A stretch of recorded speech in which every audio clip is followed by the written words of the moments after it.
it's time to sit back and relax with your favorite drink. And listen.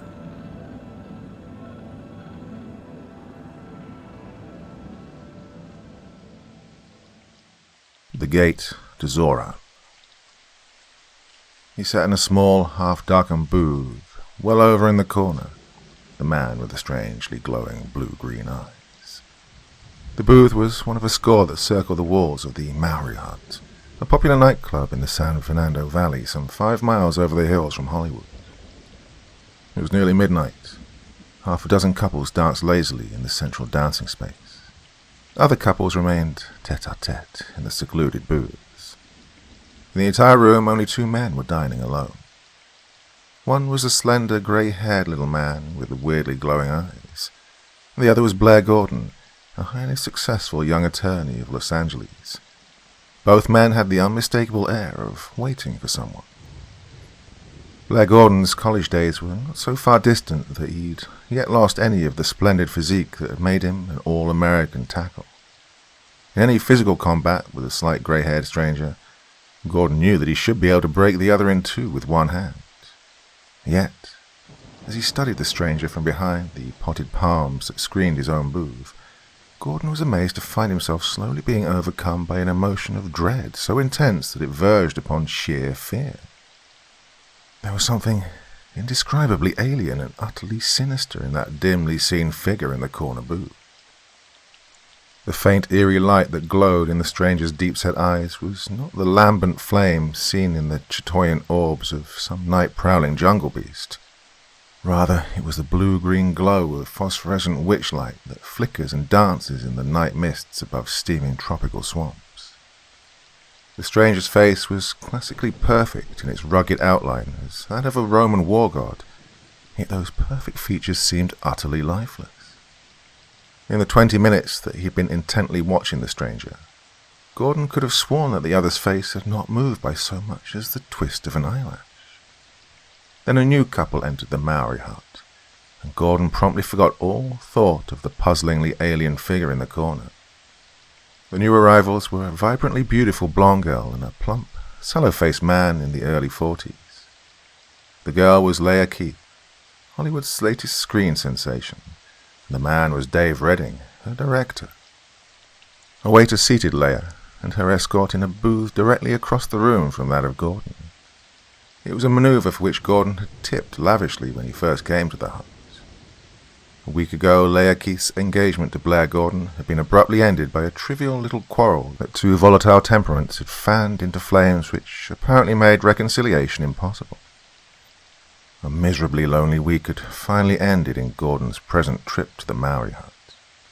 He knew that Leah often came here, and he had an overwhelming longing to at least see her again, even though his pride forced him to remain unseen.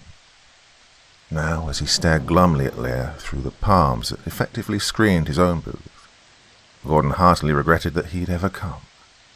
The sight of Leah's clear, fresh beauty merely made him realize what a fool he'd been to let that ridiculous little quarrel come between them.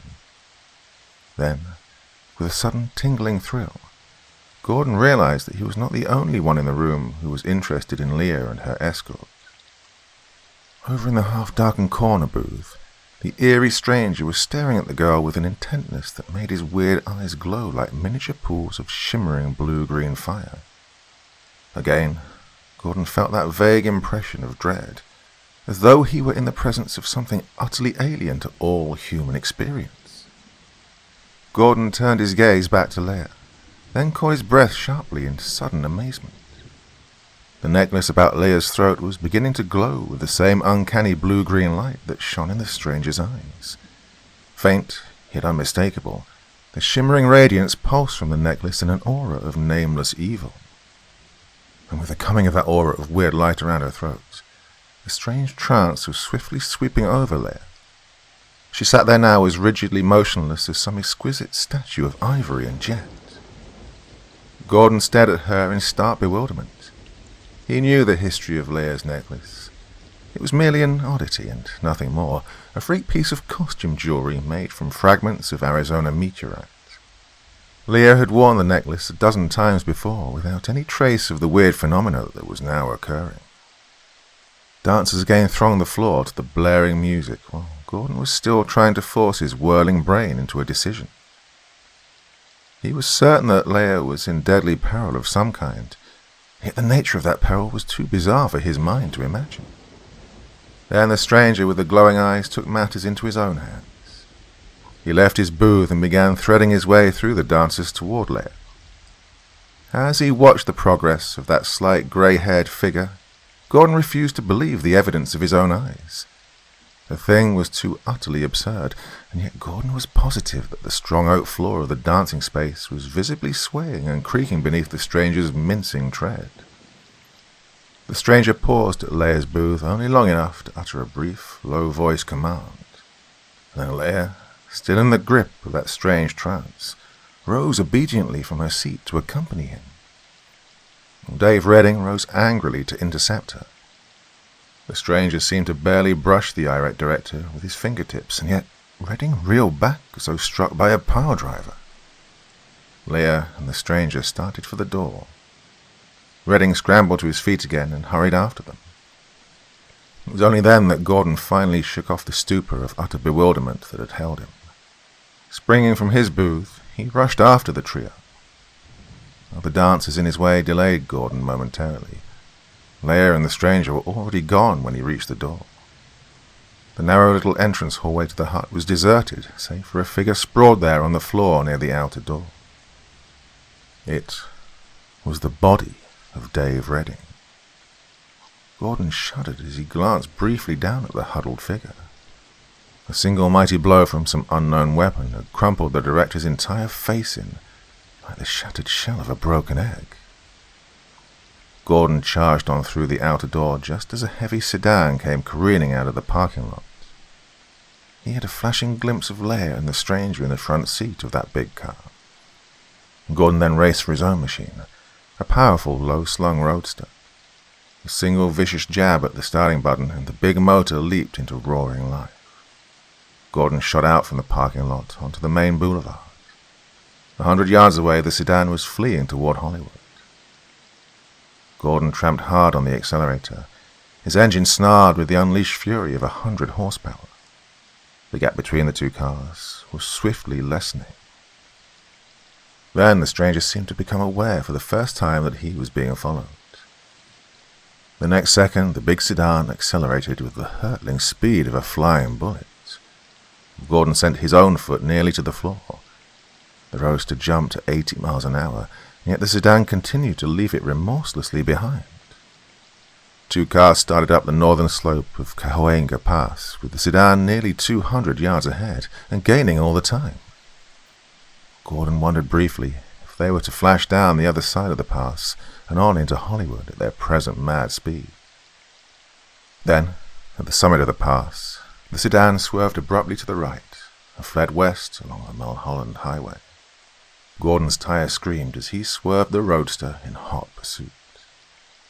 The dark, winding mountain highway was nearly deserted at that hour of the night, save for an occasional automobile that swerved frantically to the side of the road to dodge the roaring onslaught of the racing cars. Gordon and the stranger had the road to themselves. The stranger seemed no longer to be trying to leave his pursuer hopelessly behind. He allowed Gordon to come within 100 yards of him, but that was as near as Gordon could get, in spite of the roadster's best efforts. Half a dozen times Gordon trod savagely upon his accelerator in a desperate attempt to close the gap, but each time the sedan fled with the swift grace of a scudding phantom. Finally, Gordon had to content himself with merely keeping his distance behind the glowing red taillight of the car ahead. They passed Laurel Canyon, and still the big sedan bored on to the west. Then, finally, half a dozen miles beyond Laurel Canyon, the stranger abruptly left the main highway and started up a narrow private road to the crest of one of the lonely hills. Gordon slowly gained in the next 2 miles. When the road ended in a winding gravel driveway into the grounds of what was apparently a private estate, the roadster was scarcely a dozen yards behind. The stranger's features as he stood there stiffly in the vivid glare of the roadster's headlights were still as devoid of all expression as ever. The only things that really seemed alive in that mask of a face were the two eyes, glowing eerie blue-green fire like twin entities of an alien evil. Gordon wasted no time in verbal sparring. He motioned briefly to Leia Keith's rigid form in the front seat of the sedan. "Miss Keith is returning to Hollywood with me," he said curtly. "Will you let her go peaceably, or shall I—" He left that question unfinished, but its threat was obvious. "Or you shall do what?" asked the stranger quietly. There was an oddly metallic ring in his low, even tones. His words were so precisely clipped that they suggested some origin more mechanical than human. "Or I shall take Miss Keith with me by force," Gordon flared angrily. "You can try to take the lady by force, if you wish." There was an unmistakable jeering note in those metallic tones. The taunt was the last thing needed to unleash Gordon's volatile temper. He stepped forward and swung a hard left hook at that expressionless mask of a face. But the blow never landed. The stranger dodged it with uncanny swiftness.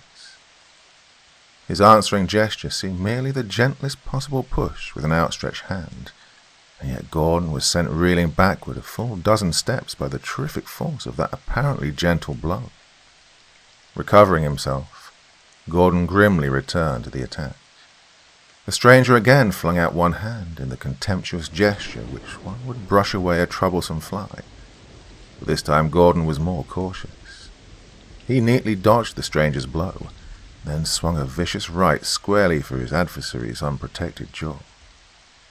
The blow smashed solidly home with all of Gordon's weight behind it. The stranger's jaw buckled and gave beneath that shattering impact. Then abruptly his entire face crumpled into distorted ruin. Gordon staggered back a step in sheer horror at the gruesome result of his blow. The stranger then flung up a hand to his shattered features. When his hand came away again, his whole face came away with it. Gordon had one horror-stricken glimpse of a featureless blob of rubbery bluish-grey flesh in which fiendish eyes of blue-green fire blazed in malignant fury. And then the stranger fumbled at his collar, ripping the linen swiftly away.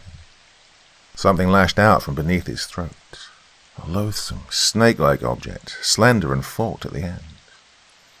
For one ghastly moment, as the writhing tentacles swung into line with him, Gordon saw its forked ends glow with strange fire. One a vivid blue, the other a sparkling green.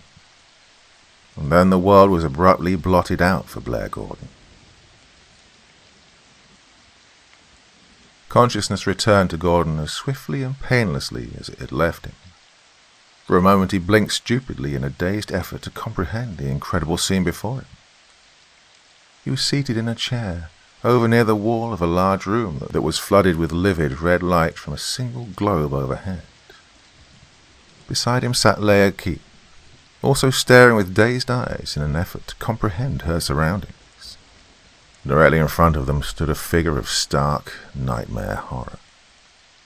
The weirdly glowing eyes identified the figure as that of the stranger at the Maori hut, but there every point of resemblance ceased. Only the cleverest of facial masks and body padding could have ever enabled this monstrosity to pass unnoticed in a world of normal human beings. And now that disguise was completely stripped away.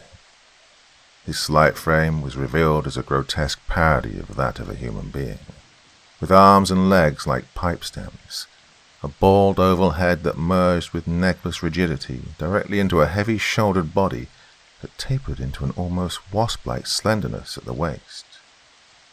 He was naked save for a loincloth of some metallic fabric.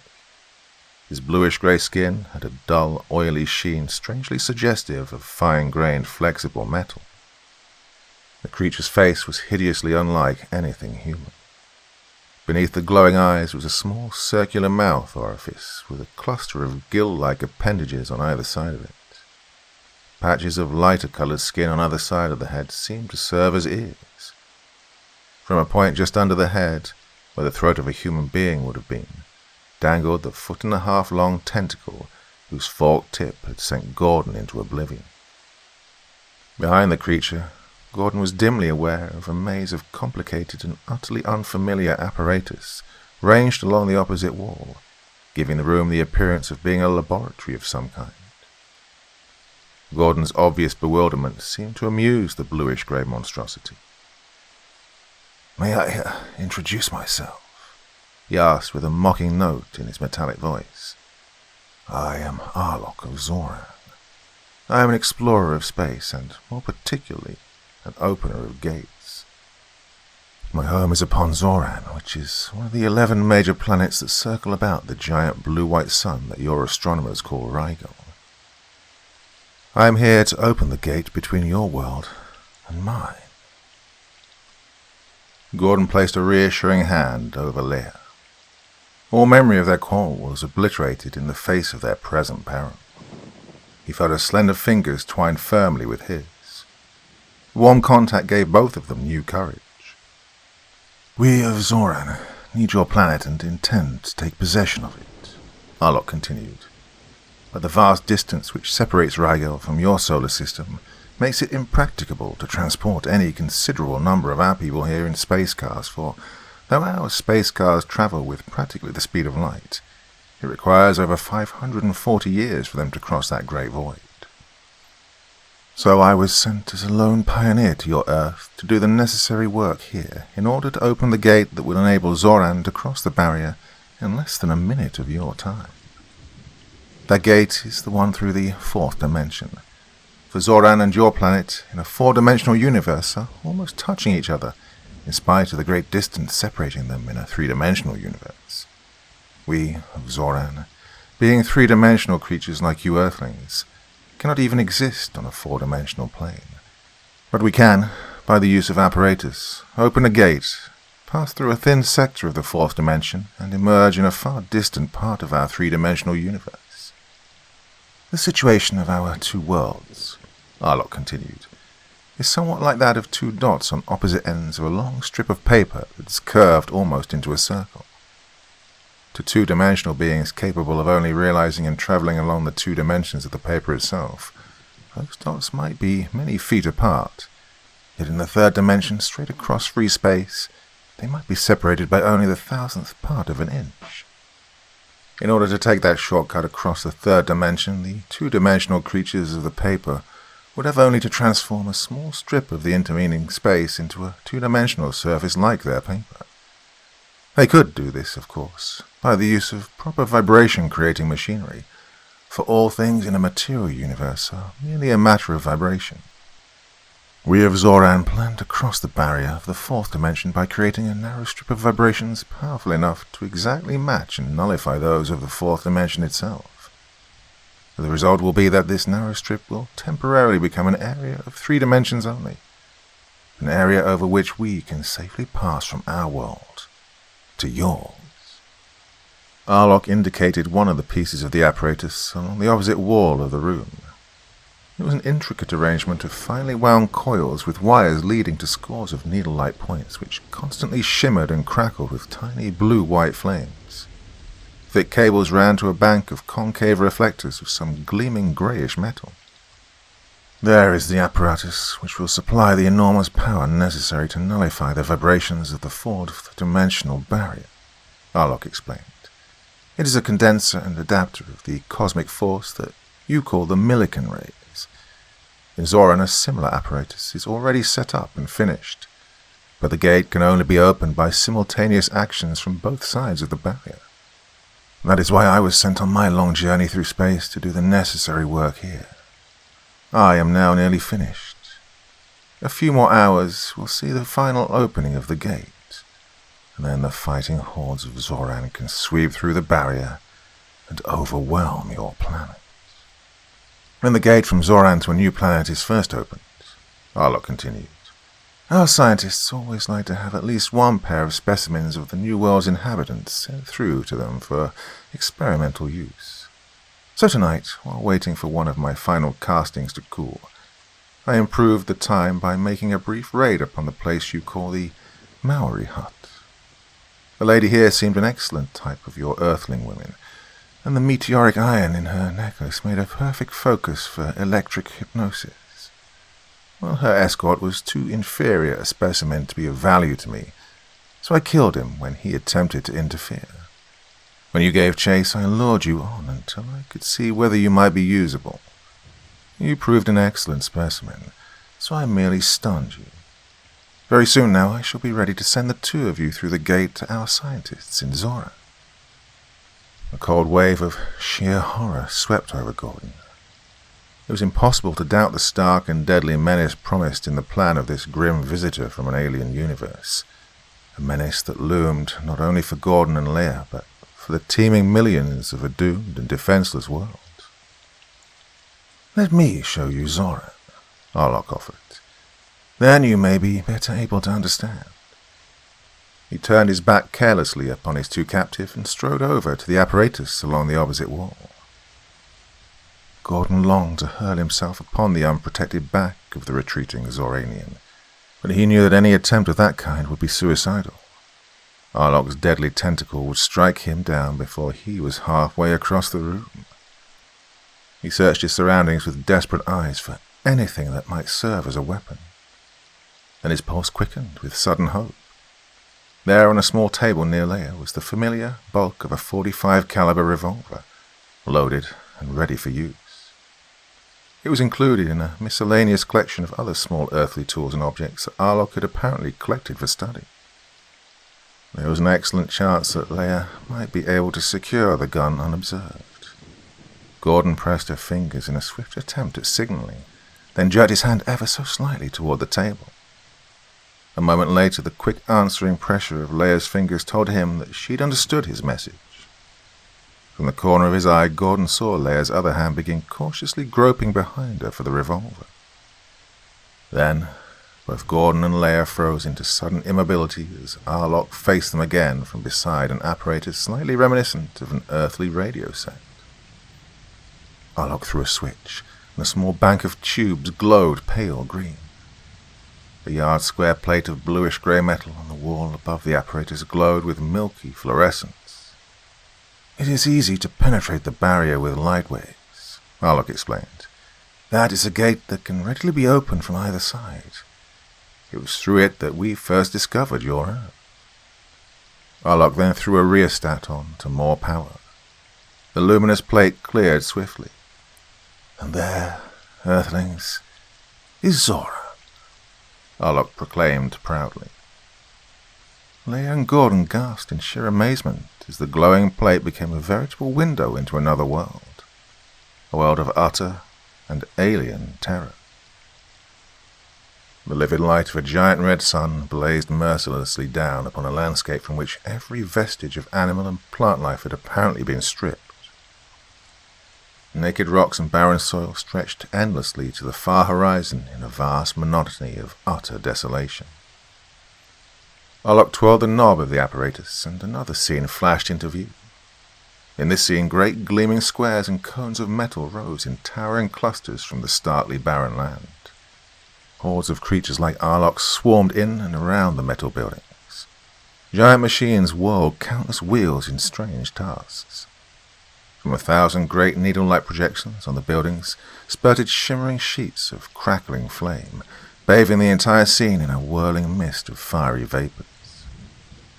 Gordon realized dimly that he must be looking into one of the cities of Xoran, but every detail of the chaotic whirl of activities was too utterly unfamiliar to carry any real significance to his bewildered brain. He was as hopelessly overwhelmed as a savage would be if transported suddenly into the heart of Times Square. Arlok again twirled the knob. The scene shifted, apparently to another planet. This world was still alive, with rich verdure and swarming millions of people strangely like those of Earth. But it was a doomed world. The dreaded gate to Xoran had already been opened here. Legions of bluish-grey Xoranians were attacking the planet's inhabitants, and the attack of those metallic hosts was irresistible. The slight bodies of the Xoranians seemed as impervious to bullets and missiles as though armor-plated. The frantic defense of the beleaguered people of the doomed planet caused hardly a casualty in the Xoranian ranks. The attack of the Xoranians was hideously effective. Clouds of dense yellow fog belched from countless projectors in the hands of these bluish-grey hosts, and beneath that deadly miasma, all animal and plant life on the doomed planet was crumbling, dying and rotting into a liquid slime. And then even the slime was swiftly obliterated, and the Xoranians were left triumphant upon a world starkly desolate. That was one of the minor planets in the swarm that make up the solar system of the sun that your astronomers call Canopus, Arlok explained. Our first task in conquering a world is to rid it of the unclean surface scum of animal and plant life. When this noxious surface mold is eliminated, the planet is then ready to furnish us sustenance, for we Xoranians live directly upon the metallic elements of the planet itself. Our bodies are of a substance of which your scientists have never even dreamed. Deathless, invincible, living metal. Arlok again twirled the control of the apparatus, and the scene was shifted back to the planet of Xoran, this time to the interior of what was apparently a vast laboratory. Here scores of Xoranian scientists were working upon captives who were pathetically like human beings of Earth itself, working with lethal gases and deadly liquids as human scientists might experiment upon noxious pests. The details of the scene were so utterly revolting, the tortures that were being inflicted so starkly horrible, that Leia and Gordon sank back in their chairs, sick and shaken. Arlok snapped off a switch, and the green light in the tubes died. That last scene was the laboratory to which I shall send you to presently, he said callously as he started back across the room toward them. Gordon lurched to his feet, his brain a seething whirl of hate in which all thought of caution was gone, as he tensed his muscles to hurl himself upon that grim monstrosity from the bleak and desolate realm of Xoran. Then he felt Leia tugging surreptitiously at his right hand. The next moment the bulk of something cold and hard met his fingers. It was the revolver. Leia had secured it while Arlok was busy with his interdimensional televisor. Arlok was rapidly approaching them now. Gordon hoped against hope that the menace of that deadly tentacle might be diverted for the fraction of a second necessary for him to get in a crippling shot. Leia seemed to divine his thought. She suddenly screamed hysterically and flung herself on the floor, almost at Arlok's feet. Arlok stopped in obvious wonder and bent over Leia. Gordon took instant advantage of the Xoranian's diverted attention. He whipped the revolver from behind him and fired point-blank at Arlok's unprotected head. The bullet struck squarely, but Arlok barely even staggered. A tiny spot of bluish-grey skin upon his oval skull gleamed faintly for a moment under the bullet's impact. Then the heavy pellet of lead, thoroughly flattened as though it had struck the triple armor of a battleship, dropped spent and harmless to the floor. Arlok straightened swiftly. For the moment he seemed to have no thought of retaliating with his deadly tentacle. He merely stood there quite still, with one thin arm thrown up to guard his glowing eyes. Gordon sent the remainder of the revolver's bullets crashing home as fast as his finger could press the trigger. At that murderously short range, the smashing rain of lead should have dropped a charging gorilla. But for all the effects Gordon's shots had upon the Xoranian, his ammunition might as well have been pellets of paper. Arlok's glossy hide merely glowed momentarily in tiny patches as the bullet struck and flattened harmlessly. And that was all. His last cartridge fired, Gordon flung the empty weapon squarely at the blue monstrosity's hideous face. Arlok made no attempt to dodge. The heavy revolver struck him high on the forehead, then rebounded harmlessly to the floor. Arlok paid no more attention to the blow than a man would to the casual touch of a wind-blown feather. Gordon then desperately flung himself forward upon the Xoranian in one last mad effort to overwhelm him. Arlok dodged Gordon's wild blows, then gently swept the Earthman into the embrace of his thin arms. For one helpless moment, Gordon sensed the incredible strength and adamantine hardness of the Xoranian's slender figure, together with an overwhelming impression of colossal weight in that deceptively slight body. Then Arlok contemptuously flung Gordon away from him. As Gordon staggered backwards, Arlok's tentacle lashed upward and leveled upon him. Its twin tips again glowed bright green and livid blue. Instantly, every muscle in Gordon's body was paralyzed. He stood there as rigid as a statue, his body completely deadened from the neck down. Beside him stood Leia, also frozen motionless in that same weird power. "Earthling, you are beginning to try my patience," Arlok snapped. "Can you not realize that I am utterly invincible in any combat with you? The living metal of my body weighs over 1,600 pounds, in your measurements. The strength inherent in that metal is sufficient to tear 100 of your Earthmen to shreds. But I don't even have to touch you to vanquish you. The electric content of my bodily structure is so infinitely superior to yours that with this tentacle organ of mine I can instantly short-circuit the feeble currents of your nerve impulses and bring either paralysis or death as I choose. But enough of this." Arlok broke off abruptly. "My materials are now ready, and it is time that I finish my work. I shall put you out of my way for a few hours until I am ready to send you through the gate to the laboratories of Xoran." The green and blue fire of the tentacle's tips flamed to dazzling brightness. The paralysis of Gordon's body swept swiftly over his brain, and black oblivion engulfed him. When Gordon again recovered consciousness, he found he was lying on the floor of what was apparently a narrow hall, near the foot of a stairway. His hands were lashed tightly behind him, and his feet and legs were so firmly pinioned together that he could scarcely move. Beside him lay Leia, also tightly bound. A short distance down the hall was the closed door of Arlok's workroom, recognizable by the thin line of red light gleaming beneath it. Moonlight through a window at the rear of the hall made objects around Gordon fairly clear. He looked at Leia and saw tears glistening on her long lashes. "Oh, Blair, I was afraid you'd never waken again," the girl sobbed. "I thought that fiend had killed you." Her voice was breaking hysterically.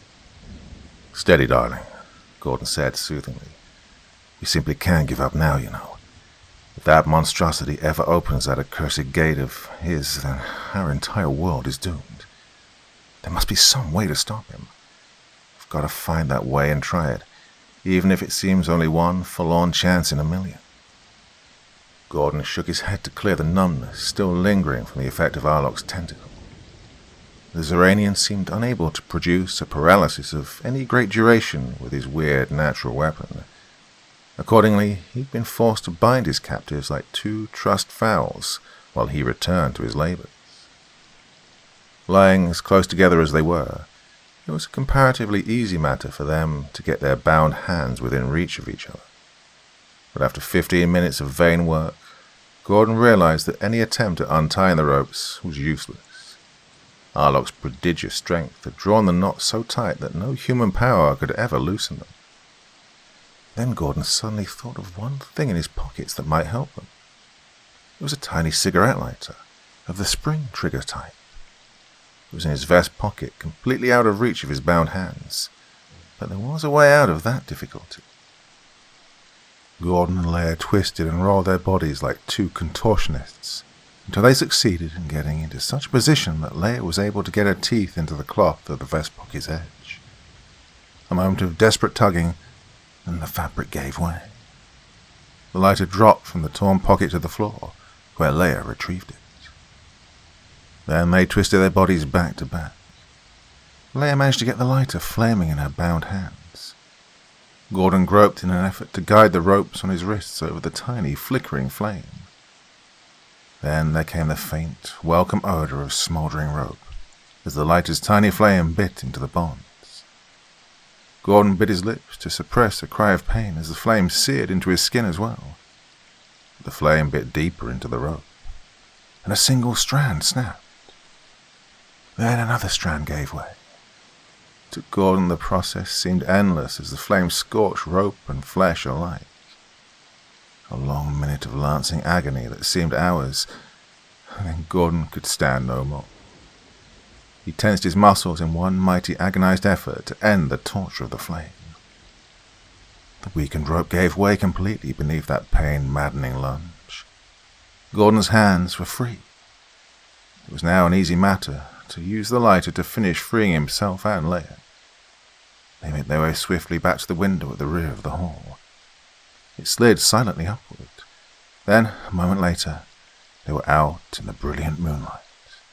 Free! They made their way around to the front of the house. Behind the drawn shades of one of the front rooms, an eerie glow of red light marked the location of Arlock's workroom. They heard the occasional clink of tools inside the room as the Xoranian diligently worked to complete his apparatus. They crept stealthily up to where one of the French windows of Arlock's workroom swung slightly ajar. Through the narrow crevice they could see Arlock's grotesque back as he labored over the complex assembly of the apparatus against the wall. One heavy stone flung through the window would probably wreck that delicate mechanism completely. Yet the two watchers knew that such a respite would only be a temporary one. As long as Arlock remained alive on this planet to build another gate to Xoran, Earth's eventual doom was certain. Complete destruction of Arlock himself was Earth's only hope of salvation. The Xoranian seemed to be nearing the end of his labors. He held the apparatus momentarily and walked over to a workbench where he picked up a slender rod-like tool. Donning a heavy glove to shield his left hand, he selected a small plate of bluish-grey metal, then pressed a switch in the handle of the tool in his right hand. A blade of blinding white flame, seemingly as solid as a blade of metal, spurted the length of a foot from the tool's tip. Arlock began cutting the plate with the flame, the blade shearing through the heavy metal as easily as a hot knife shears through butter. The sight brought a sudden surge of exultant hope to Gordon. He swiftly drew Leia away from the window, far enough to the side that their low-voiced conversation could not be heard from inside the workroom. "Leia, there's our one chance," he explained excitedly. "That blue fiend is vulnerable, and that flame tool of his is the weapon to reach his vulnerability. Did you notice how careful he was to shield his other hand with a glove before he turned the tool on? He can be hurt by that blade of flame, and probably hurt badly." Leia nodded in quick understanding. "If I could lure him out of the room for just a moment, you could slip in through the window and get that flame tool, Blair," she suggested eagerly.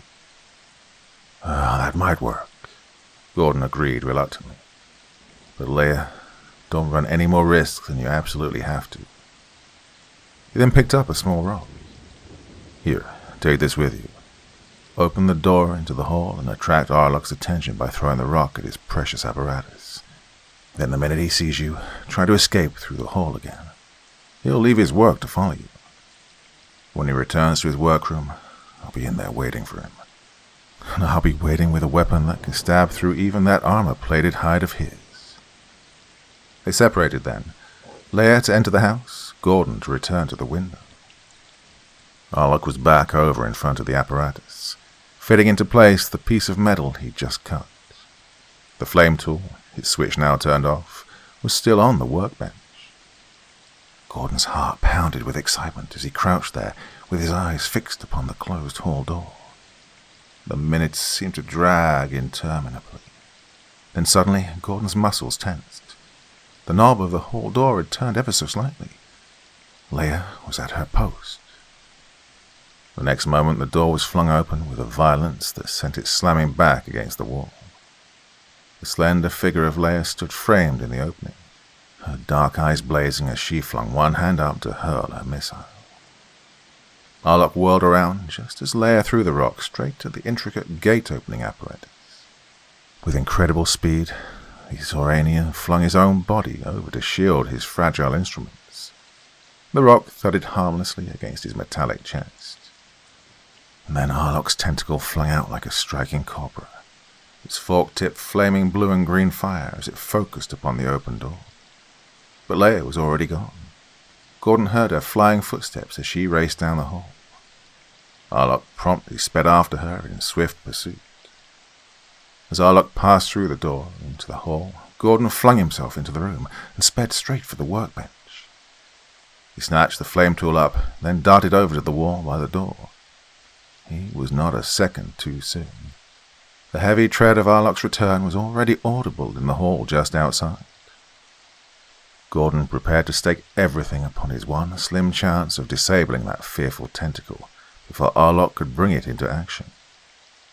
He pressed the tiny switch in the flame tool's handle just as Arlok came through the door. Arlok, startled by the glare of the flame tool's blazing blade, whirled toward Gordon, but too late. That thin, searing shaft of vivid flame had already struck squarely at the base of the Xoranian's tentacle.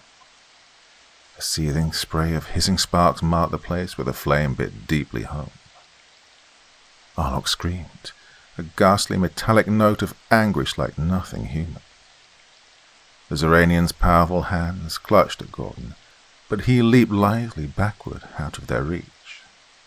Then Gordon again attacked, the flame tool's shining blade licking in and out like a rapier. The searing flame swept across one of Arlok's arms, and the Xoranian winced. Then the blade stabbed swiftly at Arlok's waist. He half doubled as he flinched back. Gordon shifted his aim with lightning speed and sent the blade of flame lashing in one accurate, terrible stroke that caught Arlok squarely in the eyes. Again Arlok screamed in intolerable agony as that tearing flame darkened forever his glowing eyes. In berserker fury, the tortured Xoranian charged blindly toward Gordon. Gordon warily dodged to one side. Arlok, now sightless and his tentacle crippled, still had enough power in that mighty metallic body of his to tear 100 Earthmen to pieces. Gordon stung Arlok's shoulder with the flame, then desperately leaped just to one side in time to dodge a flailing blow that would have made pulp of his body had it landed. Arlok went stark wild in his frenzied efforts to come to grips with this unseen adversary. Furniture crashed and splintered to kindling wood beneath his threshing feet. Even the stout walls of the room shivered and cracked at the incredible weight of Arlok's body as it carrooned against them. Gordon circled lithely around the crippled blue monstrosity like a timber wolf circling a wounded moose. He began concentrating his attack upon Arlok's left leg. 6 deep slashes with the searing flame, then suddenly the thin leg crumpled and broke, and Arlok crashed helplessly to the floor. Gordon was now able to shift his attack to Arlok's head. Dodging the blindly flailing arms of the Xoranian, he stabbed again and again at that oval-shaped skull. The searing thrusts began to have their effect.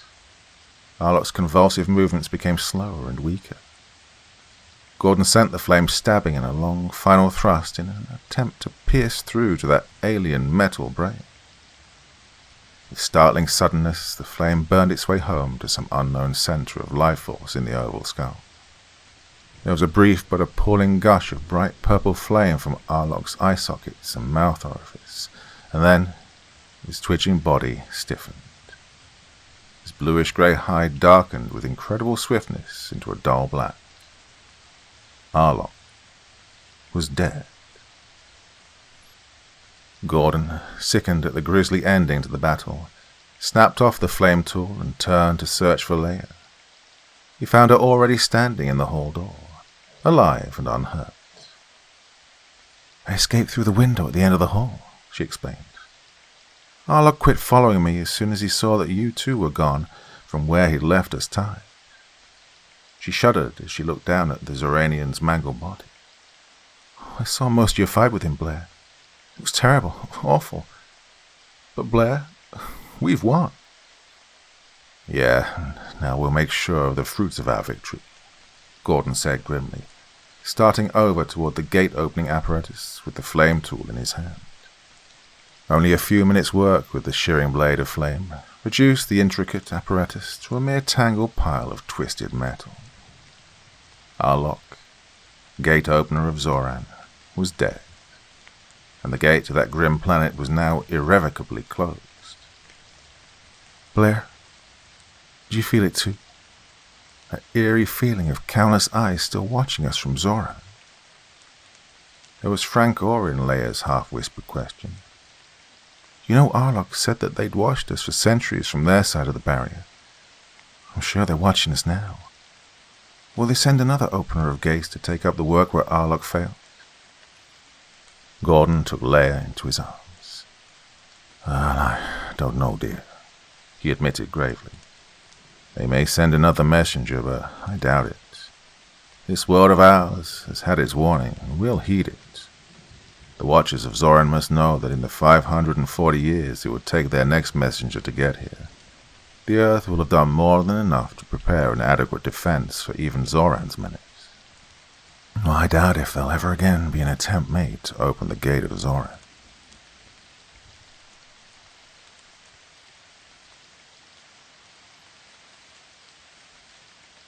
The Destroyer. The pencil in the hand of Alan Parker refused to obey his will. Some strange unseen force pushed his will aside and took possession of the pencil point, so that what he drew was not his own. It was the same when he turned from drawing board to typewriter. The sentences were not of his framing. The ideas were utterly foreign to him. This was the first hint he received of the fate that was drawing in like night upon him and his beautiful wife. Parker, a young writer of growing reputation who illustrated his own work, was making a series of pencil sketches for a romance partly finished. The story was as joyous and elusive as sunlight, and until today his sketches had held the same quality. Now he couldn't tap the reservoir from which he'd taken the wind-blown hair and smiling eyes of Madeline, his heroine. When he drew or wrote, he seemed to be submerged in the dark waters of a measureless evil pit. The face that mocked him from the paper was stamped with a world-old knowledge of forbidden things. Parker dropped his pencil and leaned back, tortured.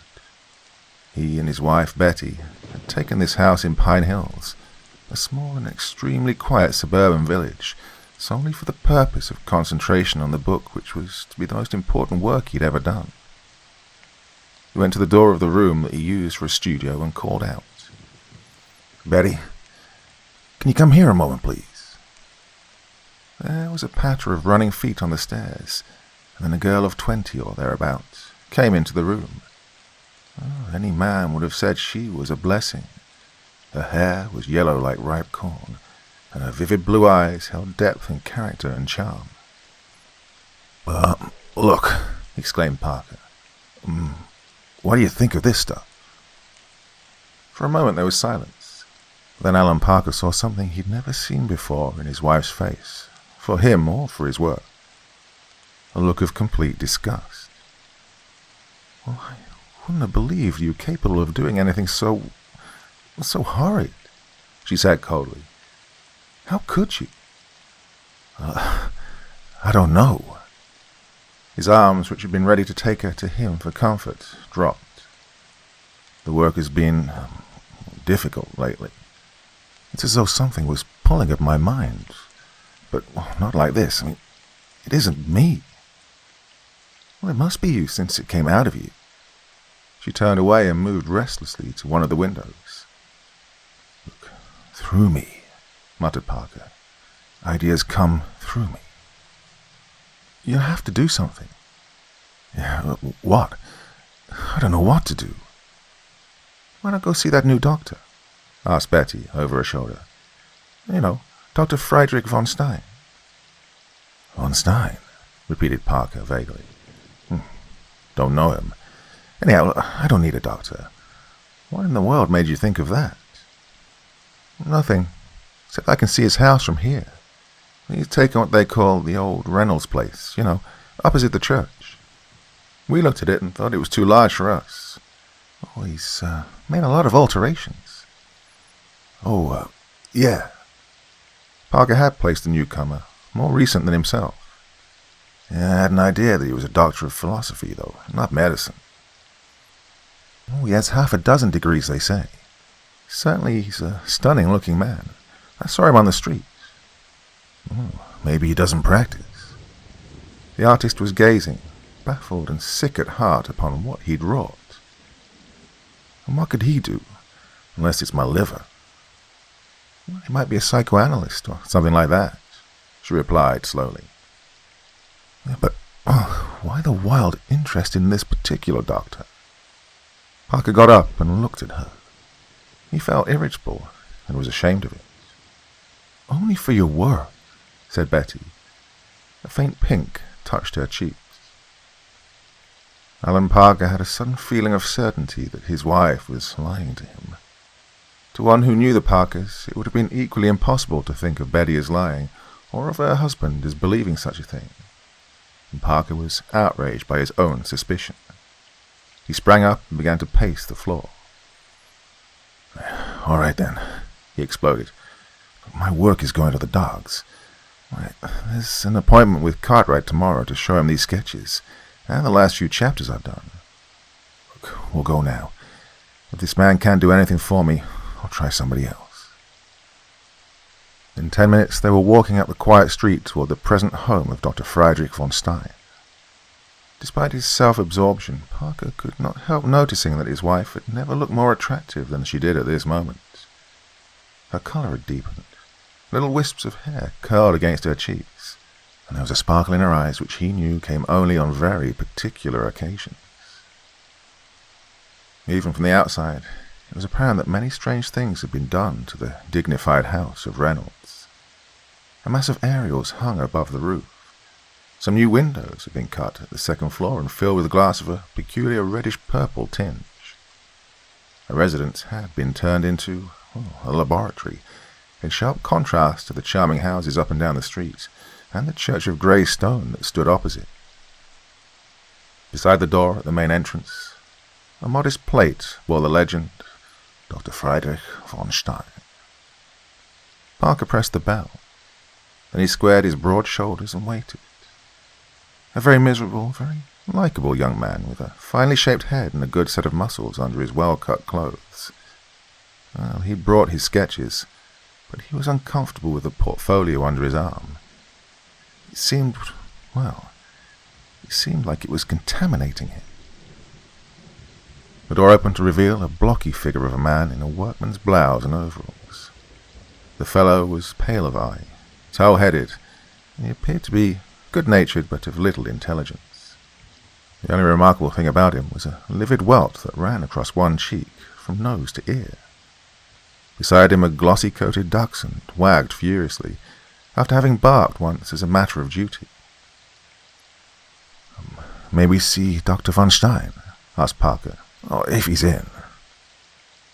"I'll ask Herr Doctor if he is in," replied the man stiffly. "Dummkopf," roared a voice from inside the house.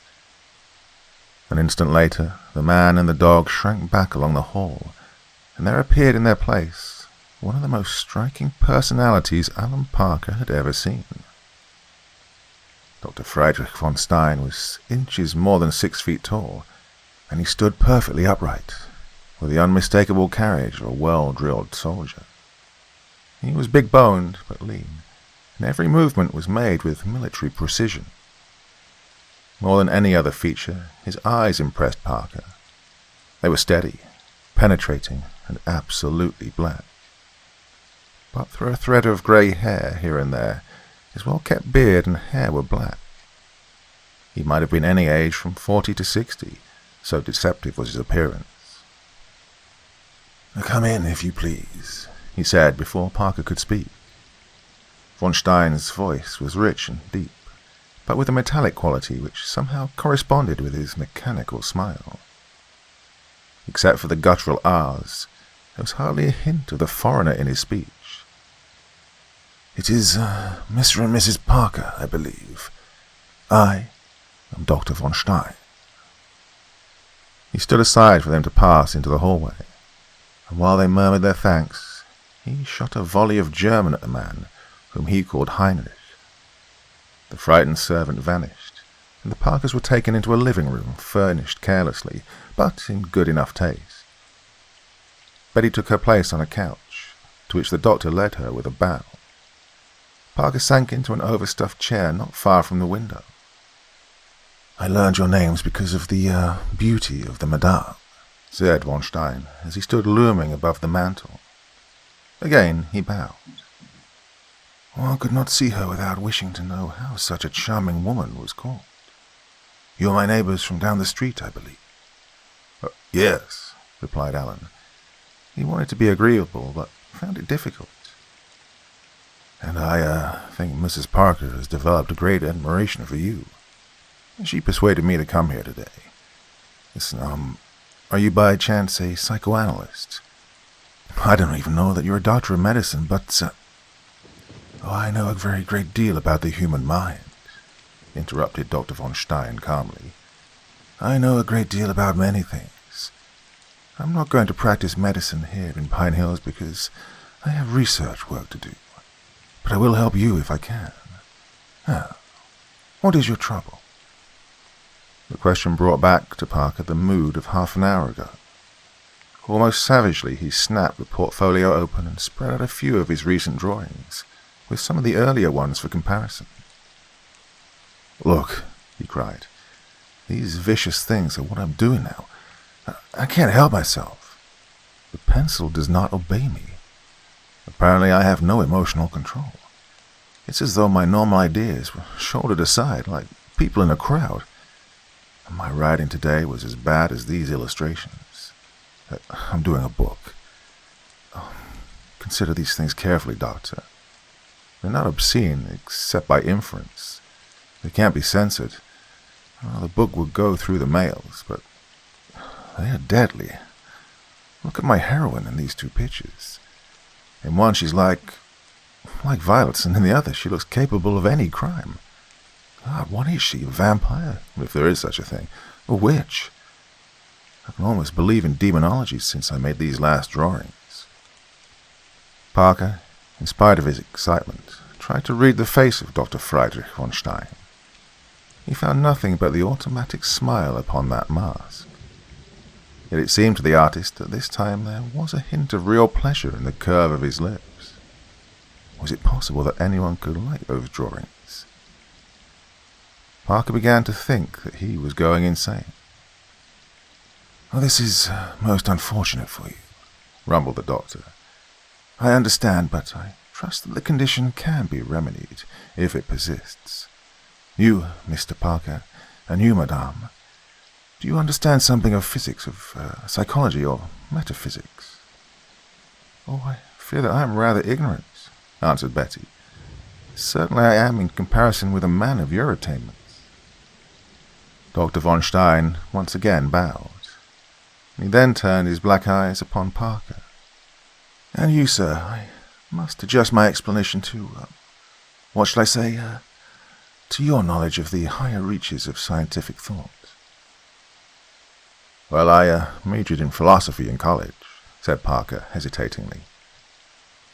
"But that was quite a time ago, Herr Doctor. Of course, I've tried to keep up with the conclusions of science, but a writer or a painter doesn't have too much opportunity. He has his own problems to concern him." Yes, indeed." Dr. von Stein was thoughtful. "So, and especially for the benefit of the Madame, I shall speak in terms of the concrete." "Oh, please don't consider me stupid," begged Betty, "but I do want to understand." "Certainly, except that you are not stupid, Madame. I will proceed. Now, both of you, I assume, know something of the radio. Very good. You know that the etheric wave transmits the message, and that it is received and amplified so it is within the range of the human ear. These waves were there when Paleolithic man hunted his meat with a stone-tipped club. But to use them, it was necessary to invent the microphone and a receiving instrument. Now, what I have said you already know, but here is what may startle you. Human thought is an etheric wave of the same essential nature as the radio wave. They're both electrical currents external to man. Thoughts sweep across the human mind as sound currents sweep across the aerials of a radio." "God, I told you!" Alan Parker turned a triumphant face to his wife. "Oh, pardon me, Herr Doctor. I've tried to convince Mrs. Parker that my idea came from outside." Exactly." Dr. Stein took no offense. And the difference between the mind and the radio set is that with the radio you tune in upon whatever you choose, and when you choose. But the mind is under no such control, although it should be. It receives that to which it happens to be open, or that thought which has been intensified and strengthened by having been received and entertained by other minds. Now, in India, they say, 5,000 died of the plague and 50,000 died of fear. Do you both follow me? Well, it was unnecessary to ask. Betty sat on the edge of the couch, intent upon every word. Parker, although more restrained, was equally interested.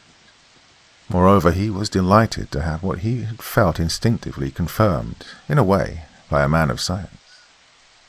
And Herbert Spencer said, continued the doctor, that no thought, no feeling is ever manifested save as a result of a physical force. This principle will before long be a scientific commonplace, and Huxley predicted that we would arrive at a mechanical equivalent of consciousness. But I will not attempt to bolster my position with authorities. I know, and I can prove what I know. You, Mr. Parker, have been receiving some particularly annoying thoughts which have been intensified, it may be by others or by one other. Human willpower can alter the rate of vibration of the line of force, or etheric wave. So-called good thoughts have a high rate of vibration. Those which are called bad ordinarily have a low rate. Have you perhaps an enemy? Well, not that I know of, replied Parker in a low voice. Then it would follow that this is accidental. Good God. Do you mean that, well, do you mean to say that someone could have done this to me maliciously? So far my experiments leave something to be desired, said Dr. von Stein, without answering directly. No doubt you are peculiarly susceptible to thoughts which bear in any way on your work. Oh, but isn't there any help for it? Asked Betty. She was regarding her husband with the eyes of a stranger. I believe I can do something for Mr. Parker. There was a knock on the door then. The doctor bawmed an order to come in. Heinrich, with the dachshund at his heels, entered bearing a tray with a bottle of wine and some slices of heavy fruitcake. He drew out a table and placed the tray on it. Do not bring that dog in when I have guests, said von Stein. He spoke with a gleam of bright white teeth. You know what will happen, Heinrich? Ja, Herr Doctor. I take Hans out. The man was clearly terrified. He gathered the dog into his arms and fairly fled from the room. Dr. von Stein turned with a smile. I have to discipline him, he explained. He's a stupid fellow, but faithful. I can't have ordinary servants about. There are scientific men who would be willing to bribe them for a look at my laboratory. I didn't know such things were done among scholars, said Betty slowly. What I have accomplished means power, madame, exclaimed the doctor. There are jackals in every walk of life. If an unscrupulous man of science got into my laboratory, a physicist, for instance, well, he might find out certain things. Dr. von Stein then returned to his duties as host. He filled their glasses and watched with satisfaction Betty's obvious enjoyment of the cake.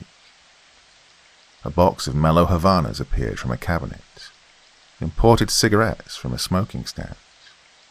But Parker, in spite of a liking for good wine and tobacco, was far too much concerned about his work to forget the errand that had brought him there. So, you think, he said when there was an opportunity, that you can help me, Dr. von Stein? I can, replied von Stein firmly. But before attempting anything, I'd like to wait a day or two. The attacking thoughts may become less violent, or your resistance greater. In either of which cases the condition will fade out. You will either get better or much worse. If you are worse, come to see me again, and I promise that I will do something to help you. Okay, I'll come back, and thank you. Parker felt better and more cheerful than he had since the beginning of this disturbance. Well, few things could make me suffer so much as trouble with my work. That's what I thought, agreed Dr. von Stein. Betty got up. Her husband caught the look in her eyes as they met the bright, black gaze of Dr. von Stein, and he went cold. That look had always been for him alone. Her feet seemed to linger on the way to the door. "Oh, she's wonderful," she breathed as they started down the uneventful street. "Well, scientific things never interested me before, but he kind of makes them vital, alive." "And yet," said Parker thoughtfully, "there's something really strange and uncanny about that man." "Oh, nonsense," exclaimed Betty. "It's because he's a genius. Don't be so small, Alan." And Parker gasped and remained silent. He couldn't remember a time when his wife had ever spoken to him in quite that way. They finished the little journey home without speaking again, and Parker went directly to the studio. He sat down with drooping shoulders and considered the mess he'd made of his book. Well, there was nothing to do but to see Cartwright tomorrow and face the music. Dinner that night was a mournful affair. The soft footsteps of the servant going in and out of the dining room, the ticking of the clock, were almost the only sounds. Betty was deep in her own thoughts. Parker was too miserable to talk. He went to bed early and lay staring into the darkness for what seemed like an eternity of slow-moving hours. The tall, deep-voiced clock in the hallway downstairs had just struck 1 when suddenly Parker's room was flooded with light. He sat up, blinking, and saw Betty standing near the bed. Her fingers twisted against one another. Her face was drawn and white. "Alan," she whispered, "I'm afraid." Instantly he was on his feet. His arms went around her, and the yellow head dropped wearily against his shoulder. "Afraid of what?" he cried out. "What is it, sweetheart?" "I don't know." All at once her body stiffened, and she pulled away from him. Then she laughed. "Oh, nonsense. I must have been having a bad dream. It's nothing. Oh, I'm sorry I woke you up, Alan." And she was gone before he could stop her. All bewildered, he didn't know whether to follow. Better not, he thought. She'd sleep now, and perhaps he would too. But he was worried. Betty was becoming less and less like herself. At last Parker did sleep, to awaken shortly after daylight. He got a quick breakfast and took an early train to New York. When John Cartwright, a shrewd and kindly man, well advanced in years, arrived at his office, Alan Parker was right there waiting for him. Cartwright had shown real affection for the younger man, almost a paternal interest. He beamed as usual until he sat down with the new drawings. Slowly the smile faded from his face. He went over them twice, 3 times, and then he looked up. "My boy," he said, "did you do these?" "Yes." "Do you know that you're turning a delicate and beautiful romance into a lascivious libel on the human race?" "It's being done," replied Parker in a low voice, "and I can't help myself." "What do you mean by that?" "I mean that when I start to draw Madeline, my hand produces that woman of Babylon. The writing's just as bad. It's full of snaring hints, double meanings. I'll destroy the stuff. I've been to see a psychoanalyst." "Ah," he said thoughtfully. "Perhaps you're tired, Alan. Why not take Betty on a cruise or something? There'll still be time for fall publication." "I'm going to try everything possible. I'd rather be dead than to do work like this." When Parker left his friend, he was somewhat encouraged. After the first shock, Cartwright had been inclined to make light of the difficulty, and by the time Alan Parker reached Pine Hills, his stride had the usual swing and snap. He ran up the steps of his house and burst into the living room with a smile. Betty was sitting by one of the windows, her hands lying relaxed in her lap. She turned with a somber face toward her husband, and spoke before he had time to say a word of greeting. "You knew that Cordelia Lyman died a short time ago, didn't you?" "Hey, what's that?" exclaimed Parker, bewildered. "Lyman? Oh, the old lady down the street who left her money to found a home for aged spinsters. What about it?" "But she didn't leave her money to found a home for aged spinsters, Alan. She'd said she was going to do it, but, well, and everyone thought so. Her will was admitted to probate, or whatever they call it, yesterday. She left $500,000, all she had, to Dr. Friedrich von Stein, to be used as he thinks best for the advancement of science." "Good God!" Parker stared at her. "Why, I didn't know she knew him.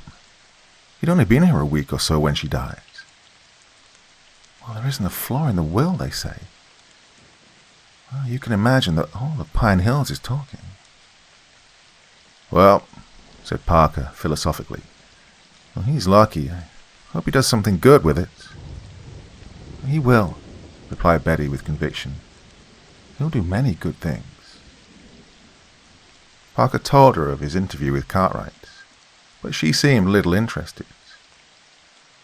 He didn't try to work that day, but after he'd put the offending drawings and manuscript out of sight, he wandered, read, smoked, and in the evening persuaded Betty to take a moonlight walk with him. They passed the house of Dr. von Stein, from which came a faint humming that sounded like a dynamo. Across the street the church was alight for some service. Triumphant music drifted to them. The moon hung above the spire, with its cross outlined darkly against the brilliant sky. The windows were great jewels, and Betty drew a deep breath. "Sometimes, Alan," she said, "I feel like praying." "Well, you are a beautiful prayer," whispered Parker. She walked close to him, holding his arm, and repeated softly, "Are not two prayers a perfect strength? And shall I feel afraid?" But that was the end of that mood. By the time they arrived home, Betty was again in that strange, aloof, cold, and slightly hard woman of the past few days. Again, depression settled upon Alan Parker. The next morning, he breakfasted alone and went directly to the studio, without seeing Betty. Sun streamed into the room, and the pencil moved swiftly. For a brief time, Parker thought he was himself again, as Madeline grew upon the block of paper. But by the end, it was terrible. The last few strokes made her grotesque. This time the woman he'd drawn was not merely evil, she was a mocking parody of his heroine. He threw the drawing and pencil across the room.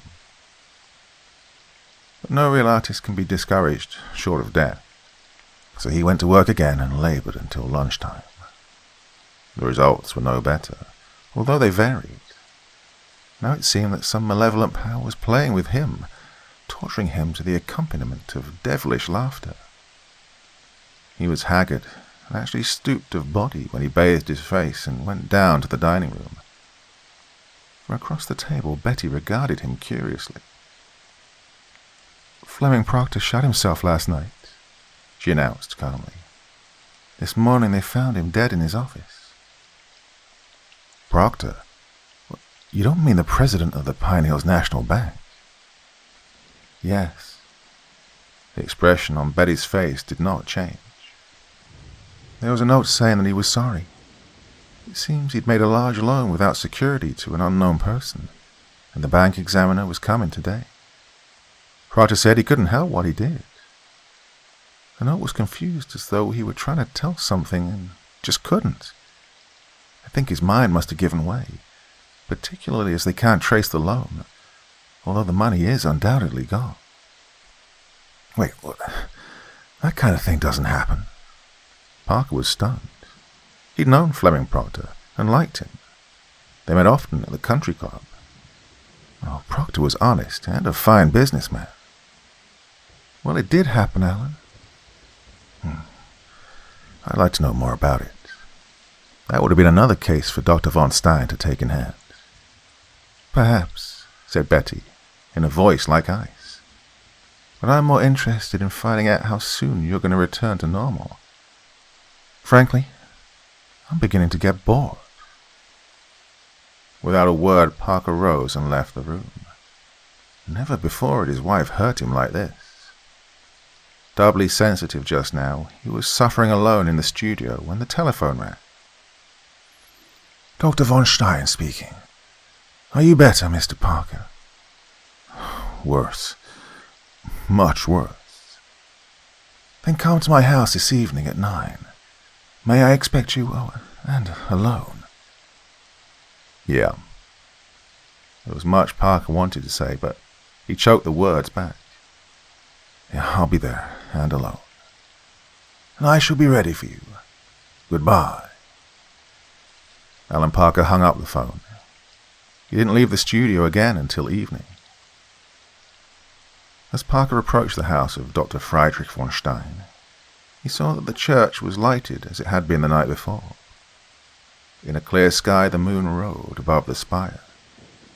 He paused to let his glance sweep up and along the beautiful line that ran from earth to the slender cross. That was how he felt. He wanted to rise as that line rose, from cumbering earth to clarity and beauty. He mounted the steps and rang the bell. Dr. von Stein met him, with eyes and teeth agleam in the hallway light. Wearily, Parker stepped inside. His mood of the moment before was now fading. "Go upstairs to my laboratory, if you please," said the doctor. "It is best that I see you there, for it may be that you will need treatment." "I need something," replied Parker as he went up a long flight of stairs. "I'm in a bad way." Without answer, von Stein led him down a short corridor and held open a door. Alan Parker stepped into a room that bewildered him with its strange contrasts.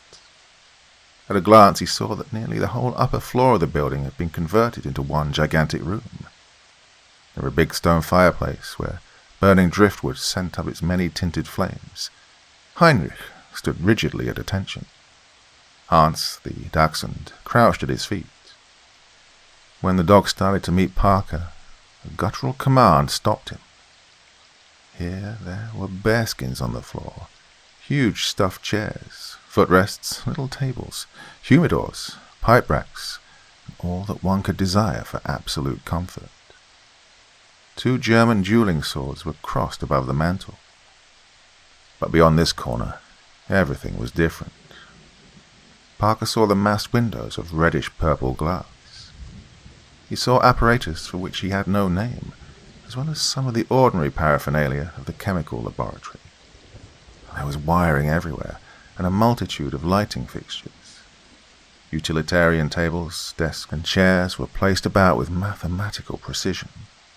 There were plates and strips of metal set into the glass-smooth flooring, which was broken by depressions and elevations of unusual form. The most striking thing in the room was a huge copper bowl that hung inverted from the ceiling.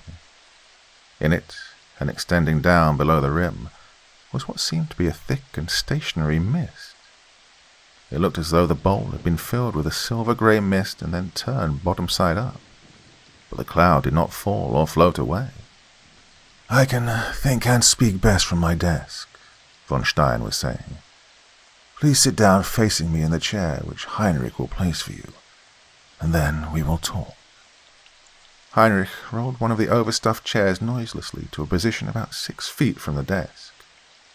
Parker noticed a long metal strip in the floor between him and the doctor.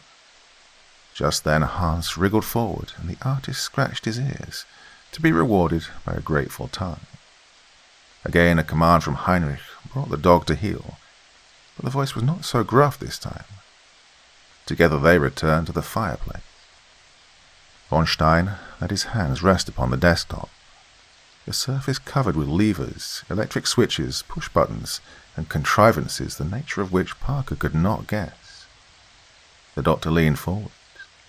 He threw over a switch. The lights in the room became less bright. He pressed a button.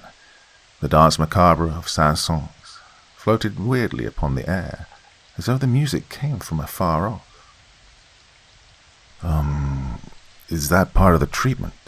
Asked Parker with a faint smile. It's not exactly cheering. Oh, merely an idiosyncrasy of mine, answered von Stein, showing his teeth. Before anything is done, I must, in order to aid the receptivity of your mind, go a little further with the explanation of certain things which I mentioned the other day. I promise not to bore you, but more than that, Mr. Parker, I promise that you will be more interested than you have ever been in anything else. It seemed to Parker that there was something sinister in the manner and speech of Dr. von Stein. The dance of death. Did that music have a meaning? Impossible. It was only his sick mind that was allowing such thoughts to come to him. Well, anything that'll help, he murmured. You have noticed that copper bowl? Von Stein did not wait for a reply. The misty appearance inside and underneath it is given by thousands upon thousands of minute platinum wires. When it is in use, a slight electrical current is passed through it, varying in power according to the rate of vibration needed. That instrument, my dear sir, is a transmitter of thought. I may call it the microphone of the mind. I can tune in on any mind in the world by experimenting up and down the vibration range to determine the susceptibility of the particular person. The human mind does not need an amplifier, as the radio receiving set does. Rather, it acts as its own amplifier. That is, once after having received the thoughts. I invented one, though, just to prove that it could be done. I equipped Heinrich with it, and in half an hour, by suggestion, reduced him to his present state of docile stupidity. I have, Mr. Parker, the means of moving people to do my bidding. Von Stein stopped abruptly, as though for emphasis and to allow his astounding statements to take effect. Parker sat stunned, struggling to grasp all the implications of what he'd just heard. Suddenly they became clear. He saw events in order, and in relation to each other. So that's how it was with Cordelia Lyman, he cried hoarsely, leaning forward. And it was you who had that money from Fleming Proctor. Oh, you are not unintelligent, remarked Dr. von Stein. Better that science should have the Lyman money than a few old women of no particular use. As for Proctor, he was a fool. I would have protected him. And my pictures, my book. I can cure you, Mr. Parker, if I choose. And anyone is at the mercy of this man, groaned Parker. Not absolutely, I'm sorry to say, replied the doctor. The action of thought on the human consciousness is exactly like that of a sound on the tuning fork. When the mind is tuned right, we'll say for illustration, the lower vibrations are not picked up out of the ether. But as few minds are tuned right, and as all vary from time to time, I am practically omnipotent. You changed the nature of my wife. Parker was getting a hold of himself again and could speak with a degree of calmness. Well, that's a worse crime than the one you've committed against me directly. Mr. Parker, said the doctor impressively, you are in a web. I am the spider, you are the fly. I don't particularly desire to hurt you, but I do want your wife. This is the crux of the matter. She is the woman to share my triumphs, and already I've aroused her interest. Give her up, and you will continue your work as before. Refuse, and you will lose her just as certainly as though you give her to me. For, my dear sir, you will be insane in less than a month from now. I promise you that. Alan Parker was not one to indulge in melodrama. For a long moment he sat looking into the black eyes of von Stein, and then he spoke carefully. If my wife of her own will loved you, and wanted freedom, I'd let her go. But this is a kind of hypnosis, and it's diabolical." "Who but the devil was the father of magic?" asked the doctor cheerfully. "Hypnosis is unconsciously based on a scientific principle which I have mastered. Repeated advertising of a toothbrush or a box of crackers is mild mental suggestion. Hypnosis, if you will. Now, my dear fellow, be sensible." "No," growled Parker. Von Stein laughed. He moved a lever upon a dial, and a sheet of blue flame quivered between them. With another movement of the lever, it vanished. "I could destroy you instantly," he said, "and completely, and no one could prove a crime. I shall not do it, though. I have no time to be bothered with investigations. Think of the fate I promised you. Think, and I have no doubt you will give her up." "Never.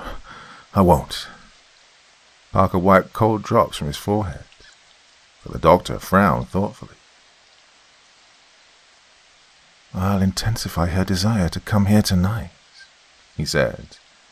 "She herself will persuade you." Parker set his fingers into the arms of his chair as von Stein rose and walked to the copper bowl. He now stood directly under it and put on goggles with shields fitting close to his feet. At the pressure of his foot, a table-like affair rose from the floor in front of him. This, like the desk, was equipped with numerous dials, buttons, and levers. Von Stein started to manipulate them. The great cap of copper descended until his head was enveloped by the mist of platinum wires. A faint humming grew in the room, and a tiny bell tinkled. "Ah, the connection is made," murmured von Stein. He lifted a hand for silence. Then his fingers leaped among the gadgets on the table. After that came a brief period, measured by seconds, of immobility. Then the table sank from view, the copper bowl lifted, and Dr. von Stein went back to his chair. "She'll be here shortly," he said. "If that does not change your mind."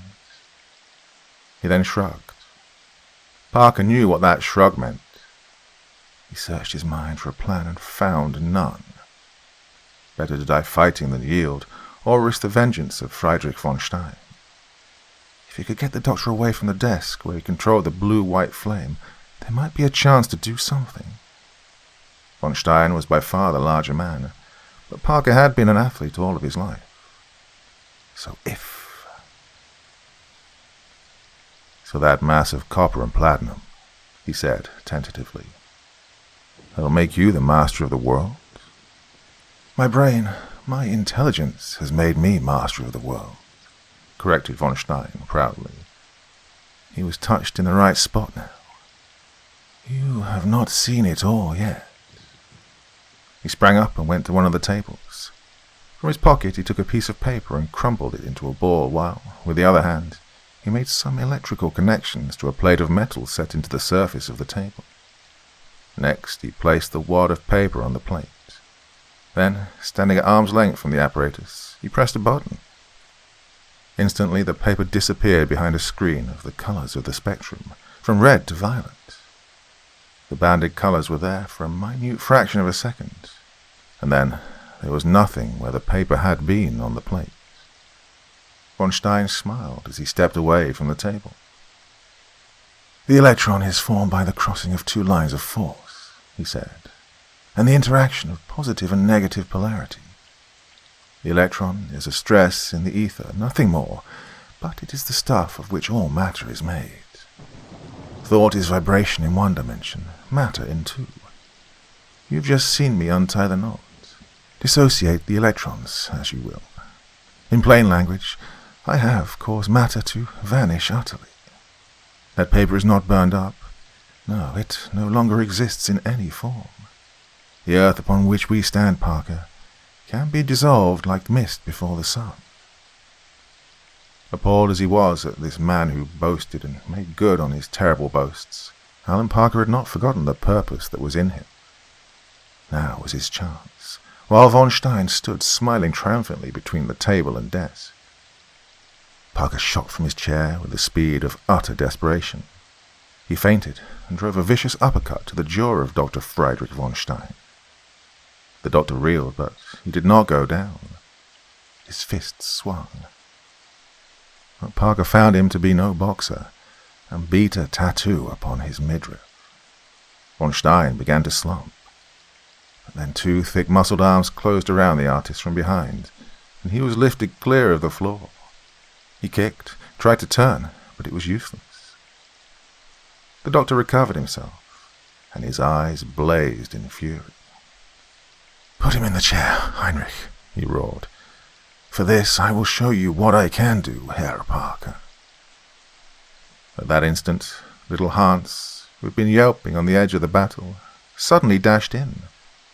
He leaped for the throat of von Stein, and the doctor kicked him brutally.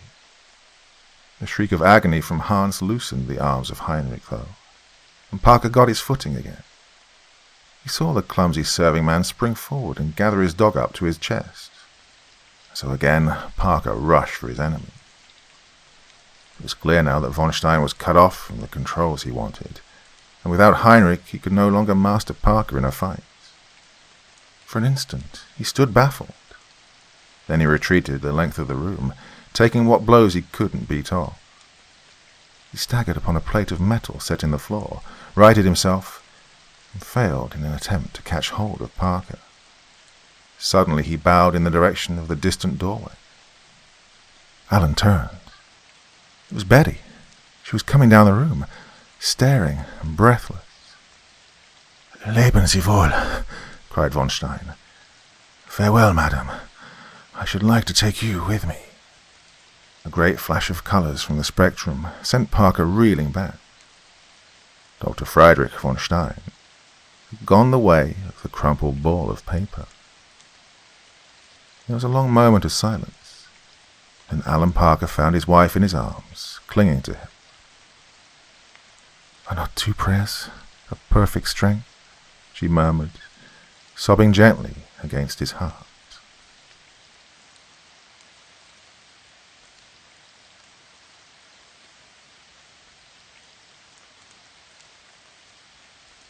The Earthman's Burden. Denny O'Lear was playing blackjack when the Colonel's orderly found him. He hastily buttoned his tunic and, in a few minutes, alert and very military, was standing at attention in the little office on the ground floor of the Denver IFP barracks. His swanky blue uniform fitted without a wrinkle. His little round skullcap was perched at the regulation angle. "O'Lear," said the Colonel. "They're having a little trouble at the Blue River Station, Mercury." "Trouble? Oh," O'Lear said placidly. The Colonel looked him over. He saw a man past his first youth, 35, possibly 40. O'Lear was well-knit, sandy-haired, not over 5 feet 6 inches in height. His hair was close-cropped, his features phlegmatic, his eyes a light blue with thick, short, light-colored lashes, his teeth excellent. The scar, dead white on a brown cheekbone, was a reminder of an encounter with one of the numerous saurians of Venus. "I'm sending you," explained the Colonel, "'cause you're more experienced and not like some of these kids, always spoiling for a fight. There's something strange about this affair. Moronis, factor of the Blue River Post, reports that his assistant has disappeared. Vanished, simply gone. But only 3 months ago, the former factor, Ramonas was his assistant, disappeared too.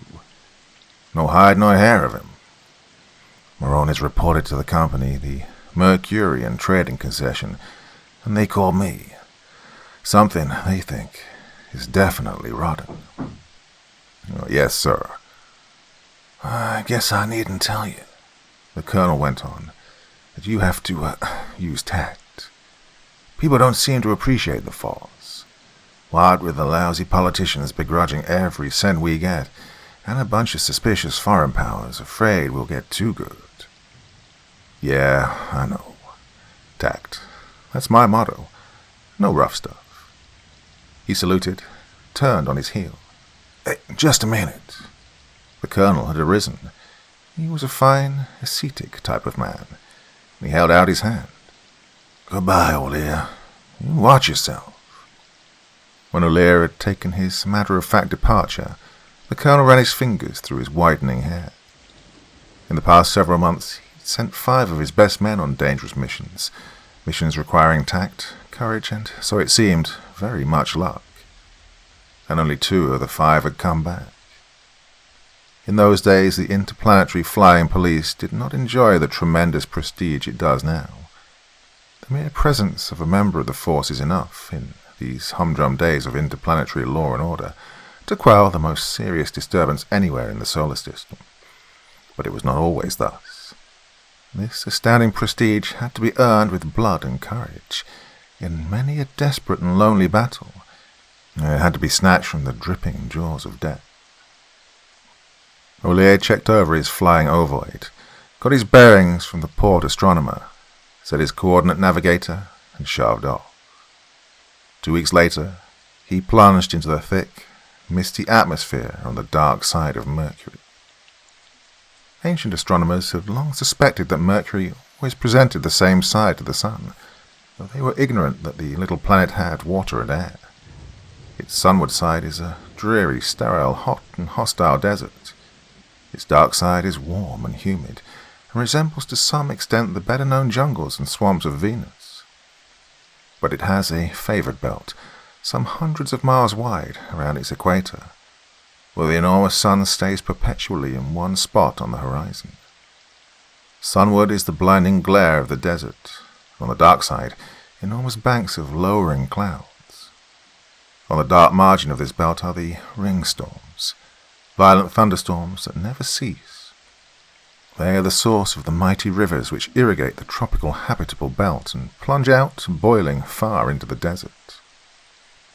O'Lear's little ship passed through the rainstorms, and he didn't take over the controls until he recognized the familiar mark of the trading company, a blue comet on the aluminum roof of one of the larger buildings.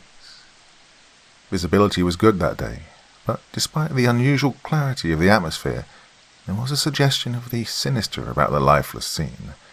The vast, irresistible river, the riotously coloured jungle roof. The vastness of nature dwarfed man's puny work. One horizon flashed incessantly with livid lightning, the other was one blinding blaze of the nearby sun, and almost lost below in the savage landscape was man's symbol of possession, a few metal sheds in a clear, fenced space of a few acres. O'Lear cautiously checked speed, skimmed over the turbid surface of the great river, and set her down on the ground within the compound. With his pencil-like ray tube in his hand, he stepped out of the hatchway. A Mercurian native came out of the residence, his hands together in the peace sign. For the benefit of Earth lubbers whose only knowledge of Mercury is derived from the teleview screen, it should be explained that Mercurians are not human, even if they do slightly resemble us. They hatch from eggs, pass one life phase as frog-like creatures in their rivers, and in the adult stage turn more human in appearance. But their skin remains green and fish-belly white. There's no hair on their warty heads, and their eyes have no lids, and have a particular dead, staring look when they sleep. And they carry a peculiar, fishy odour with them at all times. This Mercurian looked at O'Lear seemingly without interest. "Where is Moronis?" the officer inquired. "Moronis," the native piped in English. "Inside. He's busy." "All right, I'm coming in." "He's busy?" "Yeah, move over." Though the native was a good 6 inches taller than O'Lear, he stepped aside when the officer pushed him. Men and Mercurians had a way of doing that when they looked into those colourless eyes. They were not as phlegmatic as the face. Moronis was sitting in his office. "Well, I'm here," O'Lear announced, helping himself to a chair. "Yes," he said sourly. "Who invited you?" O'Lear looked at the factor levelly, appraising him. A big, fat man, but the fat was well distributed. Saturnine face, dark hair, dark and bristly beard. the kind that thrived where other men became weak and fever-ridden.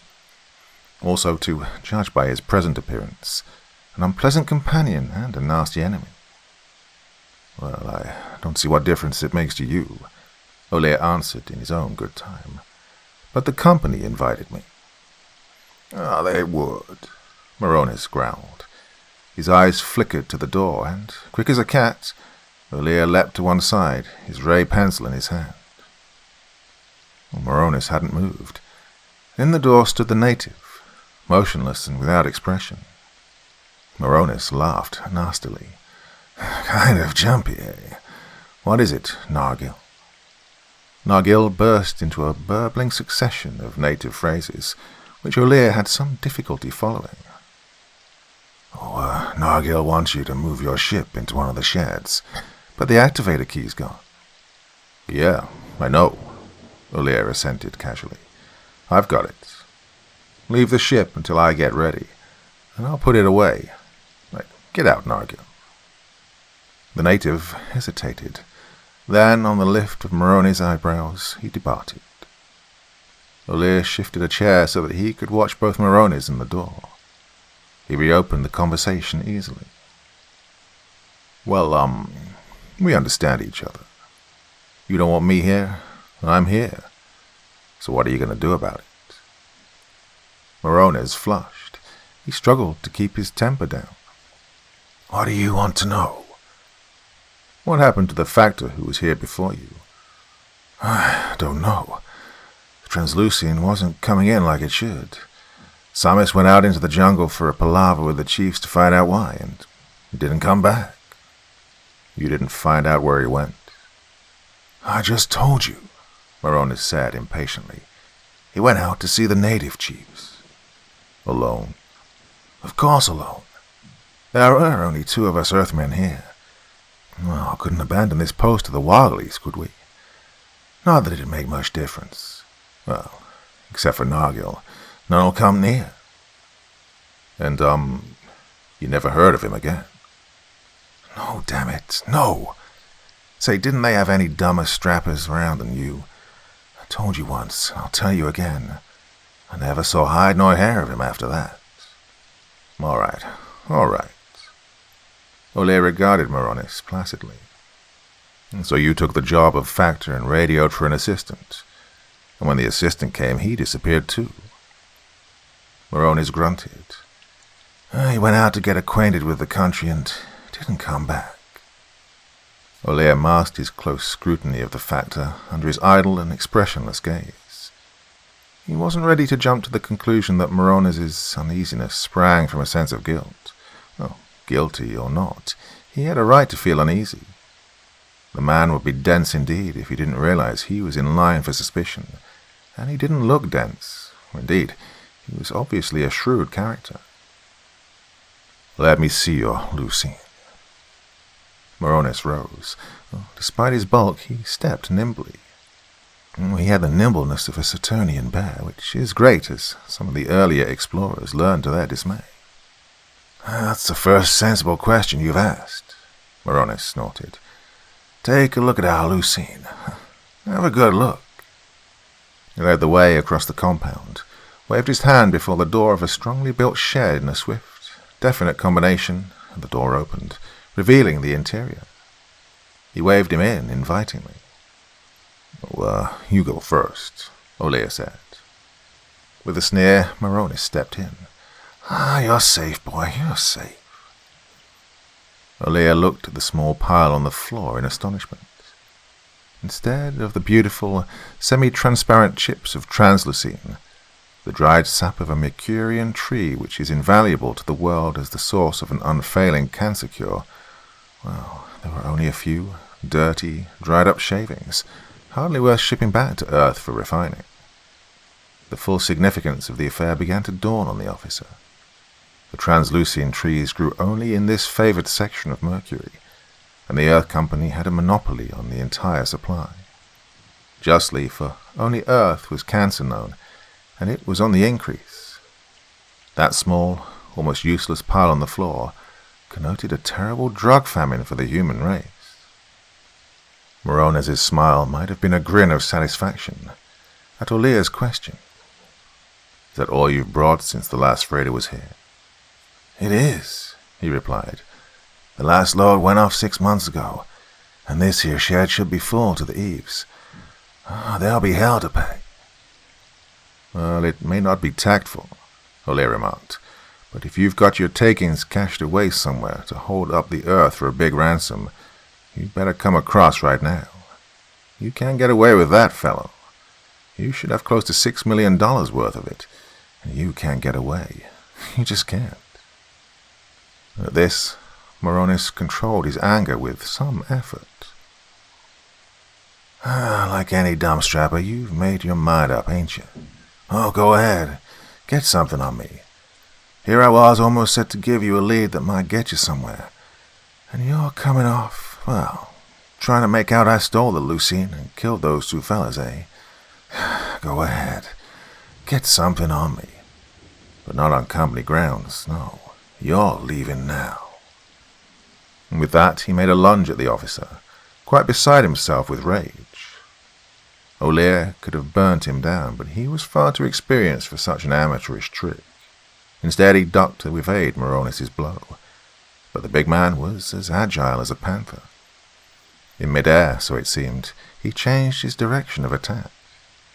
The big fist swept downward, striking Olea's head a glancing blow. But the men of the Force have always been fighters, whatever their shortcomings as diplomats. Olea countered with a strong right to the body, thudding solidly, for Morones' softness did not go far below the surface. The Factor whirled instantly, but not quite fast enough to bar the door. Olea was out and inside his ship in a few seconds, slamming the hatch. Tact, he grinned to himself, inserting the activator key. Tact is what a fella needs. The little space flyer shot aloft, until the tiny figure of the Factor stopped shaking its fist and entered the residence. The post had a flyer of its own, of course, but Morones was too wise to use it in pursuit. Olea considered what was best to do. Well, of course, he could have placed Morones under arrest. Still could, but that wouldn't solve the mystery of the 2 deaths and the missing Lucine. If the choleric Factor was really guilty of the crimes, it'd be better to let him go his way in the hope that he'd betray himself. Olea regretted that he'd not kept his tongue under closer curb, but there was no use regretting. Perhaps, after all, he ought to turn back to pump Morones for some helpful information. His mind made up, he descended again until he was hovering a few feet from the ground. "Morones," he called. "Morones." He held the hatch open. Morones came to the door of the residence. He had a tube in his hand, a long-range weapon. "Morones," Olea declared pompously, "I place you under arrest." Well, the effect was instantaneous. Morones lifted the tube, and a glimmering, iridescent beam sprang out. The ship was up and away in a second, lurching and shivering uncomfortably every time the beam struck it in its upward flight. A good few seconds continued impingement, but a miss is as good as a light year. Miles high, Olea looked into his telens. Morones had laid aside his tube and was working with an instrument like a twin transit, plotting the ship's course naturally. Olea set his course for the Earth, and kept on it for a good 24 hours. Morones, if he was still watching him, would think he'd gone back for reinforcements. Of course, such an assumption would be incredible now, but that was before the IFP had achieved its present tremendous reputation. Beyond observation range, Olea curved back toward Mercury again, and was almost inside its atmosphere when he made a discovery that caused him to lose for a moment his natural indifference, and to clamp his jaws in anger. The current oxygen tank had become empty, and when he removed it from the rack and put in a new one, he found that someone had let out all of his essential gas. The valve of every one of his spare tanks had been opened. Had Olea actually continued on his way to Earth, he would have perished miserably of suffocation long before he could have returned to the Mercurian atmosphere. The officer whistled tunelessly through his teeth as he considered this fact.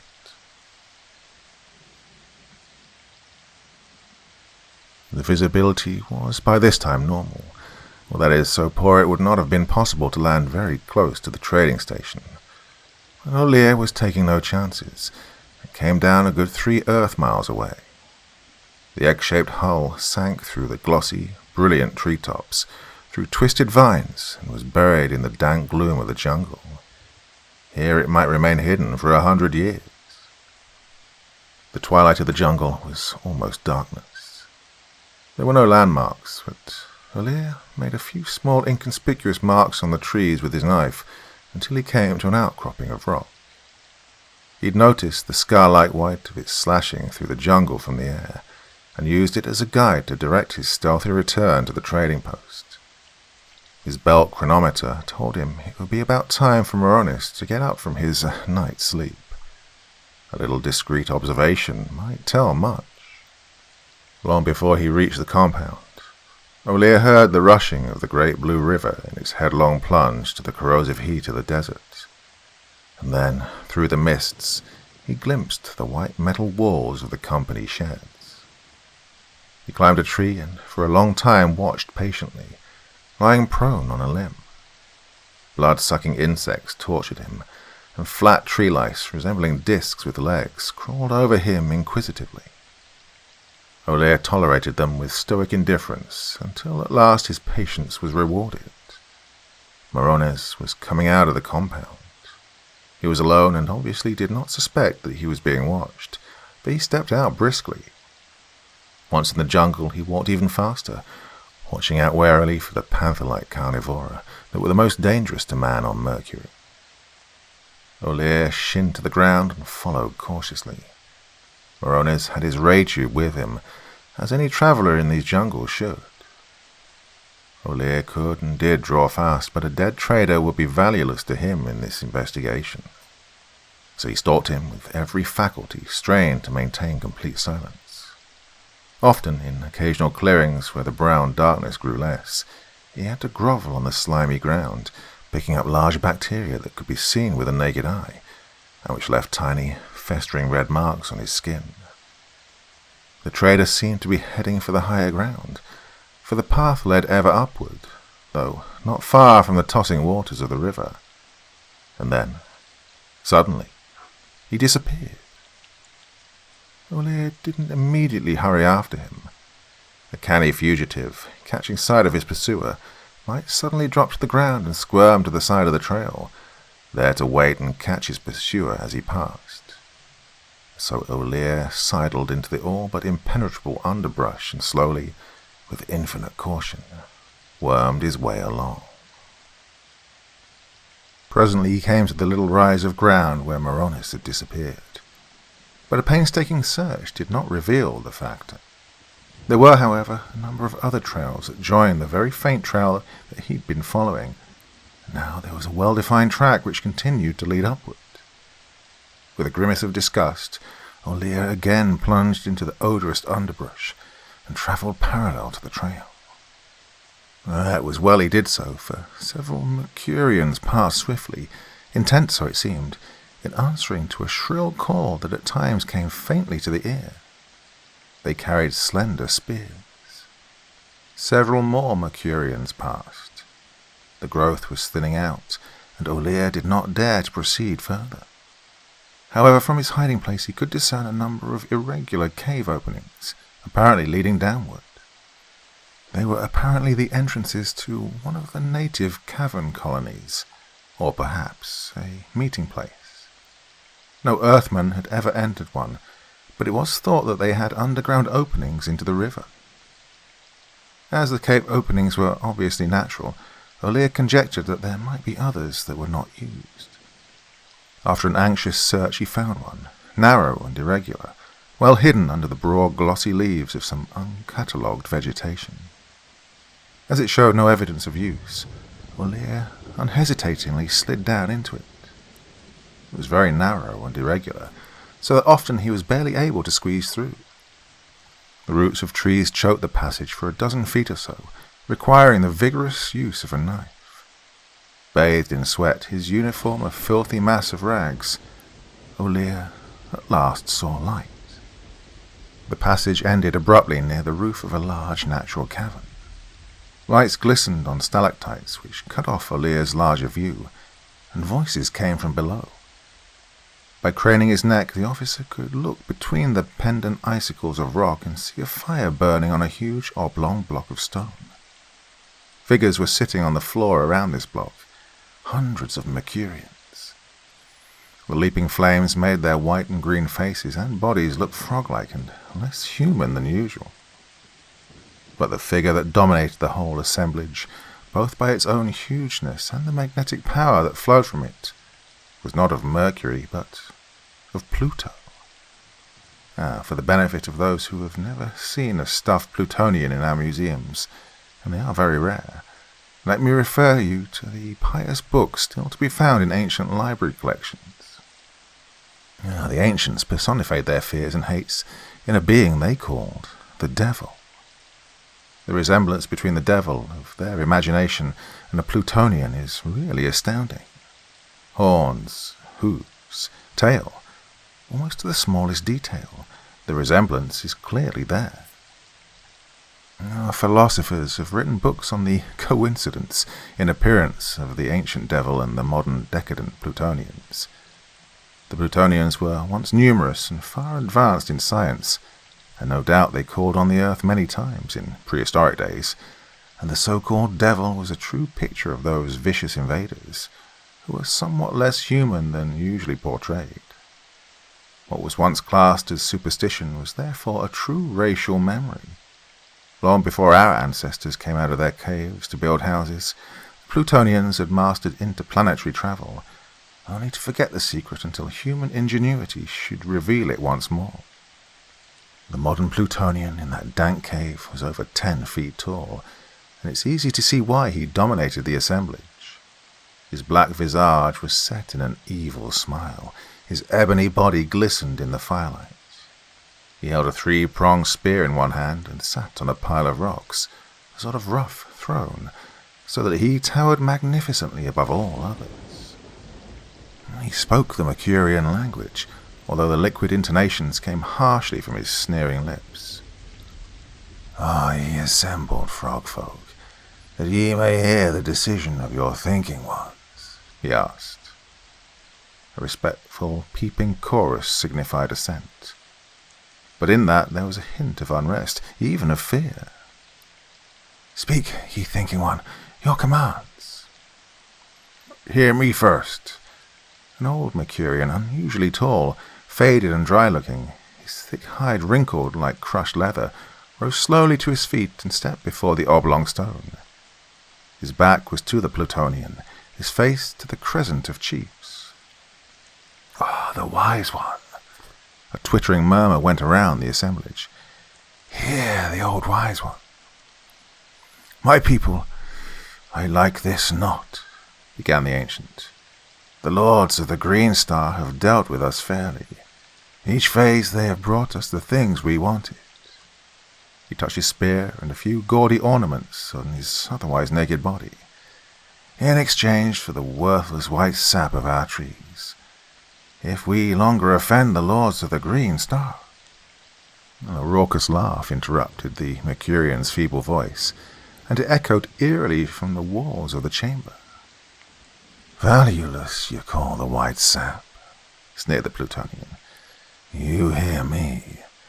That sap you call valueless is dearer than life itself to the lords of the Green Star, for they are afflicted in great numbers with a stinking death they call cancer. It destroys their vitals, and nothing in this broad universe can help save them, save this white sap that you give them. In your hands you have the power to bring the proud lords of the Green Star to their knees. They would fill this chamber many times with the most priceless treasures for the sap you give them so freely. Withhold the sap, and your thinking ones may go to the Green Star itself to rule over its lords. They are desperate. Their emissaries may even now be on the way to beg your pleasure. Speak, thinking ones. Would you not rule the Green Star? But the chiefs failed to become enthused. One of them rose and addressed the Plutonian. "O Lord of the outer orbit, for near one full phase have you dwelt among us, and well should you know we have no desire for conquest. We fear to go to the Green Star to rule." "Then let me rule for you," exclaimed the Plutonian instantly. "My brothers will abide with you as your guests, shall see that you receive a fair reward for the white sap, and I will convey your commands to the lords of the Green Star." To this the old wise one raised his withered hands, so that the uncertain twittering of voices which followed the Plutonian's suggestion subsided.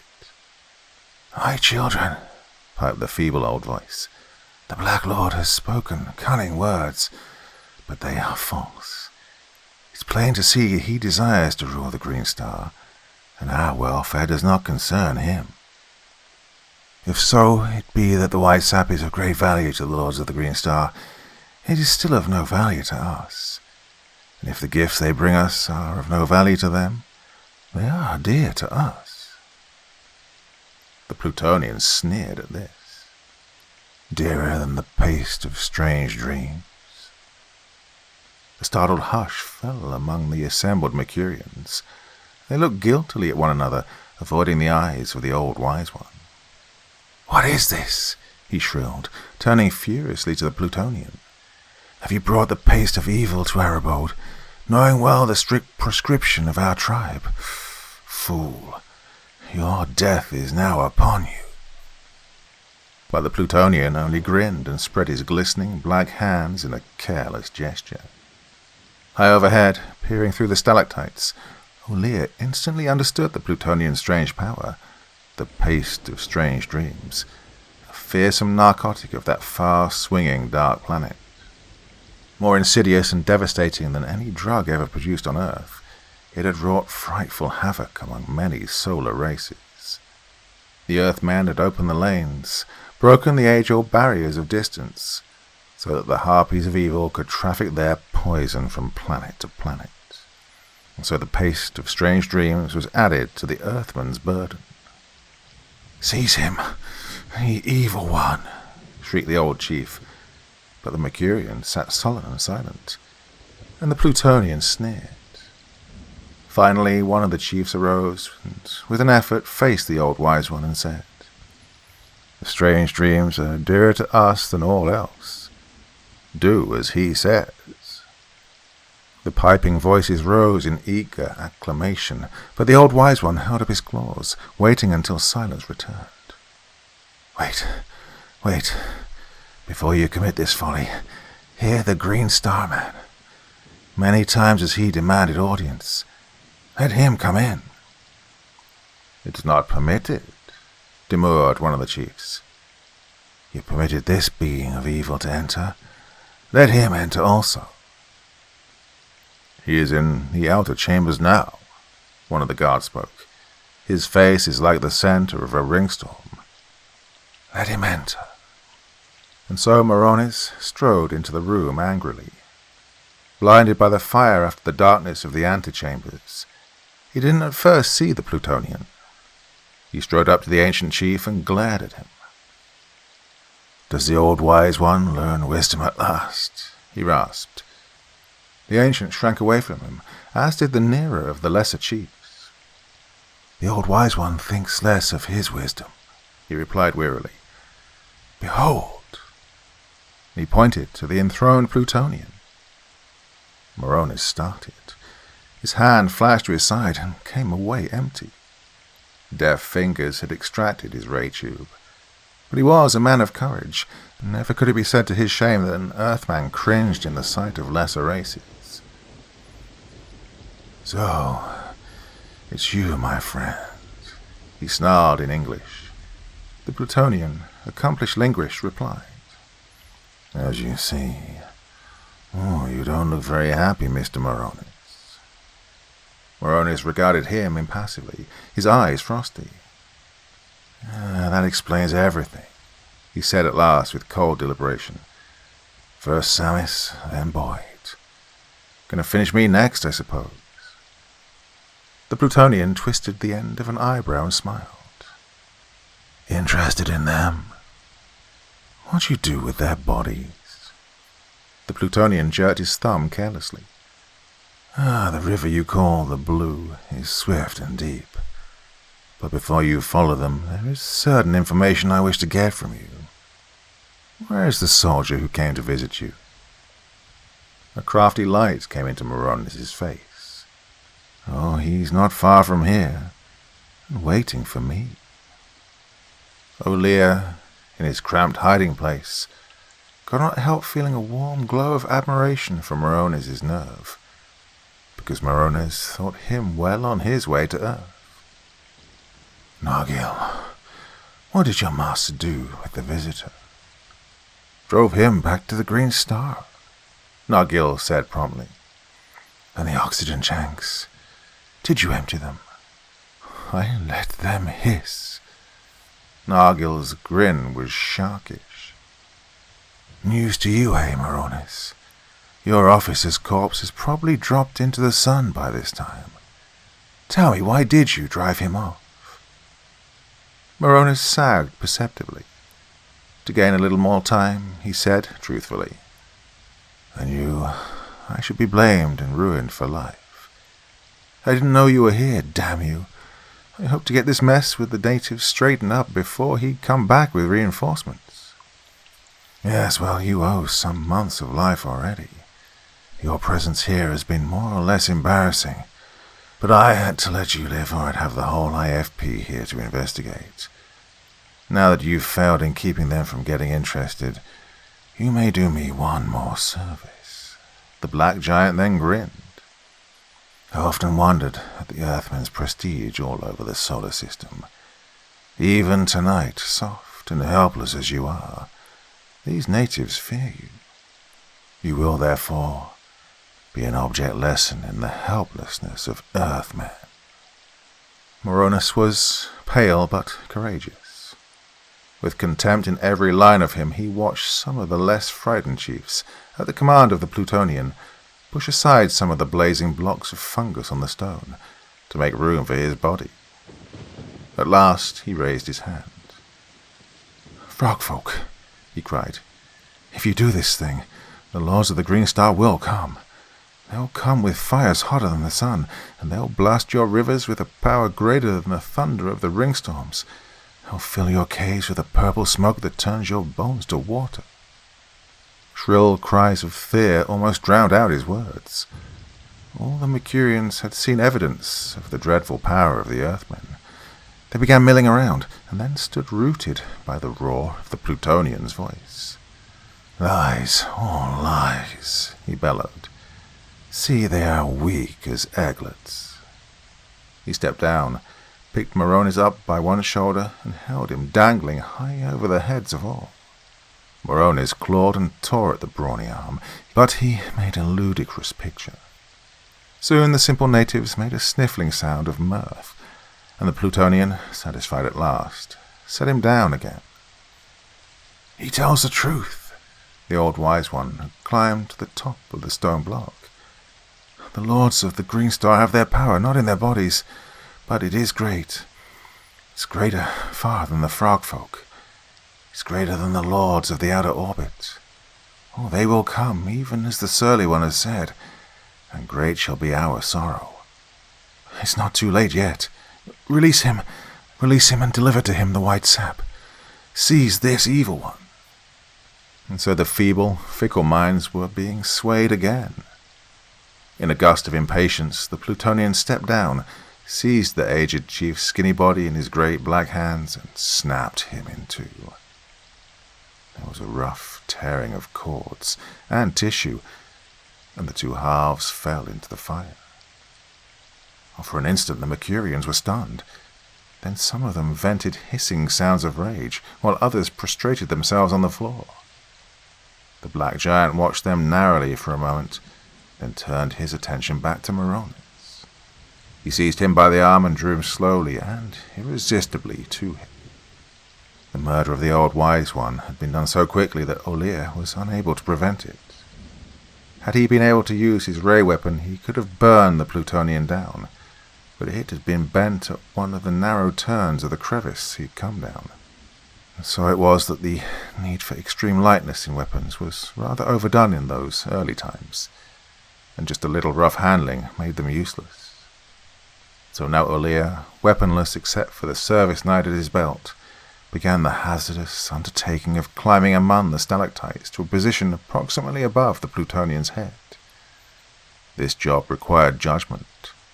Some of the stone masses were insecurely anchored and would crash down at the slightest touch. Some were spaced so closely together he couldn't get between them, but others were so far apart it was difficult to get from one to another. Yet he made it somehow, and, unnoticed, for all eyes were being turned on the tense drama being enacted below. From almost directly overhead, he saw Moronas being drawn upward.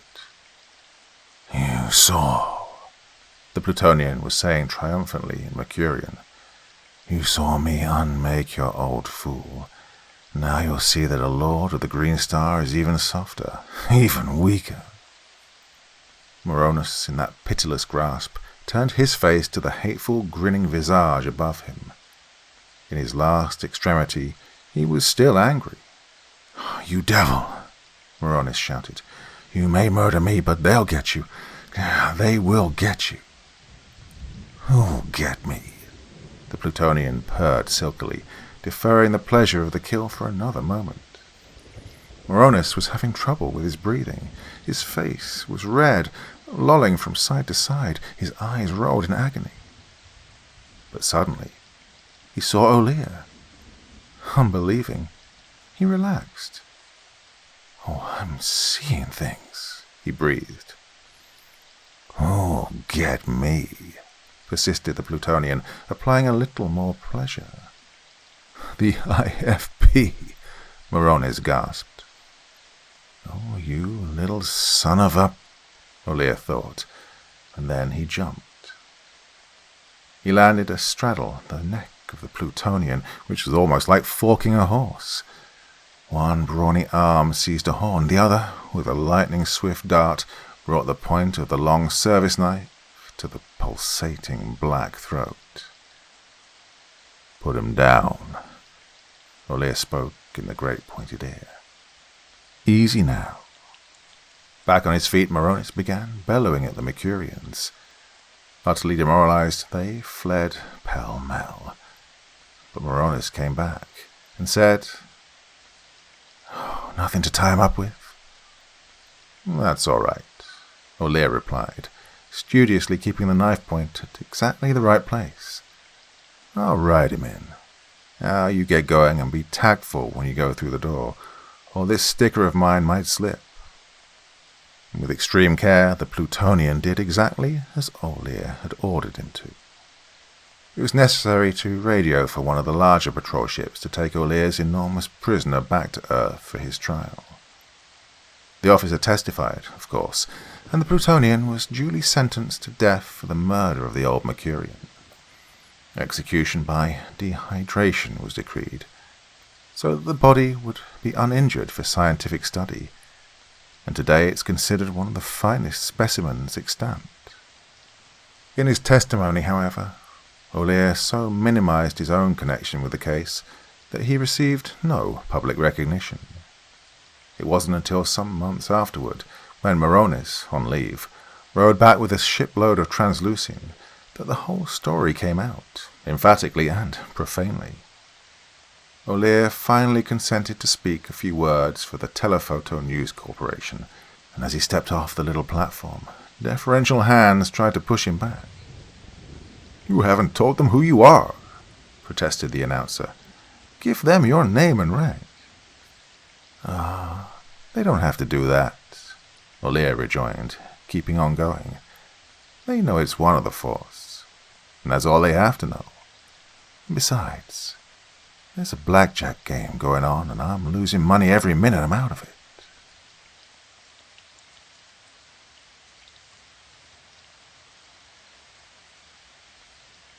The Terrible Tentacles of L-472 by Sewell Peaslee Wright.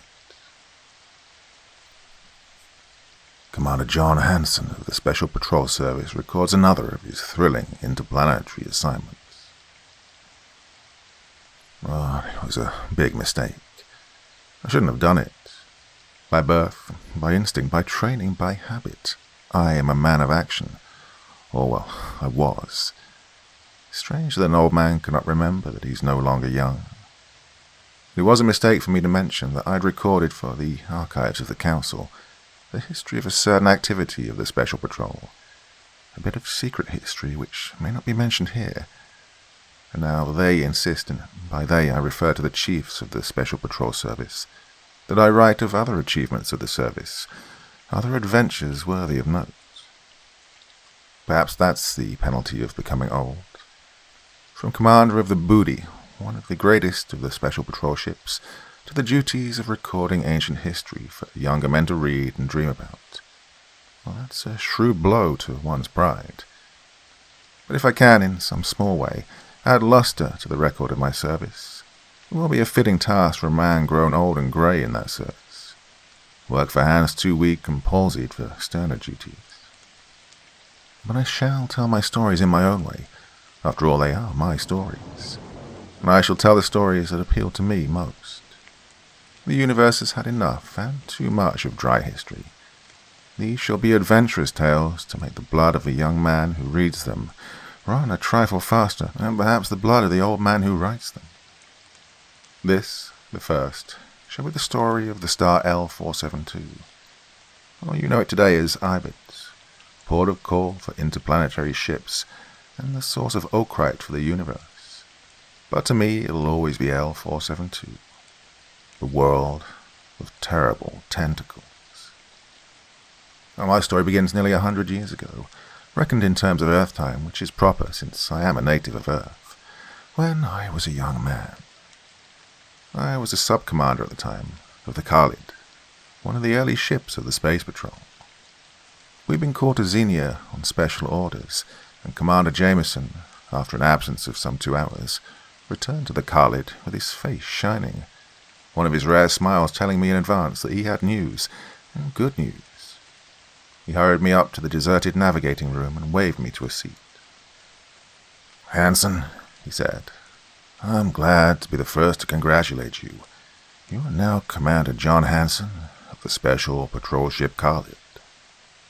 "Sir," I gasped, "do you mean—" His smile broadened.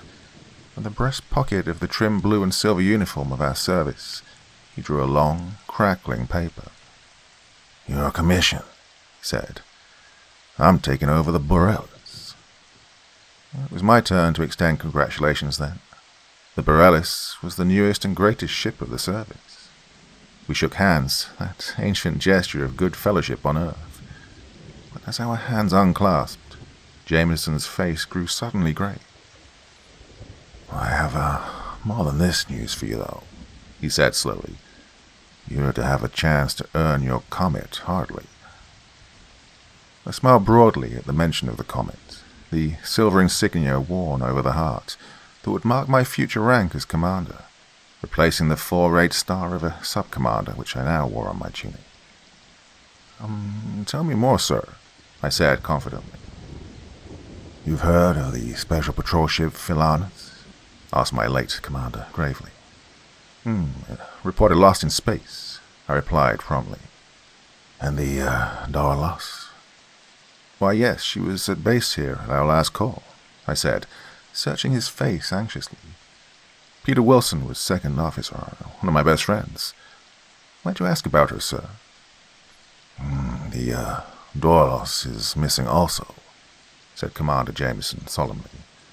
"Both those ships were sent upon a particular mission. Neither of them has returned. It's concluded that some common fate has overtaken them. The Khalid, under your command, is commissioned to investigate these disappearances. You're not charged with the mission of these other ships. Your orders are to investigate their disappearance. The course, together with the official patrol orders, I shall hand you presently, but with them go verbal orders. You are to lay and keep the course designated, which will take you well out of the beaten path to a small world which has not been explored, but which has been circumnavigated a number of times by various ships remaining just outside the atmospheric envelope, are found to be without evidence of intelligent habitation. In other words, without cities, roads, canals, or any other evidence of human handiwork or civilization. Now, I believe your instructions give you some of this information, but not all of it. This world, unnamed because of its uninhabited condition, is charted only as L472. Well, your larger charts will show it, I'm sure. The atmosphere is reported to be breathable by inhabitants of Earth and other beings having the same general requirements. Vegetation is reported as dense, covering the 5 continents of the world, to the edges of the northern and southern polar caps, which are small. Topographically, the country is rugged in the extreme, with many peaks, apparently volcanic, but now inactive or extinct, on all of its 5 large continents. And, I'm to land there, sir? I asked eagerly. Your orders are very specific upon that point, said Commander Jameson. You are not to land until you've carefully and thoroughly done a recon from above at a low altitude. You'll exercise every possible caution.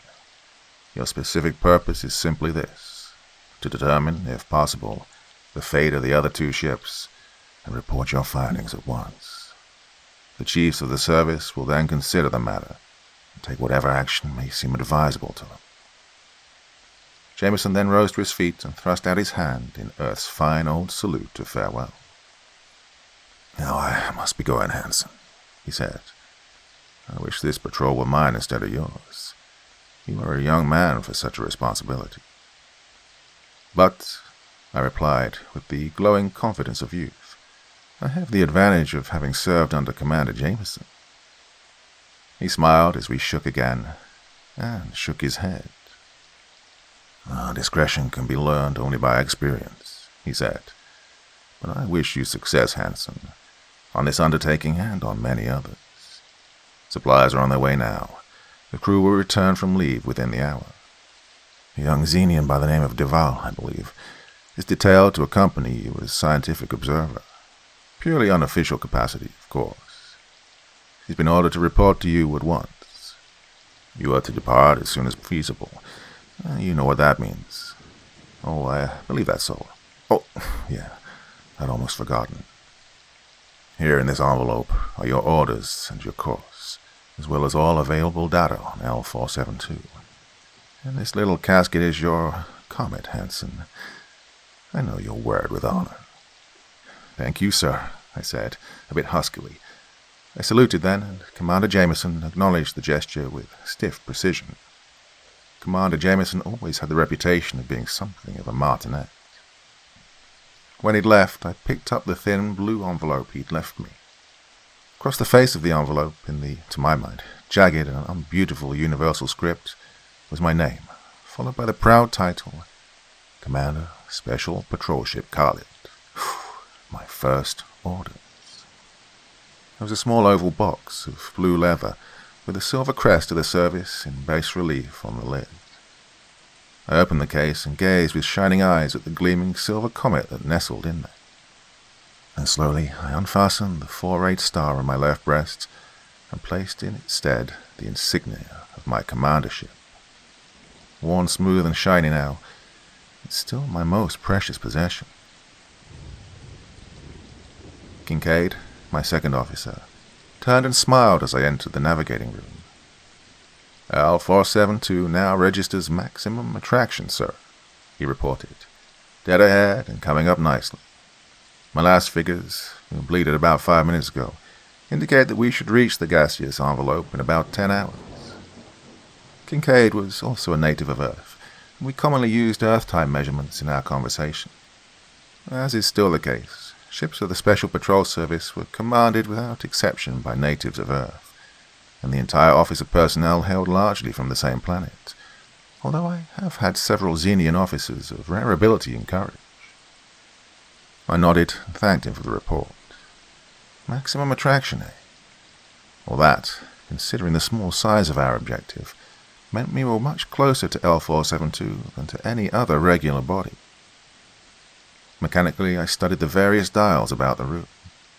The attraction meter, as Kincaid had said, registered several degrees of attraction, and the red slide on the rim of the dial was squarely at the top, showing that the attraction was coming from the world at which our nose was pointed.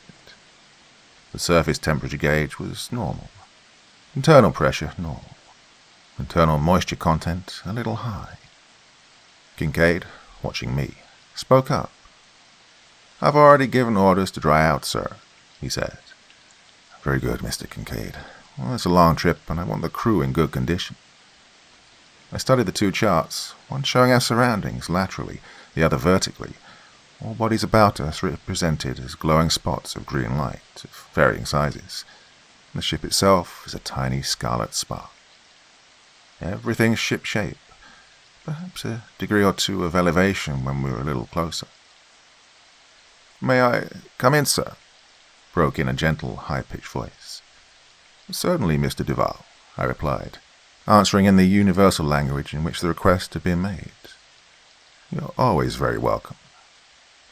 Duval was a typical Xenian of the finest type, slim, very dark, and with the amazingly intelligent eyes of his kind.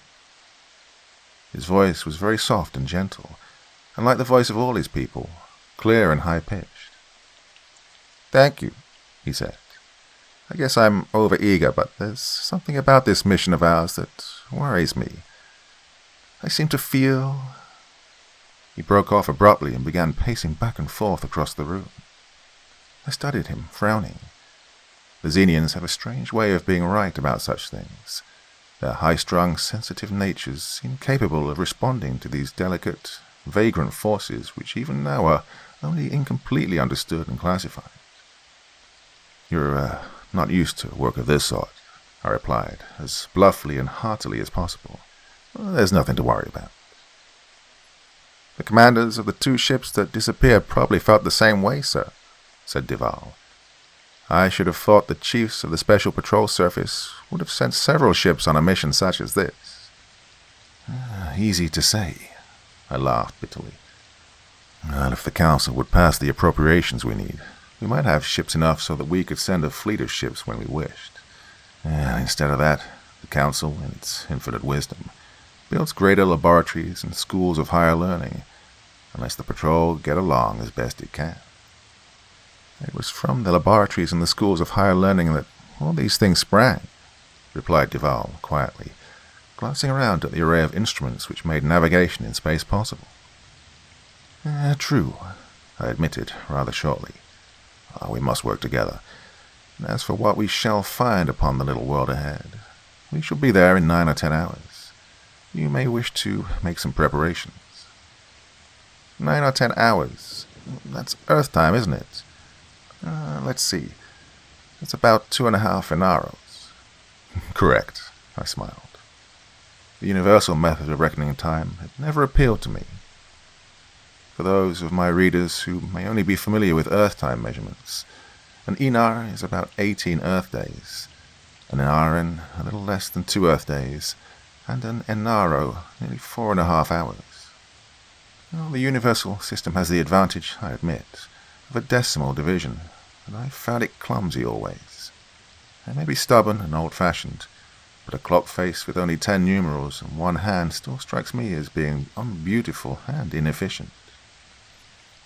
2.5 Inaros, repeated Duval thoughtfully. "I believe I shall see if I can get a little sleep now. I should not have brought my books with me, I'm afraid. I read when I should sleep. Will you call me should there be any developments of interest?" I assured him that he would be called as he requested, and he left. "A decent sort of chap, sir," observed Kincaid, glancing at the door through which Duval had just departed. "A student," I nodded, with the contempt of violent youth for the man of gentler pursuits than mine, and turned my attentions to some calculations for entry in the law. Busied with the intricate details of my task, time passed rapidly. The watch changed, and I joined my officers in the tiny, arched dialing salon. It was during the meal that I noticed for the first time a sort of tenseness. Every member of the mess was unusually quiet. And though I would not have admitted it then, I was not without a good deal of nervous restraint myself. "Gentlemen," I remarked when the meal was finished, I believe you understand our present mission. Primarily, our purpose is to ascertain, if possible, the fate of 2 ships that were sent here and who have not returned. We're now close enough for reasonable observation by means of the television disc, and I shall take over its operation myself.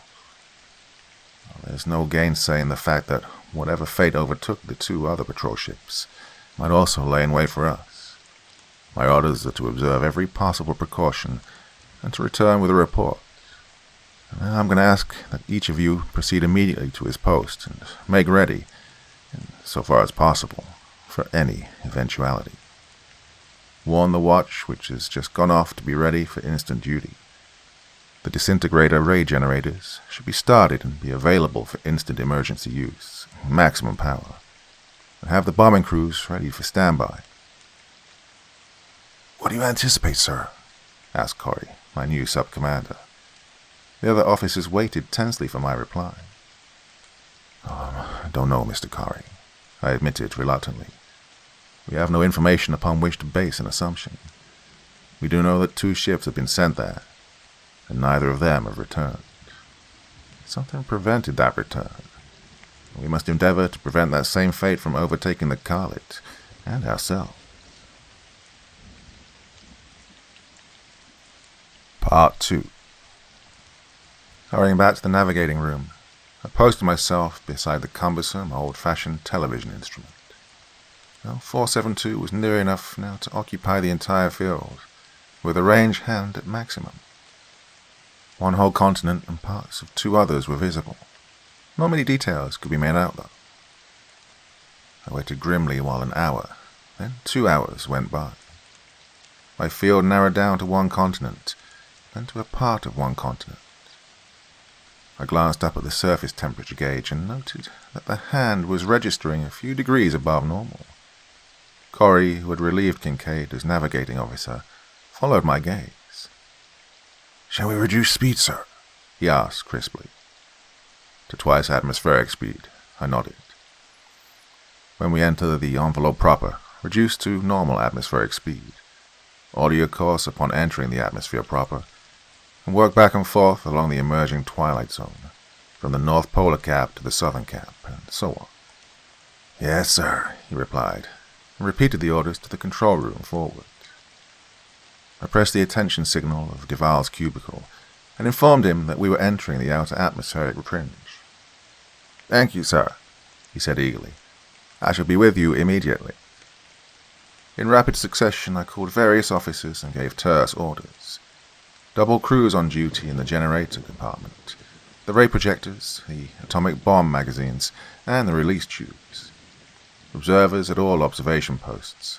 Operators at the 2 smaller television instruments to comb the terrain and report instantly about any object of interest. With the 3 of us searching, it seemed incredible that anything could escape us. At atmospheric altitudes, even the 2 smaller television instruments would be able to pick up a body the size of one of the missing ships. Duval entered the room as I finished giving my orders. "Strange world, Duval," I commented, glancing towards the television instrument. Covered with trees, even the mountains, and what I presumed to be volcanic peaks. They crowd right down to the edge of the water. He adjusted the focusing lever slightly, his face lighting up with the interest of a scientist gazing at a strange specimen, whether it be a microbe or a new world. "Strange, strange," he muttered. "A universal vegetation. No variation of type from equator to polar cap, apparently. And the water, did you notice its color, sir?" "Purple," I nodded. "It varies on the different worlds, you know. Yeah, I've seen pink, red, white, and black seas, as well as the green and blue of Earth." "And no small islands," he went on, as though he'd not even heard me. "Not in the visible portion, at any rate." I was about to reply when I felt the peculiar surge of the Khalid as she reduced speed. I glanced at the indicator, watching the hand drop slowly to atmospheric speed. "Keep a close watch, Duval," I ordered. "We shall change our course now to comb the country for traces of 2 ships we're seeking. If you see the least suspicious sign, let me know immediately." He nodded, and for a time there was only a tense silence in the room, broken at intervals by Corey as he spoke briefly into his microphone, giving orders to the operating room. Perhaps an hour went by, I'm not sure. It seemed like a longer time than that, though. Then Duval called out in sudden excitement, his high, thin voice stabbing the silence. "Here, sir, look. A little clearing, artificial, I judge. And the ships, both of them." "Stop the ship, Mr. Corey," I snapped as I hurried to the instrument. "Duval, take those reports." I gestured towards the 2 attention signals that were glowing and softly humming and thrust my head into the shelter of the television instrument's big hood. Oh, Duval had made no mistake. Directly beneath me, as I looked, was a clearing, a perfect square with rounded corners, obviously blasted out of the solid forest by the delicate manipulation of sharply focused disintegrator rays. And upon the naked, pitted surface thus exposed, side by side in orderly array, were the missing ships. I studied the strange scene with a heart that thumped excitedly against my ribs. What should I do? Return and report? Descend and investigate? There was no sign of life around the ships, and no evidence of damage. Well, if I brought the Khalid down, would she make a third to remain there, to also be marked lost in space on the records of the service? And reluctantly, I drew my head from beneath the shielding hood. "What were the 2 reports, Duval?" I asked, and my voice was thick. "The other 2 television observers." "Yes, sir. They report that they cannot positively identify the ships with their instruments, but feel certain that they are the 2 that we seek." "Very good. Tell them, please, to remain on watch, searching space in every direction, and to report instantly anything suspicious. Mr. Corey, we'll descend until this small clearing becomes visible through the ports to the unaided eye. I'll give you the corrections to bring us directly over the clearing." And I read the finer scales of the television instrument to him. He rattled off the figures, calculated an instant, and gave his orders to the control room, while I kept the television instrument bearing upon the odd clearing and the 2 motionless, deserted ships. As we settled, I could make out the insignia of the ships, could see the pitted, stained earth of the clearing, brown with the dust of disintegration. I could see the surrounding trees very distinctly now. They seemed really similar to our weeping willows on Earth, which I perhaps should explain, since it's impossible for the average individual to have a comprehensive knowledge of the flora and fauna of the entire known universe, is a tree of considerable size, having long, hanging branches arching from its crown and reaching nearly to the ground. These leaves, like typical willow leaves, were long and slender, and of rusty green color. The trunks and branches seemed to be black or dark brown, and the trees grew so thickly that nowhere between their branches was the ground visible. 5,000 feet, sir," said Corey, "directly above the clearing. Should we descend further?" 1,000 feet at a time, Mr. Corey," I replied, after a moment's hesitation. "My orders are to exercise the utmost caution. Mr. Duval, please make a complete analysis of the atmosphere. I believe you are familiar with the traps provided for the purpose." "Yes, you propose to land, sir?" "I propose to determine the fate of those 2 ships and the men who brought them here," I said with sudden determination. Duval did not reply, but as he turned to obey orders, I saw that his presentiment of trouble had not left him. 4,000 feet now, sir," said Corey. I nodded, studying the scene below us. The great hooded instrument brought it within, apparently, 50 feet of my eyes, but the great detail revealed nothing of interest. The 2 ships lay motionless, huddled close together. The great circular door of each was open, as though opened that same day, or maybe a century before. 3,000 feet, sir," said Corey. "Proceed at the same speed," I replied. Whatever fate had overtaken the men of the other ships had caused them to disappear entirely, and without sign of a struggle. But what conceivable fate could that be? 2,000 feet, sir," said Corey. "Good," I said grimly. "Continue with the descent, Mr. Corey." Duval hurried into the room as I spoke. His face was still clouded with foreboding. "I have tested the atmosphere, sir," he reported. It is suitable for breathing by either men of Earth or Xenia. No trace of noxious gases of any kind. It is probably rather rarefied, such as one might find on Earth or Xenia at high altitudes. 1,000 feet, sir, said Corey. I hesitated for an instant. Undoubtedly, the atmosphere had been tested by the other ships before they landed. In the case of the second ship, at any rate, those in command must have been on the alert against danger. And yet both of those ships lay there motionless, vacant, deserted. I could feel the eyes of the men on me. My decision must be delayed no further. We will land, Mr. Corey, I said grimly. Near the two ships, please. Very well, sir, nodded Corey, and spoke briefly into the microphone. I might warn you, sir, said Duval quietly, to govern your activities once outside, free from the gravity pads of the ship, on a body of such small size, an ordinary step will probably cause a leap of considerable distance. Yeah, thank you, Mr. Duval. That is a consideration I'd overlooked. I shall warn the men. We must...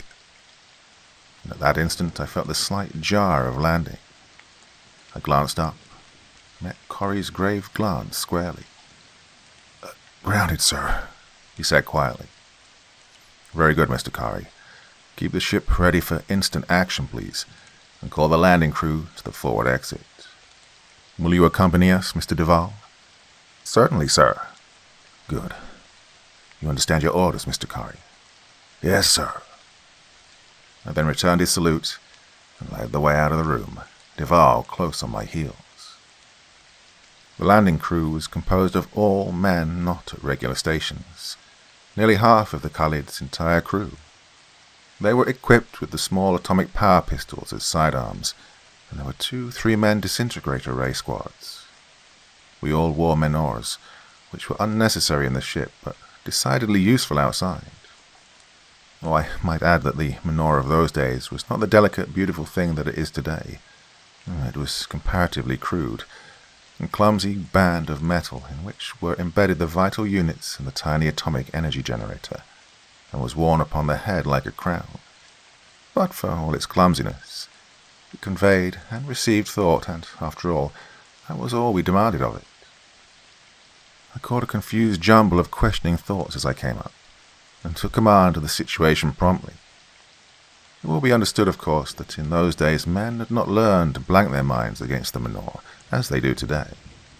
It took generations of training to perfect that ability. Open the exit, I ordered Kincaid, who was standing by the switch, key in the lock. Yes, sir, he thought promptly, and unlocking the switch, released the lever. The great circular door revolved, backing slowly on its fine threads, gripped by the massive gimbals which, as at last the ponderous plug of metal freed itself from its threads, swung the circular door aside, like the door of a vault. Fresh, clean air swept in, and we breathed it gratefully. Science can revitalize air, take out impurities and replace used-up constituents, but it cannot give the freshness of pure natural air, even the science of today. Mr. Kincaid, you'll stand by with 5 men. Under no circumstances are you to leave your post until ordered to do so. No rescue parties, under any circumstances, are to be sent out unless you have those orders directly from me. Should any untoward thing happen to this party, you will instantly reseal this exit, reporting at the same time to Mr. Corey, who has his orders. You will not attempt to rescue us, but will return to the base and report in full, with Mr. Corey in command. Is that clear? Certainly, came back his response instantly, but I could sense the rebellion in his mind. Kincaid and I were old friends, as one of his fellow officers. I smiled at him reassuringly and directed my orders to the waiting men. You're aware of the fate of the 2 ships of the patrol that have already landed here? I thought slowly, to be sure they understood perfectly. What fate overtook them, I do not know. That's what we're here to determine.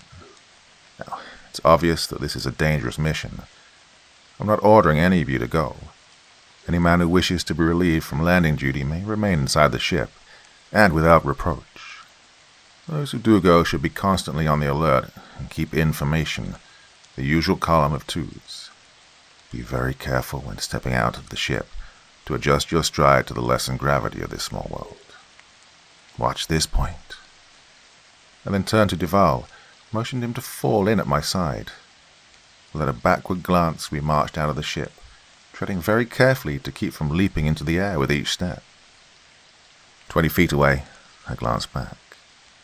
There were 14 men behind me. Not a single man of the landing crew had remained in the ship. I'm proud of you, man, I thought heartily, and no emanation from any menor was ever more sincere. Cautiously, eyes roving ceaselessly, we made our way towards the two silent ships. It seemed a quiet, peaceful world, an unlikely place for tragedy. The air was fresh and clean, although, as Duval had predicted, rarefied like the air at an altitude. The willow-like trees that hemmed us in rustled gently, their long, frond-like branches with their rusty green leaves swaying. "Do you notice, sir?" came a gentle thought from Duval, an emanation that could hardly have been perceptible to the men behind us. "That there is no wind, and yet the trees are swaying and rustling." I glanced around, startled. I hadn't noticed the absence of a breeze. I tried to make my response reassuring. There's probably a breeze higher up. It doesn't dip down into this little clearing, I ventured. At any rate, it's not important. These ships are what interest me. What will we find there? We shall soon know, replied Duval. Here's the Dorlos, the second of the two, was it not? Yes. I came to a halt beside the gaping door. There was no sound from within, no evidence of life there, no sign that men had ever crossed that threshold, save that the whole fabric was the work of man's hands. Mr. Duval and I will investigate the ship, with 2 of you men, I directed. The rest of the detail will remain on guard, and give the alarm at the least sign of any danger. You first 2 men, follow us. The indicated man nodded and stepped forward. There, yes sirs, came surging through my menore like a single thought. Cautiously, with Duval at my side and the 2 men at our backs, we stepped over the high threshold into the interior of the Dorlo. Part 3. The ethon tubes overhead made everything as light as day, and since the Dorlos was a sister ship of my own Khalid, I had not the slightest difficulty in finding my way about. There was no sign of a disturbance anywhere. Everything was in perfect order. From the evidence, it would seem that the officers and men of the Dorlos had deserted the ship of their own accord, and then failed to return. Well, nothing of value here, I commented to Duval. We might as well. There was a sudden commotion from outside the ship. Startled shouts rang through the hollow hull, and a confused medley of excited thoughts came pouring in. With one accord, the 4 of us dashed to the exit, Duval and I in the lead. At the door we paused, following the stricken gaze of the men grouped in a rigid knot just outside. Some 40 feet away was the edge of the forest that hemmed us in. A forest that was now lashing and writhing as though in the grip of some terrible hurricane. Trunks bending and whipping, long branches writhing, curling, lashing out. 2 of the men, sir, shouted a non-commissioned officer of the landing crew as we appeared in the doorway. In his excitement, he forgot his menore and resorted to the infinitely slower but more natural speech. Some sort of insect came buzzing down, like an earth bee but larger. One of the men slapped it and jumped aside, forgetting the low gravity here. He shot into the air, and another of the men made a grab for him. They both went sailing into the trees. Look! But I had already spotted the 2 men. The trees had them in their grip. Long tentacles curled around them, a dozen of the great willow-like growths apparently fighting for possession of the prizes. And all around, far out of reach, the trees of the forest were swaying restlessly, their long pendulous branches, like tentacles, lashing out hungrily. The race, sir, snapped the thought from Duval, like a flash of lightning. Concentrate the beams. Strike at the trunks. Right. My orders emanated on the heels of the thought more quickly than one word could have been uttered. The 6 men who operated the disintegrator rays were stung out of their startled immobility, and the soft hum of the automatic power generators deepened. Strike at the trunks of the trees. Beams narrowed to a minimum. Action at will. The invisible rays swept long gashes into the forest as the trainers squatted behind their sights, directing their long, gleaming tubes. Branches crashed to the ground, suddenly motionless. Thick brown dust dropped heavily.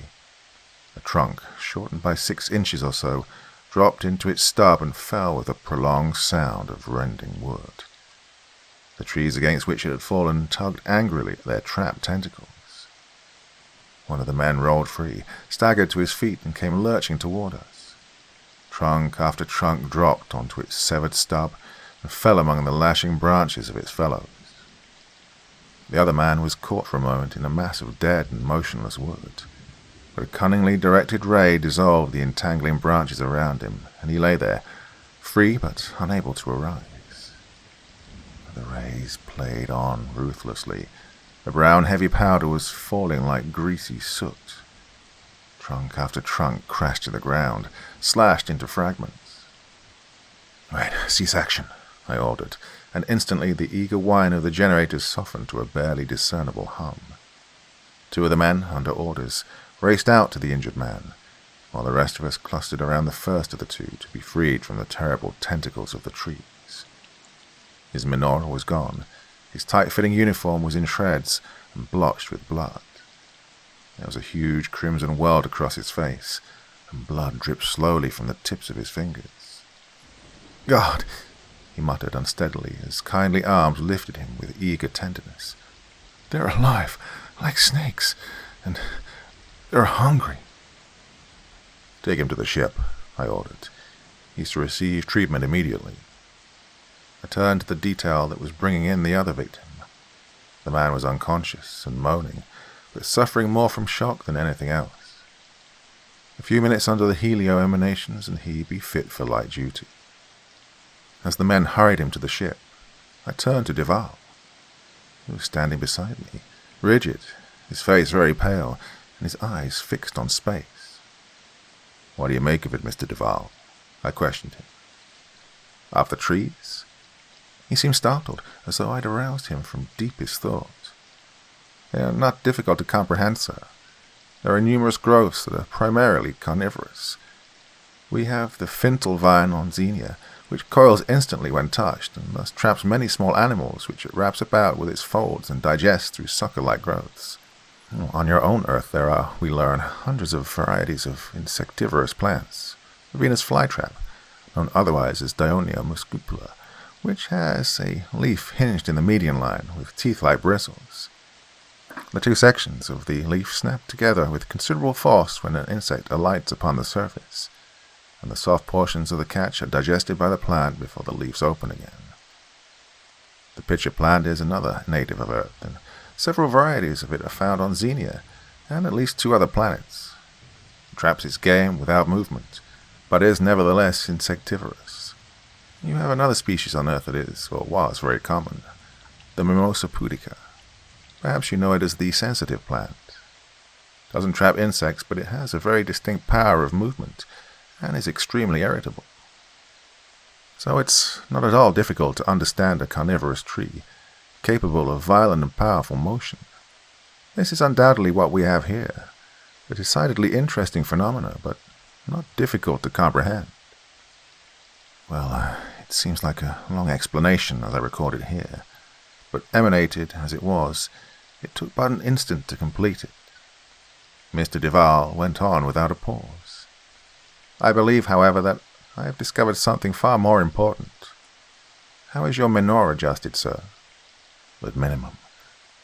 "Turn it to maximum, sir." I glanced at him curiously, but obeyed. And new streams of thought poured in upon me. Kincaid, the guard at the exit, and, well, something else. I blanked out Kincaid and the men, feeling Duval's eyes searching my face. There was something else, something... I focused on the dim, vague emanations that came to me from the circlet of my menore, and gradually, like an object seen through heavy mist, I perceived the message. Wait, we're coming, through the ground. The trees, disintegrate them, all of them, all you can reach. But not the ground, not the ground. Peter, I shouted, turning to Duval. That's Peter Wilson, second officer of the Dorals. Duval nodded, his dark face alight. Let's see if we can answer him, he suggested, and we concentrated all of our energy on a single thought. We understand. We understand. Well, the answer came back instantly. Oh, good. Thank God. Sweep them down, Hanson. Every tree. Kill them. Kill all of them. Kill them. The emanation fairly shook with hate. We're coming to the clearing. Wait. While you wait, use your rays upon those accursed hungry trees. Grimly and silently we hurried back to the ship. Duval, the savant, snatching up specimens of earth and rock here and there as he went. The disintegrator rays of the portable projectors were no more than toys compared with the mighty beams the Khalid was capable of projecting, with her great generators to supply power. Even with the beams narrowed to the minimum, they cut a swath a yard or more in diameter, and their range was tremendous. Although working rather less rapidly as the distance and power decreased, they were effective over a range of many miles. From their blasting beams, the forest shriveled and sank into tumbled chaos. A haze of brownish dust hung low over the scene, and I watched with a sort of awe. It was the first time I'd ever seen the rays at work on such wholesale destruction. The startling thing became evident soon after we began our work. This world, which we had thought to be void of animal life, proved to be teeming with it. From out of the tangle of broken and harmless branches, thousands of animals appeared. The majority of them were quite large, perhaps the size of full-grown hogs, which earth animal they seemed to resemble, save that they were a dirty yellow color and had strong, heavily clawed feet. These were the largest of the animals, but there were myriads of smaller ones, all of them pale or neutral in color, and apparently unused to such strong light, for they ran blindly, wildly seeking shelter from the universal confusion. Still, the destructive beams kept about their work, until the scene had changed utterly. Instead of resting in a clearing, the Khalid was now in the midst of a tangle of fallen, wilting branches that stretched like a great still sea as far as the eye could see. Cease action, I ordered suddenly. I'd seen, or thought I'd seen, a human figure moving in the tangle not far from the edge of the clearing. Corey relayed the order, and instantly the rays were cut off. My menore, free from the interference of the great atomic generators of the Khalid, emanated the moment the generators ceased functioning. Enough, Hanson. Cut the rays. We're coming. We've ceased action. Come on, now. I hurried to the still open exit. Kincaid and his guards were staring at what had been the forest. They were so intent that they didn't notice I'd joined them, and no wonder. A file of men were scrambling over the debris, gaunt men with disheveled hair, practically naked, covered with dirt and the greasy brown dust of the disintegrator ray. In the lead, hardly recognizable, his menore awry upon his tangled locks, was Peter Wilson. "Wilson!" I shouted, and in a single great leap I was at his side, shaking his hand, one arm about his scarred shoulders, laughing and talking excitedly, all in the same breath. "Wilson, tell me, in God's name, what has happened?" He looked up at me with shining, happy eyes, deep in black sockets of hunger and suffering. "The part that counts," he said hoarsely, "is that you're here, and we're here with you. My men need rest and food. Not too much food at first, but we are starving. I'll give you the story of as much of it as I know while we eat." I sent my orders ahead. For every man of that pitiful crew of survivors, there were 2 eager men of the Khalid's crew to minister to them. In the little dining salon of the officers' mess, Wilson gave us the story, while he ate slowly and carefully, keeping his ravenous hunger in check. "Oh, it's a weird sort of story," he said. "I'll cut it as short as I can. I'm too weary for details. Now, the Dorlos, as I suppose you know, was ordered to L472 to determine the fate of the Villainous, which had been sent here to determine the feasibility of establishing a supply base here for a new interplanetary ship line. It took us nearly 3 days, Earth time, to locate this clearing and the Villainous, and we grounded the Dorlos immediately. Our commander, you probably know him, Hanson, David McClellan, big red-faced chap." I nodded, and Wilson continued. "Oh, Commander McClellan was a choleric person, as courageous a man as ever wore the blue and silver of the service, and very thoughtful of his men. We had a bad trip. 2 swarms of meteorites had worn our nerves thin, and a faulty part in the air purifying apparatus had nearly done us in. While the exit was being unsealed, he gave the interior crew permission to go off duty, get some fresh air, with orders, however, to remain close to the ship, under my command. Then, with the usual landing crew, he started for the Villainous. He'd forgotten, under the stress of the moment, that the force of gravity would be very small on a body no larger than this. The result was that as soon as they hurried out of the ship, away from the influence of our own gravity pads, they hurled into the air in all directions." Wilson paused, and several seconds passed before he could go on. "Well, the trees, I suppose you know something about them, reached out and swept up 3 of them. Oh, McClellan and the rest of the landing crew rushed to their rescue. Oh, they were caught up, man. Oh, God, I can see them. I can hear them even now. Oh, I couldn't stand there and see that happen to them. With the rest of the crew behind me, we rushed out, armed with only our atomic pistols. We didn't dare use the rays. There were a dozen men caught up everywhere in those hellish tentacles. I don't know what I thought we could do. I knew only that I must do something.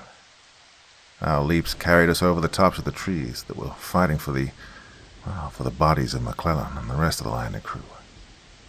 I saw then, when it was too late, there was nothing we could do.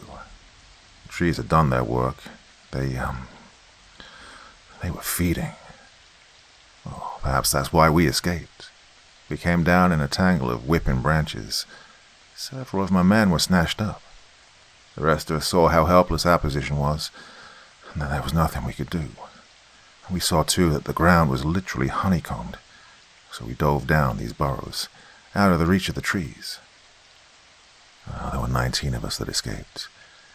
I can't tell you how we lived, but I wouldn't if I could. The burrows had been dug by the pig-like animals that the trees live upon, and they led eventually to the shore where there was water. Got horrible, bitter stuff, but not salty, and apparently not poisonous.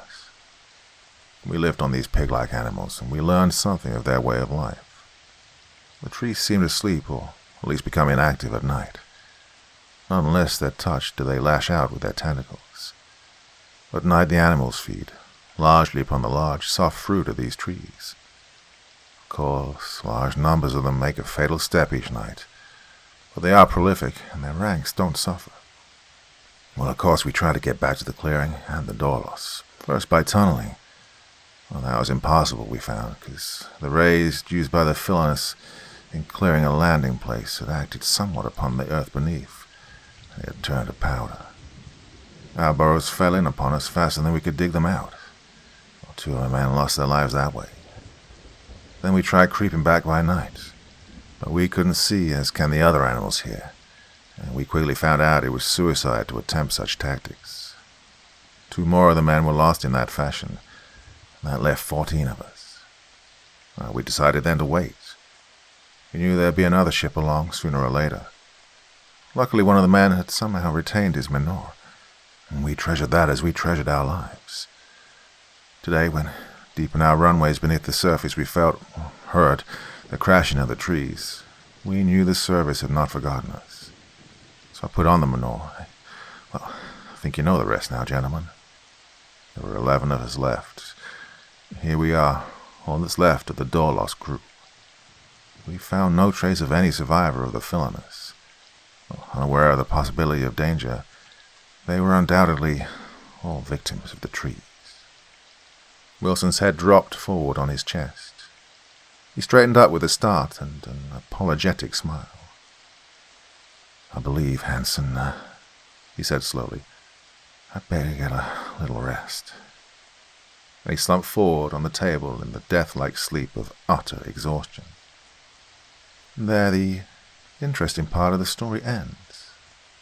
The rest is history, and there's too much dry history in the universe already. Duval wrote 3 great volumes on L472, or IBIT as it's called now. One of them tells in detail how the presence of constantly increasing quantities of volcanic ash robbed the soil of that little world of its vitality, so that all forms of vegetation except the one became extinct, and how through a process of development and evolution, those trees became carnivorous. The second volume is a learned discussion of the tree itself.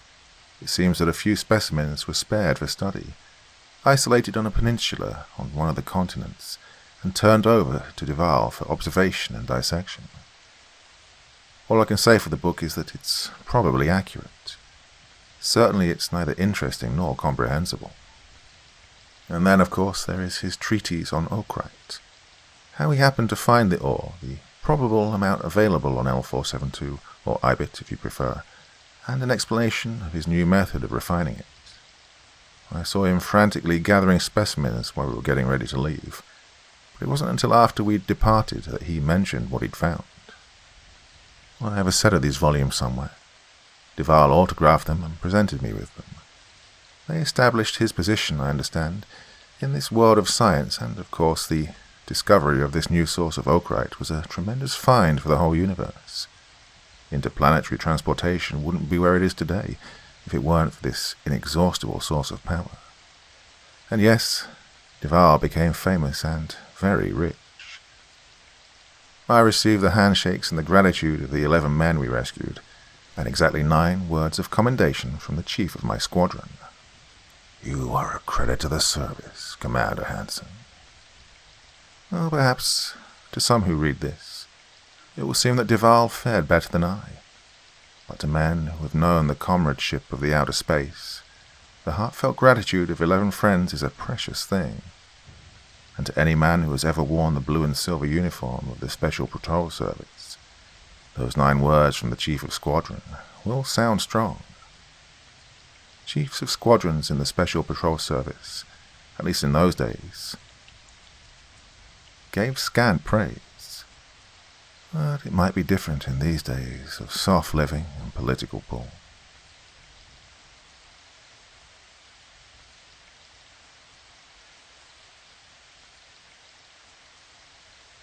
In tonight's story, Dr. Bird and his friend Carnes unravel another criminal web of scientific mystery. The Black Lamp by Captain S. P. Meek. "The clue, Carnes," said Dr. Bird slowly, "lies in those windows." Operative Carnes of the United States Secret Service shook his head before he glanced at the windows of the famous scientist's private laboratory on the top floor of the Bureau of Standards. "I usually defer to your knowledge, Doctor," he said, "but this time I think you're off on the wrong foot. If the thieves came in through the windows, what was their object in cutting that hole through the roof? The marks are very plain, and they indicate that the hole was cut in some manner from the inside." Dr. Bird smiled enigmatically. "That is too evident for discussion," he replied. "I grant you that the thieves entered from the roof, through that hole. After they'd secured their booty, they left by the same route. I presume that you've noticed the marks on the roof where an aircraft of some sort, probably a helicopter, landed and then took off. A much greater question is that of what they did before they landed and cut the hole." "I don't follow your reasoning, Doctor." "Carnes, that hole was cut through the roof with a heavy saw. In cutting it, the workers dislodged quite a little plaster which fell to the floor and must have made a great deal of noise. Why wasn't that noise heard?" "Well, it was heard. The watchman heard it, but knew that Lieutenant Breslau was working here, and he thought he'd made the noise." "Well, surely. But why didn't Breslau hear it?" "How do we know that he didn't? He was taken to Walter Reed Hospital this morning with his mind an absolute blank and his tongue paralyzed. He must have seen the thieves, and they treated him in some way to ensure his silence. When he's able to talk, if he ever is, he'll probably give us a good description of them." Dr. Bird shook his head. "Too thin, Connie, oh dear," he said. "Breslau is a very intelligent young man. He was perfectly normal when I left him shortly after midnight last night. He was working alone in here on a device of the utmost military importance. On the desk is a push button which sets ringing a dozen gongs in the building. Surely a man of that type would have had sense enough when he saw or heard intruders cutting a hole through the roof to sound an alarm which would have brought every watchman on the grounds to his assistance. He must have been knocked out before the halt was started, probably before the helicopter's landing." "How? Gas of some sort?" "Well, the windows were all closed and locked, and I've already ascertained that the gas and water lines have not been tampered with. Gas won't penetrate through a solid roof in sufficient concentration to knock out a man like that. It was something more subtle than gas." "What was it?"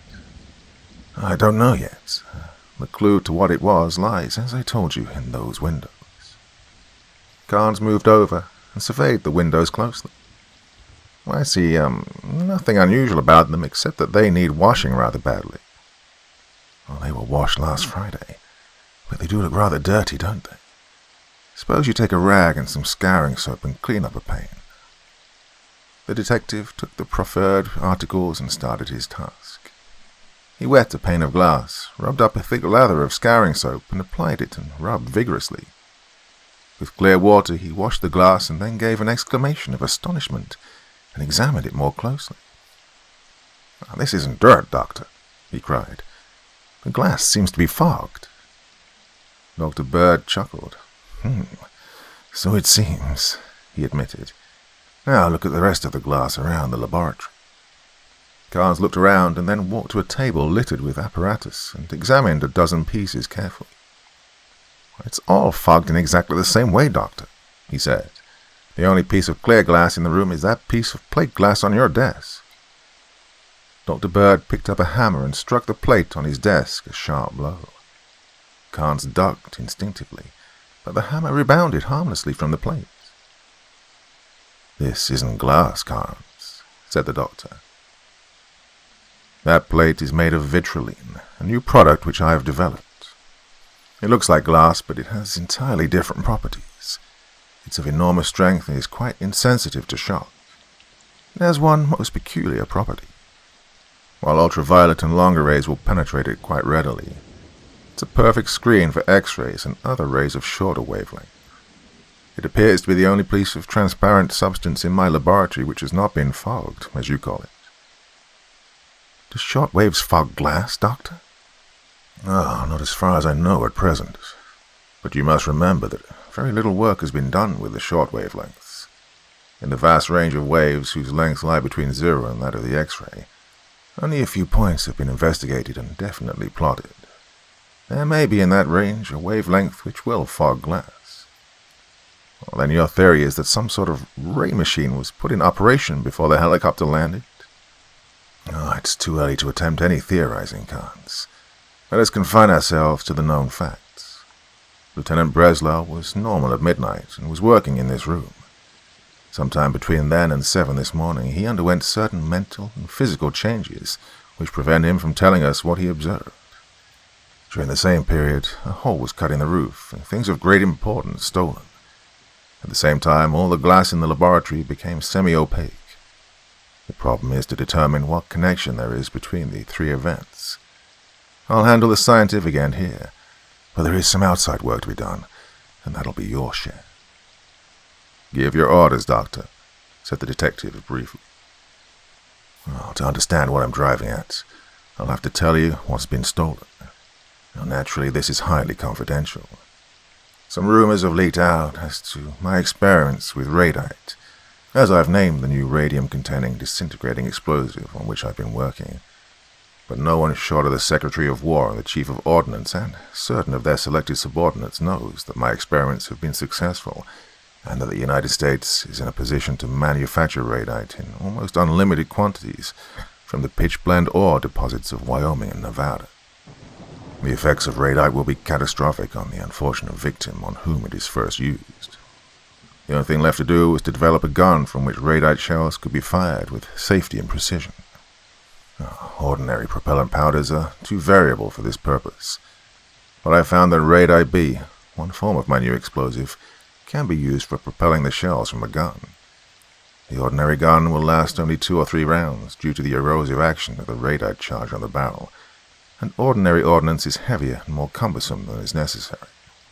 When this was found to be the case, the Chief of Ordnance detailed Lieutenant Breslau, the Army's greatest expert on gun design, to work with me in an attempt to develop a suitable weapon. Breslau is a wizard at that sort of work, and has made a miniature working model of a gun with a vitriline-lined barrel, which is capable of being fired with a miniature shell. The gun will stand up under the repeated firing of radite charges, and is very light and compact, and gives an accuracy of fire control heretofore deemed impossible. From this he planned to construct a larger weapon, which would fire a shell containing an explosive charge of 2 1/2 ounces of radite at a rate of fire of 200 shots per minute. The destructive effect of each shell will be greater than that of the ordinary high-explosive shell fired from a 16-inch mortar, and all of the shells can be landed inside a 200-foot circle at a range of 15 miles. The weight of the completed gun will be less than half a ton, exclusive of the firing platform. It is Breslau's working model which has been stolen. Carnes whistled softly between his teeth. The matter will have to be handled pretty delicately to avoid international complications, he said. It's hard to tell just where to look. There are a great many nations who would give any amount for a model of such a weapon. Well, the matter must be handled delicately, and also in absolute secrecy, Carnes. We're not yet ready to announce to the world the fact that we have such a weapon in our armory. It's the plan of the President to have a half-dozen of these weapons manufactured and given a demonstration of their terrible effectiveness to representatives of the powers of the world. Think what an argument the existence of such a weapon will be for the furtherance of his plans for disarmament and universal peace. Public sentiment will force disarmament on the world, for even the worst jingoists could no longer defend armaments in the face of America's offer to scrap these super engines of destruction and to destroy the plans from which they were made. If the model has fallen into the hands of any civilized power, the damage is not irreparable, for public opinion would force its surrender in return.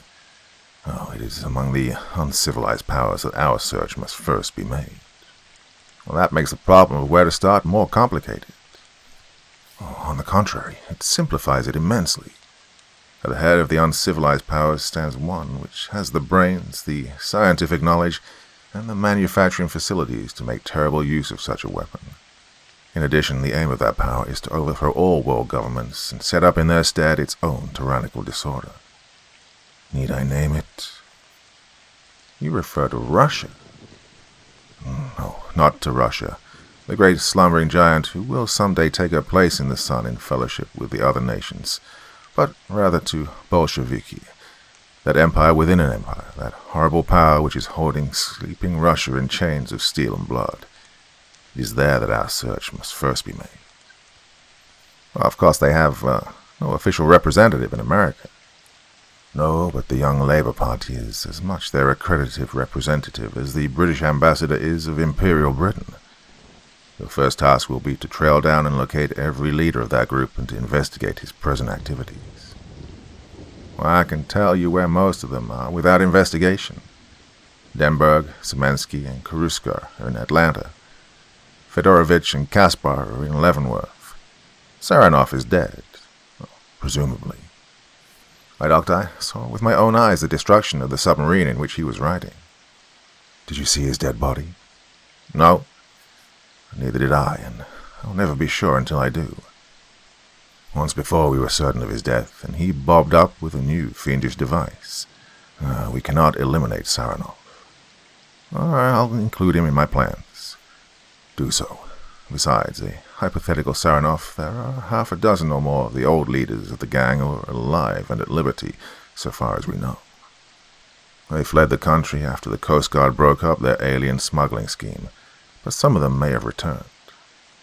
There are also 30 or 40 underlings who should be located and checked upon, and, in addition, we must not lose sight of the fact that the new heads of the organization may have been smuggled into the United States. It's no simple task that I'm setting you, Carnes, but I know that you and Bolton will see it through if anyone can. Thanks, Doctor. We'll do our best. Now, if I'm not speaking out of turn, what are you planning on doing in the meantime? I'm going to start Taylor off on an ultra-shortwave generator and try a few experiments along that line. Breslaw is at Walter Reed, and they're doing all they can for him, but, well, until I can get some definite information as to the underlying cause of his condition, they are more or less shooting in the dark. How are they treating him? By electric stimulations and vibratory treatments, and by keeping him in a darkened room. By the way, Carnes, if I am correct in my line of thought, it would be well to have an extra guard put over Karuska. He was the only real expert in ordnance that the young Labour Party had, and if they have Breslau's model, they'll need him to supervise the construction of a gun. I'll attend to that at once, Doctor. Is there anything else? No, not that I know of. I'm going out to Tacoma Park this afternoon and have another look at Breslau. But it's too soon to hope for any change in his condition. Aside from the time I'll be out there, you can find me either here or at my home, in case anything develops. I'll get on that job at once, Doctor. Thanks, man. Remember that speed must be the keynote of your work. The telephone bell at the head of Dr. Bird's bed woke into noisy activity. The doctor roused himself and took down the instrument sleepily. A glance at the clock showed him that it was 4 a.m, and he muttered a malediction on the one who had called him. "Hello," he said into the receiver. "Dr. Bird speaking." "Doctor," came a crisp voice over the wire. "Wake up. This is Carnes talking. Something has broken loose." All trace of sleep vanished from Dr. Bird's face, and his eyes glowed momentarily with a particular glitter which Carnes would at once have recognized as indicative of the keenest interest. "What's happened, Carnes?" he demanded. "I telephoned Atlanta this morning and arranged to have an extra guard put over Karuska, as you suggested. The matter was simplified by the fact that he and 9 others were confined in the prison infirmary. The warden agreed to do as I told him, and, in addition to the other guards, a special man was placed in the ward near Karuska's bed. At 2 a.m, the lights in the ward went out. Accidentally, or were they put out? Well, they haven't found that out yet. At any rate, they're all out right now. But Karuska and all the other inmates and all the guards at that particular ward have gone crazy." "The hell you say?" "Well, not only that, they're also partially paralyzed. The description I got over the telephone corresponds exactly with the condition of Lieutenant Breslaw as you described it to me. Now here's the most interesting part of the whole affair. The special guard over Karuska was only lightly affected, and has already recovered and is in a position to tell you exactly what happened. I got a garbled account of the affair from the warden. Something about a goldfish bowl or something like that. The warden wouldn't take it seriously enough to give me details. I didn't press for them much, for I knew that you'd rather get them at first hand." "I certainly would. I'll be ready to leave for Atlanta in less than 10 minutes. "I expected that, Doctor. The car's already on its way to pick you up. I'll meet you at Langley Field, where a plane has already been tuned up and will be ready to take off by the time we get there." "Good work, Hans. I'll see you at the field." A car was waiting for Carnes and Dr. Bird when the Langley Field plane slid down to a landing at Atlanta. At the penitentiary, Dr. Bird went direct to the infirmary where Karuska had been confined. As he entered, he shot a keen glance around and gave an exclamation of satisfaction. "Look at the windows, Carnes," he cried. Carnes went over to the nearest window and moistened his fingertip and applied it experimentally to the glass. The moisture produced no effect, for the glass of the windows was permanently clouded, as was that of the doctor's laboratory. "Whatever happened in my laboratory the night before last was repeated here last night with a similar object," said the doctor. "The object there was to steal a gun model. Here it was to steal a man who could construct a full-size gun from the model. I understand that one of the guards escaped the fate which overtook the rest of the persons in the infirmary." "Not altogether, Doctor," replied the warden. I think that his mind is somewhat affected, for he tells a wild yarn and insists on trying to wear a goldfish ball on his head. I have him under observation in the psychopathic ward." Dr. Bird shot a scornful glance at the warden.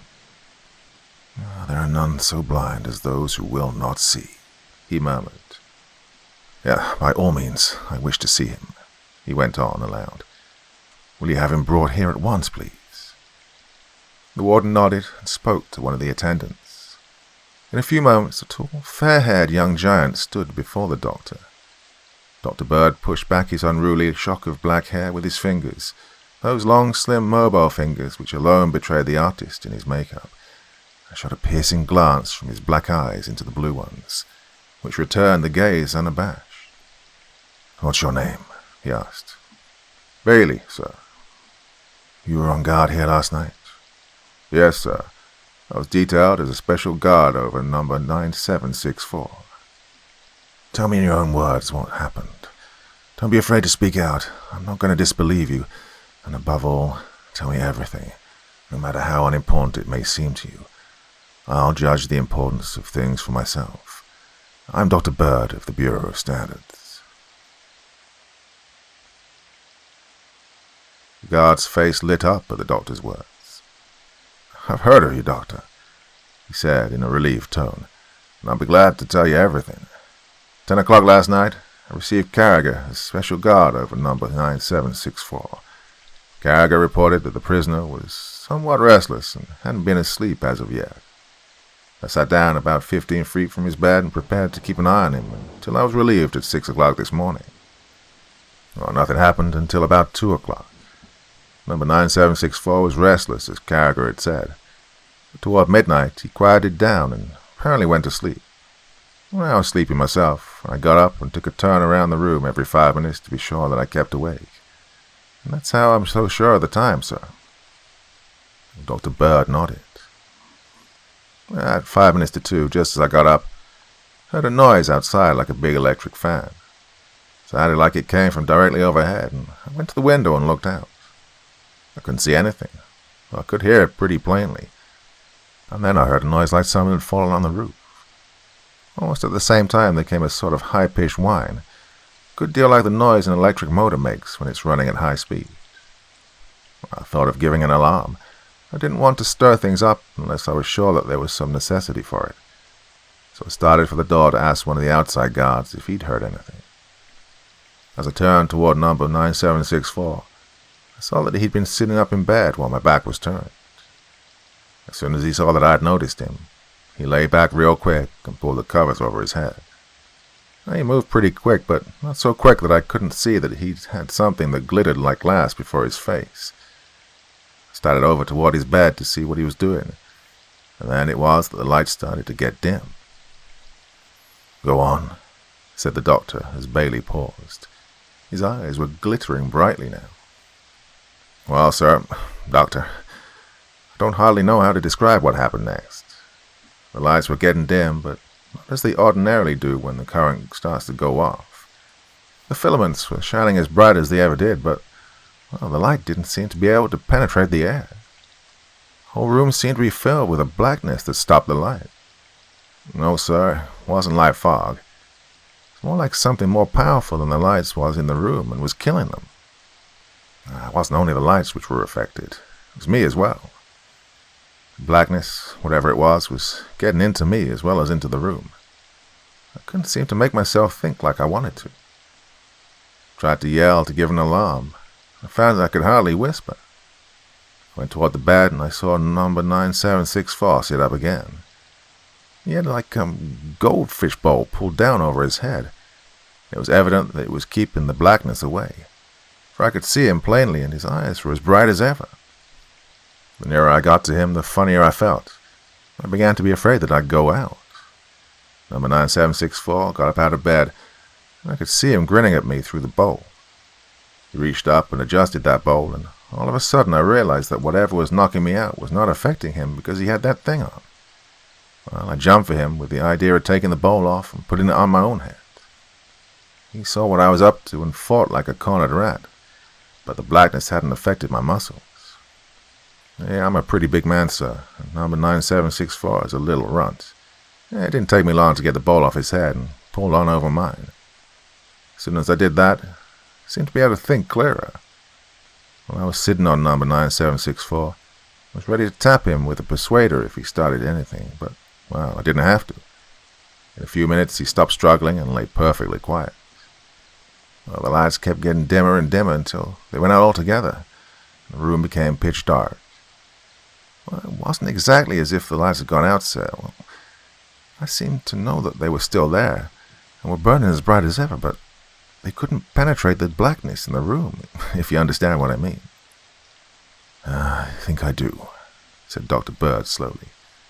It was a good deal as if you'd seen a glass filled with a pale red liquid, and someone had dumped black ink into the fluid and hid the red color. You'd know that the red was still there, but you wouldn't be able to see it through the black. Yeah, that's exactly what it was like, Doctor. You described it better than I can. Well, at any rate, after it got real dark, I heard a low whistle from the roof. Number 9764 made a struggle to get up for a moment, then lay quiet again. The whistle sounded again, then I heard someone call, "Caruso!" Everything was quiet for a while, then the same voice called again, said some stuff in a foreign language I couldn't understand. Well, I kept perfectly quiet to see what would happen. About 10 minutes the whole room remained perfectly dark, as I've said, and all the while I could hear that whining noise. All of a sudden it began to sound in a lower note, and then I could see the lights again. Very dimly, like the black ink you spoke of, was fading out. The note got lower until it stopped altogether, and the lights came on brighter until they were normal again. Then I heard a scraping noise on the roof, and the noise I had heard first, like a big electric fan. Well, I looked at the clock, and it was 2:20. For a few minutes I wasn't able to collect my wits. When I got up off of number 9764 at last, he stared at me as though he didn't know a thing, and I heaved him back into his bed and ran to the door to summon an outside guard. I could still talk in a husky whisper, but not loud. I wasn't surprised when no one heard me. Well, my orders were not to let number 9764 out of my sight, and this was an emergency, so I left the ward and found a guard. It was Madigan. He was standing on his beat, staring at nothing. When I touched him, he looked at me, and there was the same vacant look in his eyes that I'd seen in the prisoners. I talked to him in a whisper, but he didn't seem to understand. So I left him and went to a telephone and called for help. Mr. Lawson, the warden, got here with guards in a couple of minutes, and I tried to tell him what had happened, but I couldn't talk loud, and I was afraid to take the fishbowl off my head. What happened next? Mr. Lawson took me to his office, and on the way we passed under an arc light. As soon as I got under it, I began to feel better. My voice became stronger. I saw that it was doing me some good, and I stopped under it for an hour before my voice got back to normal. It seemed to clear the fog from my brain, too, and I was able, about 4 o'clock, to tell everything that had happened. Mr. Lawson seemed to think that my brain was affected as well as the others, and he sent me to the hospital. And, well, that's all, Doctor. Do you feel perfectly normal now? Yes, sir. Well, there's no need for confining this man longer, Mr. Lawson. He's as well as he ever was. Carnes, get the Walter Reed Hospital on the telephone. Tell them that I said to treat Lieutenant Breslau with light rays, rich in ultraviolets. Tell them to give him an overdose of them and not to put goggles on him. Keep him in the sun all day and under sun-ray arcs at night until further orders. Mr. Lawson, give the same treatment to the men who were disabled last night. If you haven't enough sun-ray arcs in your hospital, put them under an ordinary arc light in the yard. Bailey, you still got that fishbowl? It's in my office, Doctor, said the warden. Good enough. Send for it at once. And by the way, you have 2 more communists here, Denberg and Szymanski, haven't you? I think so. Oh, I'll have to consult the records before I can be positive. Well, I'm sure that you have. Look the matter up and let me know. The warden hurried away to carry out the doctor's orders, and an orderly appeared in a few moments with a hollow globe made of some crystalline, transparent substance. Despite its presence in the infirmary the evening before, there was no trace of clouding apparent. Dr. Bird took it and examined it critically. He rapped it with his knuckles and then stepped to the door and hurled it down violently to the concrete floor of the yard. The globe rebounded without injury and he caught it. "Ah, vitriolene, or a good imitation of it," he remarked to Carnes. "After you get through talking to the hospital, get Taylor on the wire. There's plenty of loose vitriolene in the bureau, and I want him to send about 50 square feet of it by a special plane at once." As Carnes left the room, the warden reappeared. "The men are all lying in the sun now, Doctor," he said. "I find that we have the 2 men you mentioned confined here. They're both in Tier A, Building 6. "Is that an isolated building?" "No, it's one wing of the old main building." "On which floor?" "The 2nd floor. It's a 6-story building." "Have they been moved there recently?" "They've been there for nearly a year." "In that case, there'll be little chance of another attack of this sort tonight. At the same time, I would advise you to station extra guards there tonight, and every night until I notify you otherwise. Caution them to watch the lights carefully, and to give an alarm at once if they appear to get dim. In that case, send men to the roof with rifles with orders to shoot to kill anyone they find there. I'm going back to Washington. I'm going to take Karuska, your number 9764, with me. You'd better have one of the guards in the corridor where Denberg and Semensky are. Now, wear this goldfish bowl, as you call it. A lot of plate glass, at least it will look like it, will come from Washington by plane. Cut it into sheets a foot square and use surgeon's plaster to make some temporary glass helmets for your men. I want all your guards to wear them until I either settle this matter or I'll send you some better helmets. You understand?" "I understand all right, but I'm afraid I can't do it. The wearing of such appliances would interfere with the efficiency of my men as guards." "Brain and tongue paralysis would interfere rather more seriously, it seems to me. In any event, I have sufficient authority to enforce my request. If you are at all doubtful, call up the Attorney General and ask him." Well, the warden hesitated. "If you don't mind, I think I will call Washington, Doctor," he said. "I'll have to get authority to turn number 9764 over to you in any event." "Call all you wish, Mr. Lawson. Mr. Carnes is talking to Washington now, and we'll have a clear line for you in a few minutes. Meanwhile, get a set of shackles on Karuska and get him ready to travel by plane. He appears to be suffering from mental paralysis, but I don't know how his case will develop. He may go violently insane at any moment, and I don't care to be left in a plane with an unbound maniac." Major Martin looked up from the prone figure of Karuska. "His condition duplicates that of Lieutenant Breslau, Dr. Bird," he said. "We received your telephone message this afternoon, and we kept Breslau in a flood of sunlight until dusk, then put him under sunray lamps. I don't know how you got onto that treatment, but it's having a very beneficial effect. He can already make inarticulate sounds, and his eyes are not quite as vacant as they were. If he keeps on improving as he has, he should be able to talk intelligently in a few days. If you wish to question this man, why not give him the same treatment?" "I haven't time, Major. I must make him talk tonight, if it's humanly possible. I called you in because you're the most eminent authority on the brain in the government service.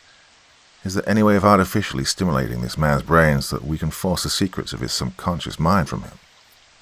The Major sat for a moment, in profound thought. "Oh, there is a way, Doctor," he said at length, "but it is a method which I would not dare to use. By applying high-frequency electrical stimulations to the medulla oblongata, at the same time bathing the cerebellum with ultraviolet, it may be done, but, well, the chances are that either death or insanity would result. I would not do it. Major Martin, this man is a reckless and dangerous international criminal. If his gang carries out the plan which I fear they've formed, the lives of thousands, well, of millions, may pay for your hesitation. I will assume full responsibility for the test if you'll make it, and I have the authority of the President of the United States behind me." "Well, in that case, Doctor, I have no choice. The President is the Commander-in-Chief of the Army, and if those are his orders, the experiment will be carried out. As a matter of form, I will ask that your orders be reduced to writing." "I will write them gladly, Major. Please proceed with the experiment without delay." Major Martin bowed and spoke to a waiting orderly.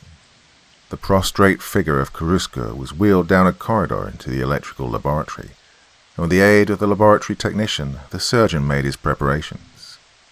The moss lamp was arranged to throw a flood of ultraviolet over the Russian's cranium, while the leads from a deep therapy X-ray tube was connected, one to the front of Karuska's throat and the other to the base of his brain.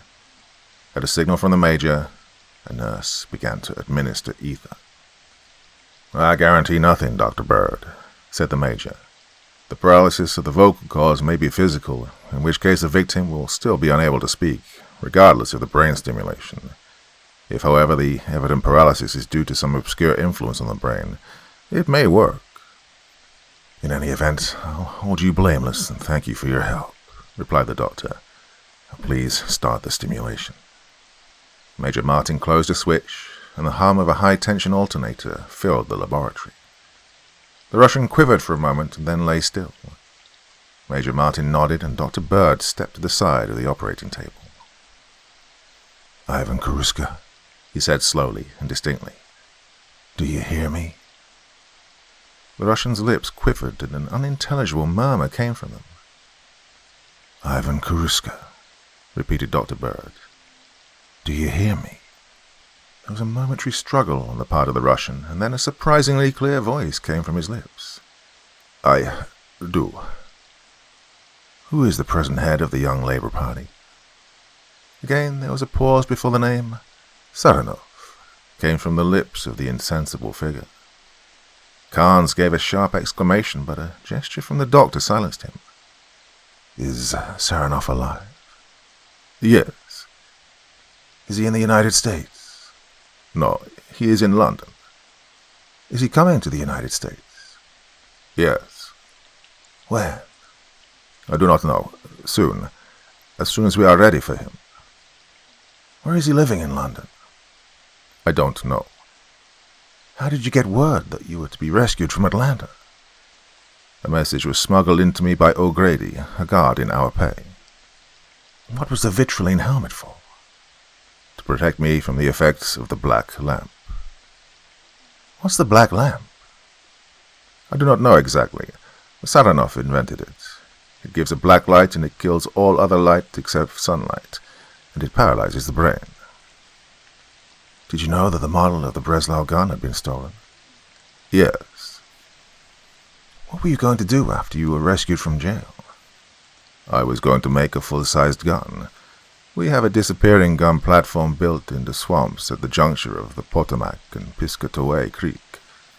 The gun was to be mounted there, and we would shell Washington and institute a reign of terror. It would be a signal for uprisings all over the country." "Is there a black lamp at that gun platform?" "Yes. The black lamp will kill both the flash and the report." "Where did you get the formula for radite?" "We got it from one of Dr. Bird's assistants. His name—" As he spoke the last few sentences, Karuska's voice had steadily risen, almost to a shriek. As he endeavored to give the name of the doctor's treacherous helper, his voice changed to an unintelligible screech, and then died away into silence. Major Martin stepped forward and bent over the prone figure. Hurriedly he tore away the electrical connections and placed a stethoscope over the Russian's heart.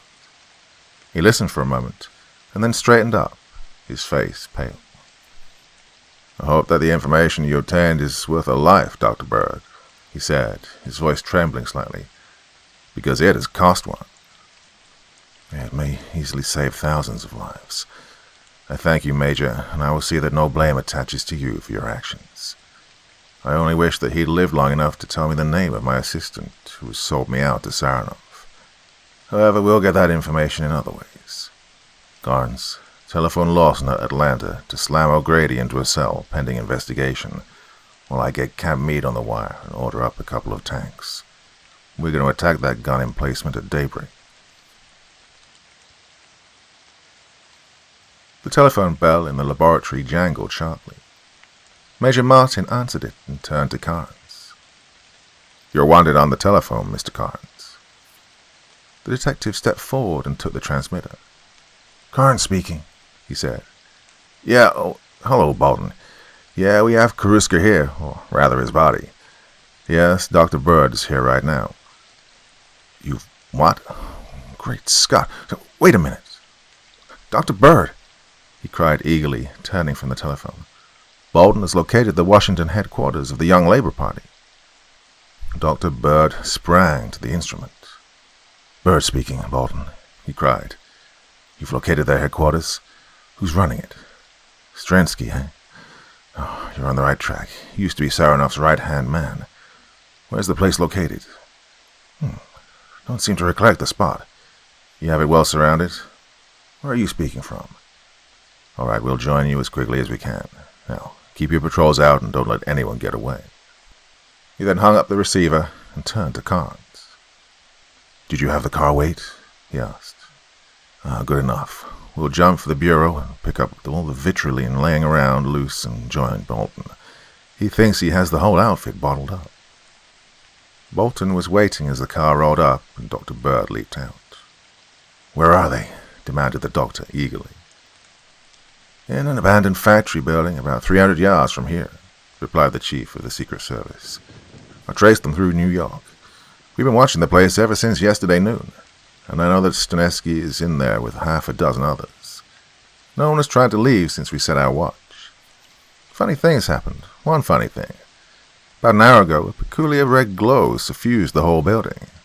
It's died down a good deal since, but we can still see it through the windows. Can you tell us what that means?" No, I couldn't, Bolton, but we'll find out. How many men have you?" "I have 16 stationed around." That's more than we'll need. I have only vitriol shields and helmets, enough to equip 6 men. Pick out your 3 best men to go with us, and we'll make a try at entering." Bolton strode off into the darkness and returned in a few moments with 3 men at his heels. Dr. Bird spoke briefly to the operatives, all of them men who had been his companions on other adventures. He explained the need for the vitriol helmets and shields, and without comment the 6 donned their armor and followed Bolton as he strode toward the building. As they approached, a dull red glow could be plainly seen through the windows, and Dr. Bird paused and studied the phenomenon for a moment. "I don't know what that means, Bolton," he said softly, "but I don't like the looks of it. Strensky is up to some devilment or other. I wouldn't be a bit surprised to find out that he knows all about your pickets and is ready for a raid." "We'd better rush the place then," muttered Bolton. Dr. Bird nodded agreement, and with a sharp command to his men, Bolton broke into a run. Not a shot was fired as they approached, and the front door gave readily to Bolton's touch. As it opened, there came a grating sound from the roof, followed by the whir of a propeller. Dr. Bird ran out of the building and glanced up. "A helicopter," he cried. "They were expecting us and have escaped." He drew his pistol and fired ineffectually at the great bird-like ship which was rising almost noiselessly into the air. He cursed and turned again to the building. Bolton still stood in the room which they'd first entered. His flashlight showed it to be empty, but from under a door on the opposite side a line of dull red light glowed evilly. With his pistol ready in his hand, Bolton approached the door on hands and knees. When he reached it, he threw his shoulder against it and dropped flat to the floor as the door swung open. No shot greeted him, and he stared for a moment, and then rose to his feet. "Nothing in here but some glass statues," he announced. Dr. Bird followed him into the room. As he looked at what Bolton had called glass statues, he gasped and shielded his eyes. "God in heaven," he said. "Those were living men." Before them were 3 men, or what had been 3 men. All stood in strained attitudes with a look of horror frozen on their faces. The thing that made the spectators shudder was that their bodies had, by some diabolical method, been rendered semi-transparent. The dull red light which suffused the room emanated from the 3 bodies. Dr. Bird examined them closely, being careful not to touch them. "The identity of my treacherous assistant is known," he said grimly as he pointed at the middle figure. "It was Xoran. What's this?" He took an envelope from the hand of the middle figure and opened it. A sheet of paper fell out and he picked it up and read it. "My dear Mr. Bolton," ran the note, "your methods of tracing and picketing my headquarters are so crude as to be almost laughable. This base has served its purpose, and we were ready to abandon it at any event, but I couldn't resist the temptation to let you almost nab us.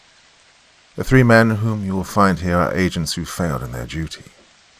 If you're interested in learning the method of their execution, you might take to heart the words of your colleague, Dr. Bird. The clue lies in those windows. Carnes glanced at the windows and gave out a cry of surprise. The glass was opaque, as had been the glass in the doctor's laboratory and the glass in the infirmary at Atlanta. The fogging, however, was much more pronounced, and the opaque glass gave faintly the same red effulgence which came from the three bodies. "What does it mean, Doctor?" he asked. "I don't know, Carnes," said Dr. Bird slowly. "I foresee that I'm going to have to do a great deal of work on short wavelengths soon. It is doubtless the effect of some modification of the black lamp which has done it. Oh, look out!" He leapt to one side as he spoke, drawing Bolton and Carnes with him. A panel in the side of the wall opposite the doorway had slid open, silently, and through the opening poured out a beam of fiery red. Full on the three bodies it fell, and then spread out to fill the room. Dr. Bird had drawn the two nearest men out of the direct beam, but one of the Secret Service men stood full in its path. In the excitement of entering, he dropped his vitriline shield, and the livid ray fell full on his defenseless body. As they watched, an expression of horror spread over his face, and he strove to move to one side, but he was held helpless. Slowly, he stiffened, and as the ray bored through him, his body became semi-transparent, and the same dull red glow which emanated from the three bodies they'd found began to shine forth from him, too. Bolton strove to break from the doctor's grasp and rushed to the rescue, but Dr. Bird held him with a grip of iron. "Too late," he said grimly. "Chalk up another murder to the arch-fiend who has committed the others. I don't know the nature of that ray, and vitriline may not be an adequate defense against his full force. We'd better get out of here and attack the place from the rear." Carefully edging their way around the sides of the room, the five men made their way out through the door. Dr. Bird slammed the door shut behind him and led the way out of the building and around to the rear. A door loomed before them, and he cautiously tried it. It gave to his touch as he entered, and as he set foot on the threshold, a terrific explosion came from the interior of the building. "Run!" he shouted as he led the way in retreat. "If that is a radite explosion, it will act for several seconds." From a safe distance they watched. One corner of the building had been torn off by the force of the explosion, and as they watched, the rest of the building gradually collapsed and sank into a pile of ruins. "They'd planned on a visit from us, all right," said Dr. Bolton grimly. "They had a surprise for us any way we jumped. If we went in the front door, that devil's ray was to finish us. And if we went in the back door, the whole place was arranged to blow up as we entered. I only hope that Sterinsky thinks he's got us all and doesn't expect an attack on his next base in the morning. If he doesn't, I think we may give him a rather unpleasant surprise. Of course, that lamp is smashed into atoms and buried under the debris, but I don't know what other devil's contraptions that ruin holds. Bolton, have your men picket it and allow no one near it until I get back. I've got to get to a telephone and get a couple of tanks from Meade and a plane or two from Langley Field." 2 tanks made their way slowly across country. The front of each tank was protected by a heavy sheet of vitriline, while the turrets of the tanks projected the wicked-looking muzzles of 37mm guns. Overhead, 2 airplanes from Langley Field soared, scouting the country. Dr. Bird and Carnes rode in the leading tank. "It ought to be somewhere near here, unless Karuska lied," said Carnes as he swept the country with a pair of binoculars. "He didn't lie," returned Dr. Bird. "It was his subconscious mind that spoke, and it never lies. He spoke of the gun emplacement as being in a swamp, and I have a strong idea that it's a submersible. Of course, it's bound to be well camouflaged, both from land and from air observation." The plane circled around again and again, quartering the air like a pair of well-trained bird dogs would quarter a hunting field. First high and then low they swooped back and forth, the tanks lumbering slowly along in the same direction. Presently the occupants of the leading tank saw one of the planes bank sharply and swing around. It dropped to an altitude of only a few hundred feet and turned and went back over the ground it had just crossed. "I believe that fellow sees something," exclaimed Carnes. As he spoke, 3 green very lights came from the cockpit of the plane. The tank driver gave a grunt of satisfaction and turned the nose of his vehicle in that direction. The second tank followed.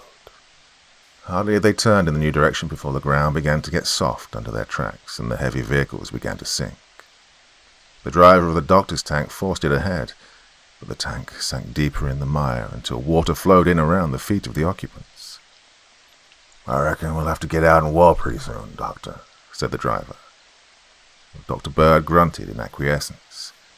The tank made its way forward a few yards before the engine sputtered and died. The second tank stopped when the first one did, 50 yards behind it. Donning vitriline helmets and taking vitriline shields in their hands, the crews of both tanks climbed out into the waist-deep water and gathered around the doctor for orders. "Form a skirmish line at 10-pace intervals and cross the swamp," he directed. "We may meet with no opposition, but if there is, the more scattered we are, the safer we'll be. You all have hand grenades as well as your rifles." A murmur of assent answered him, and the line formed and started across the swamp. They'd gone perhaps 100 yards when 3 red lights came from one of the planes circling overhead. "Get down!" cried the doctor, dropping to his knees into the muck. 400 yards ahead of him, a concrete platform emerged from the marsh and rose slowly into the air. It was roofed with a dome of what looked like plate glass, but which the doctor shrewdly suspected was vitriline. When the base of the platform was 2 feet above the level of the water, the dome slid silently aside, disclosing 2 men bending over a tiny gun. Dr. Bird leveled his binoculars. "That's the Breslau gun model that was stolen as sure as I'm a foot high," he cried. "They must have made some miniature shells and be planning to fire it." Slowly, a pall of intense blackness rose from the marsh and enveloped the platform and hid it from view. A whining noise came from overhead, and then a crash like a thunderbolt. The blast of the explosion threw the attackers face down into the swamp, and when they arose and looked back, it was merely a gaping hole where the leading tank had been. The second tank suddenly seemed to rise into the air and fly into millions of tiny fragments, and a second thunderous blast sent them again to their knees. "Oh, radite!" bellowed Dr. Bird to Carnes. "Imagine the effect if that had been a full charge fired from a completed Breslau gun. Watch the planes now. I think they're going to drop a few eggs on them." The black mist cleared as if by magic, and the platform was now in plain view. The big glass dome rolled back into place as the 2 planes swept over at an elevation of 2,000 feet. From each one, a small black cigar-shaped object was released and fell in a long parabola toward the earth. The glass dome, which had been closing over the gun platform, rolled quickly back, and a long beam of intense blackness pierced the heavens. First one and then the other of the falling bombs disappeared from view into it, and then the black column faded from view. The 2 bombs fell with increasing speed, but the dome closed over the platform before they struck. The 2 hit the dome at almost the same instant, and instead of the blinding crash they'd expected, the watchers saw the bombs rebound from the dome and fall harmlessly into the water. "Oh, stymied," muttered the doctor. "I wonder what other properties that confounded lamp has." He resumed his advance, Carnes and the soldiers keeping abreast of him. When they were within 200 yards of the platform, it rose again and the transparent dome rolled back. A beam of black shot forth over the swamp, searching them out and hiding them from view. First one and then another felt the effects of the black beam, but the vitriline which the doctor had provided stood them in good stead, and, aside from a slight shortening of their breath, none of the attackers felt any the worse. "Come on, men!" cried the doctor as his athletic figure ploughed forward through the breast-deep water. "That's their worst weapon, and it's harmless against us." Cheering, they fought their way toward the platform. It sunk for a moment and then rose again. As the dome swung back, a sharp crackle of machine gun fire sounded, and the water before them was whipped into foam by the plunging bullets. One of the soldiers gave a sharp cry and slumped forward into the water.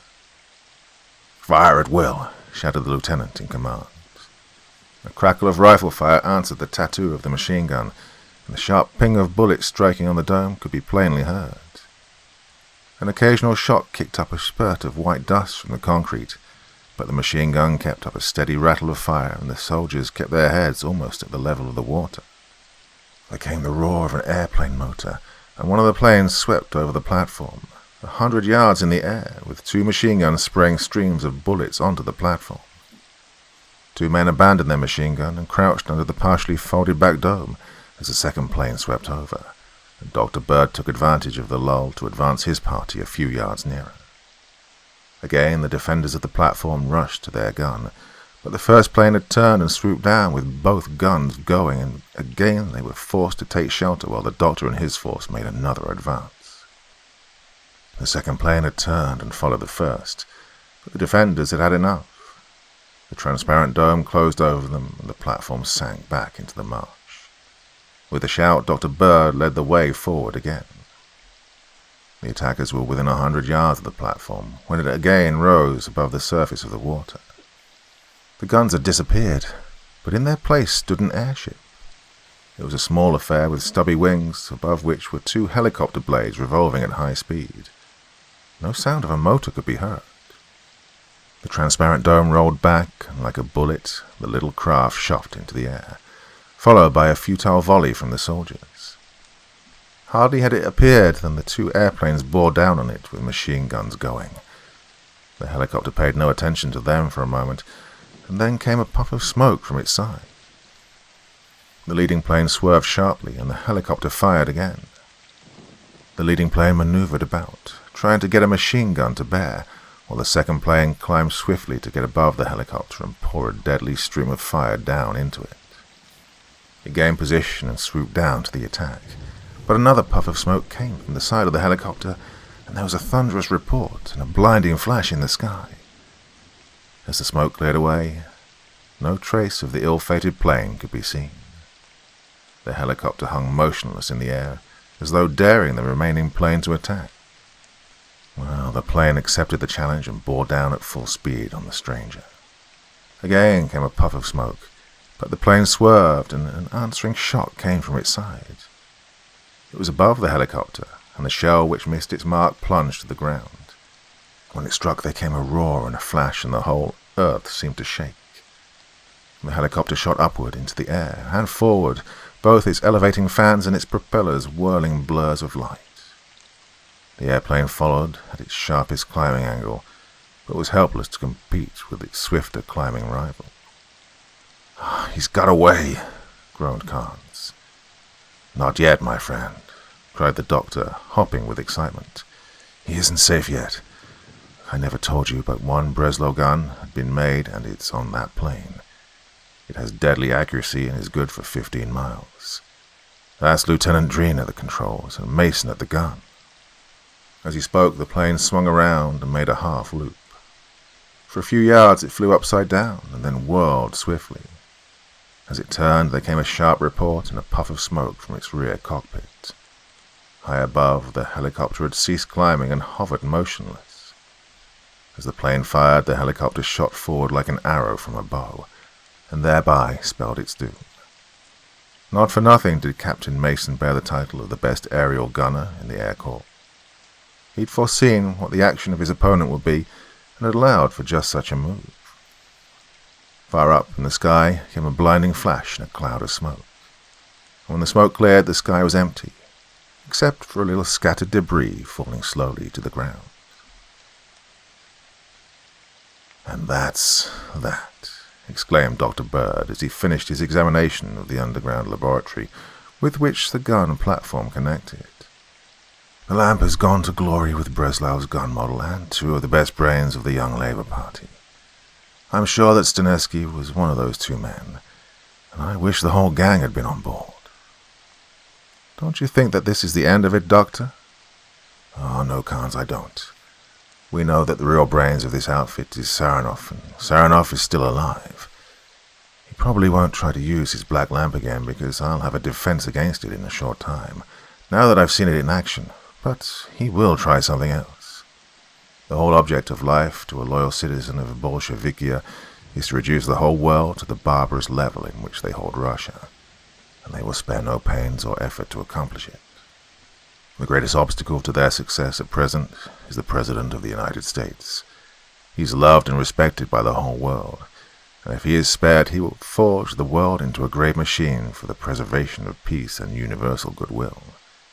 That would be fatal to Bolshevikia's plans, and they will spare no effort to remove him. By the grace of God, we have saved him from harm so far, but until we remove Xoran permanently from the scene, I will never feel safe for him. What do you suppose they'll try next, Doctor? Well, that Khans. Time alone will tell.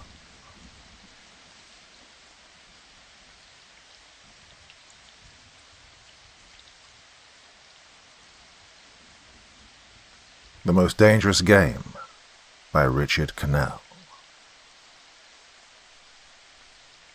Off there, to the right. Somewhere is a large island, said Whitney. It's a rather mysterious. What island is it? Rainsford asked. Oh, the old charts call it Ship Trap Island, Whitney replied. Suggestive name, isn't it? Sailors, epicures, dread of the place. I don't know why. Some superstition. Can't see it, remarked Rainsford, trying to peer through the dank tropical night that was palpable as it pressed its thick warm blackness in upon the yacht. Oh, you've good eyes, said Whitney with a laugh. I've seen you pick off a moose moving in the brown fall bush at 400 yards. But even you can't see 4 miles or so through a moonless Caribbean night. Nor 4 yards, admitted Rainsford. It's like moist black velvet. There will be light enough in Rio, promised Whitney. We should make it in a few days. I hope the jaguar guns have come from Purdy's. We should have some good hunting up the Amazon. Great sport, hunting. The best sport in the world, agreed Rainsford. Well, for the hunter, amended Whitney, not for the jaguar. Don't talk rot, Whitney, said Rainsford. You're a big game hunter, not a philosopher. Who cares how a jaguar feels? Perhaps the jaguar does, observed Whitney. They have no understanding. Even so, I rather think they understand one thing. Fear. The fear of pain and the fear of death. Nonsense, laughed Rainsford. This hot weather is making you soft, Whitney. Now be a realist. The world's made up of 2 classes, the hunters and the huntees. Luckily, you and I are hunters. Do you think we've passed that island yet? Well, I can't tell in the dark. I hope so. Why? Asked Rainsford. Well, the place has a reputation, a bad one. Cannibals, suggested Rainsford. Oh, hardly. Even cannibals wouldn't live in such a godforsaken place. But it's gotten into sailor lore somehow. Didn't you notice that the crew's nerves seemed a bit jumpy today? Yeah, they were a bit strange now that you mention it. Even Captain Nielsen. Yeah, even that tough-minded old Swede, who'd go up to the devil himself and ask for a light. Those fishy blue eyes held a look I never saw there before. All I could get out of him was, this place has an evil name among seafaring men, sir. Then he said to me very gravely, don't you feel anything? As if the air about us was actually poisonous. Now, you mustn't laugh when I tell you this. I did feel something like a sudden chill. There was no breeze. The sea was as flat as a plate glass window. We were drawing near the island then. And what I felt was a mental chill, a sort of sudden dread. Pure imagination, said Rainsford. One superstitious sailor can't take the whole ship's company with his fear. Well, maybe, but sometimes I think sailors have an extra sense that tells them when they're in danger. Sometimes I think evil is a tangible thing, with wavelengths, just as sound and light have. An evil place can, so to speak, broadcast vibrations of evil. Anyhow, I'm glad we're getting out of this zone. Well, I think I'll turn in now, Rainsford. I'm not sleepy, said Rainsford. I'm going to smoke another pipe up on the afterdeck. Well, good night then, Rainsford. See you at breakfast. Right. Good night, Whitney. There was no sound in the night as Rainsford sat there, but the muffled throb of the engine that drove the yacht swiftly through the darkness, and the swish and ripple of the wash of the propeller. Rainsford, reclining in a steamer chair, indolently puffed on his favourite briar. The sensuous drowsiness of the night was on him. "Oh, it's so dark," he thought, "that I could sleep without closing my eyes. The night would be my eyelids." An abrupt sound startled him. Off to the right he heard it, and his ears, expert in such matters, could not be mistaken. Again he heard the sound, and again. Somewhere off in the blackness, someone had fired a gun 3 times. Rainsford sprang up and moved quickly to the rail, mystified. He strained his eyes in the direction from which the reports had come, but it was like trying to see through a blanket. He leapt upon the rail and balanced himself there to get greater elevation. His pipe, striking a rope, was not from his mouth. Well, he lunged for it. A short, hoarse cry then came from his lips as he realized he'd reached too far and had lost his balance. The cry was pinched off short as the blood-warm waters of the Caribbean Sea dosed over his head.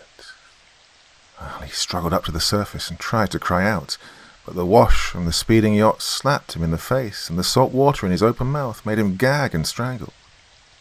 Desperately he struck out with strong strokes after the receding lights of the yacht, but he stopped before he swum 50 feet. A certain cool-headedness had come to him. It was not the first time he'd been in a tight place. Well, there was a chance that his cries could be heard by someone aboard the yacht, but that chance was slender, and grew more slender as the yacht raced on. He wrestled himself out of his clothes and shouted with all his power. The lights of the yacht became faint and ever-vanishing fireflies, and then they were blotted out entirely by the night. Rainsford remembered the shots. They'd come from the right, and doggedly he swam in that direction, swimming with slow, deliberate strokes, conserving his strength. For a seemingly endless time he fought the sea. He began to count his strokes. He could do possibly 100 more, and then Rashford heard a sound. It came out of the darkness. A screaming sound, the sound of an animal in an extremity of anguish and terror. He did not recognize the animal that made the sound. He didn't try to. With fresh vitality, he swam toward the sound. He heard it again, and then it was cut short by another noise. Crisp, staccato. "Pistol shot," muttered Rainsford, swimming on. 10 minutes of determined effort brought another sound to his ears, the most welcome he had ever heard, the muttering and growling of the sea breaking on a rocky shore. He was almost on the rocks before he saw them. On a night less calm, he would have been shattered against them. With his remaining strength, he dragged himself from the swirling waters. Jagged crags appeared to jut up in the opaqueness. He forced himself upward, hand over hand. Gasping his hands raw, he reached a flat place at the top. Dense jungle came down to the very edge of the cliffs. Oh, what perils that tangle of trees and underbrush might hold for him did not concern Rainsford just then. All he knew was that he was safe from his enemy, the sea, and that utter weariness was on him. He flung himself down at the jungle edge and tumbled headlong into the deepest sleep of his life. When he opened his eyes, he knew from the position of the sun that it was late in the afternoon. Sleep had given him a new vigor. A sharp hunger was picking at him. He looked about him almost cheerfully. Where there are pistol shots, there are men. And where there are men, there is food, he thought. But what kind of men, he wondered, in so forbidding a place? An unbroken front of snarled and ragged jungle fringed the shore. He saw no sign of a trail through the closely knit web of weeds and trees. It was easier to go along the shore, and Rainsford floundered along by the water. Not far from where he'd landed, he stopped. Some wounded thing, by the evidence a large animal, had thrashed about in the underbrush. The jungle weeds were crushed down and the moss was lacerated. One patch of weeds was stained crimson. A small glittering object not far away caught Rainsford's eye, and he picked it up. It was an empty cartridge. A .22, he remarked. That's odd. Must have been a fairly large animal, too. The hunter had his nerve with him to tackle it with a light gun. It's clear that the brute put up a fight. I suppose the first 3 shots I heard was when the hunter flushed his quarry and wounded it. The last shot was when he trailed it here and finished it. He examined the ground closely and found what he'd hoped to find. The print of hunting boots. They pointed along the cliff in the direction he'd been going. Eagerly he hurried along, now slipping on a rotten log or a loose stone, but making headway. Night was beginning to settle down on the island. Bleak darkness was blacking out the sea and jungle when Rainsford sighted the lights. He came upon them as he turned a crook in the coastline, and his first thought was that he'd come upon a village, for there were many lights. But as he forged along, he saw to his great astonishment that all the lights were in one enormous building, a lofty structure with pointed towers plunging upward into the gloom. His eyes made out the shadowy outlines of a palatial chateau. It was set on a high bluff, and on 3 sides of it cliffs dived down to where the sea licked greedy lips in the shadows. Mirage, thought Rainsford. But it was no mirage, he found, when he opened the tall spiked iron gate. The stone steps were real enough, the massive door with a leering gargoyle for a knocker was real enough, yet above it all hung an air of unreality. He lifted the knocker, and it creaked up stiffly, as if it had never before been used. He let it fall, and it startled him with its booming loudness. He thought he heard steps within. The door remained closed. Again Rainsford lifted the heavy knocker and let it fall. The door opened then, opened as suddenly as if it were on a spring, and Rainsford stood blinking in the river of glaring gold light that poured out. The first thing Rainsford's eyes discerned was the largest man Rainsford had ever seen, a gigantic creature solidly made and black-bearded to the waist.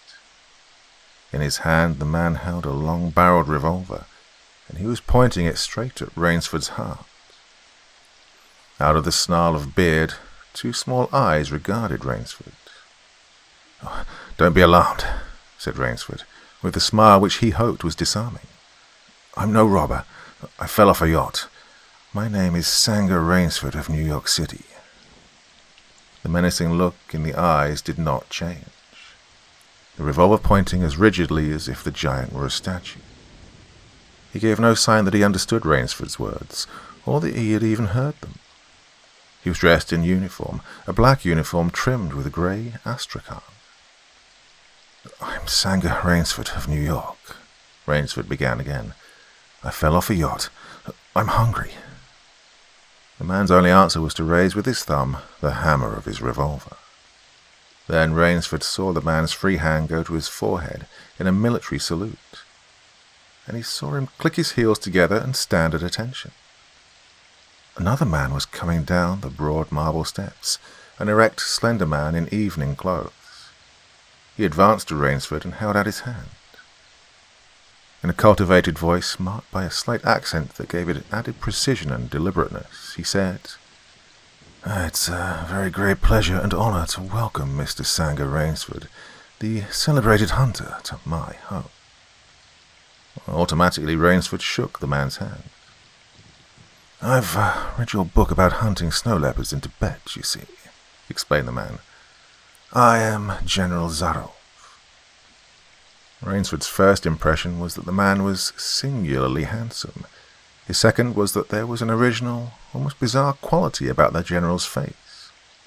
He was a tall man, past middle age, for his hair was a vivid white, but his thick eyebrows and pointed military moustache were as black as the night from which Rainsford had come. His eyes, too, were black, and very bright. He had high cheekbones, a sharp-cut nose, a spare, dark face, the face of a man used to giving orders, the face of an aristocrat. Turning to the giant in uniform, the general made a sign.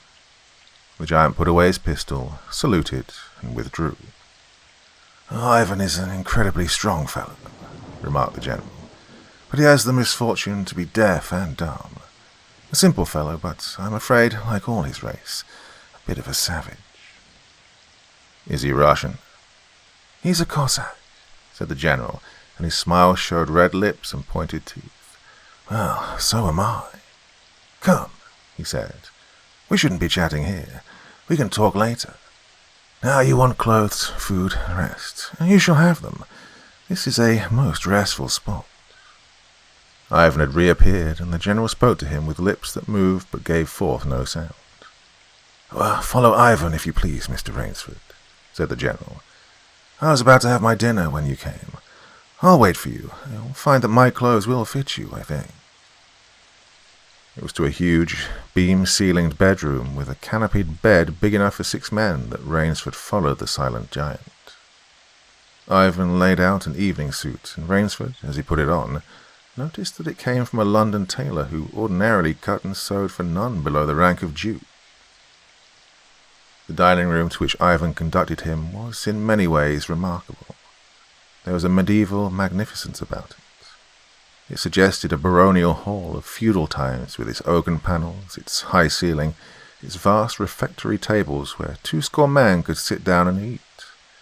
About the hall were mounted heads of many animals, lions, tigers, elephants, moose, bears, larger or more perfect specimens Rainsford had never seen. At the great table, the general was sitting alone. "Oh, you'll have a cocktail, Mr. Rainsford," he suggested.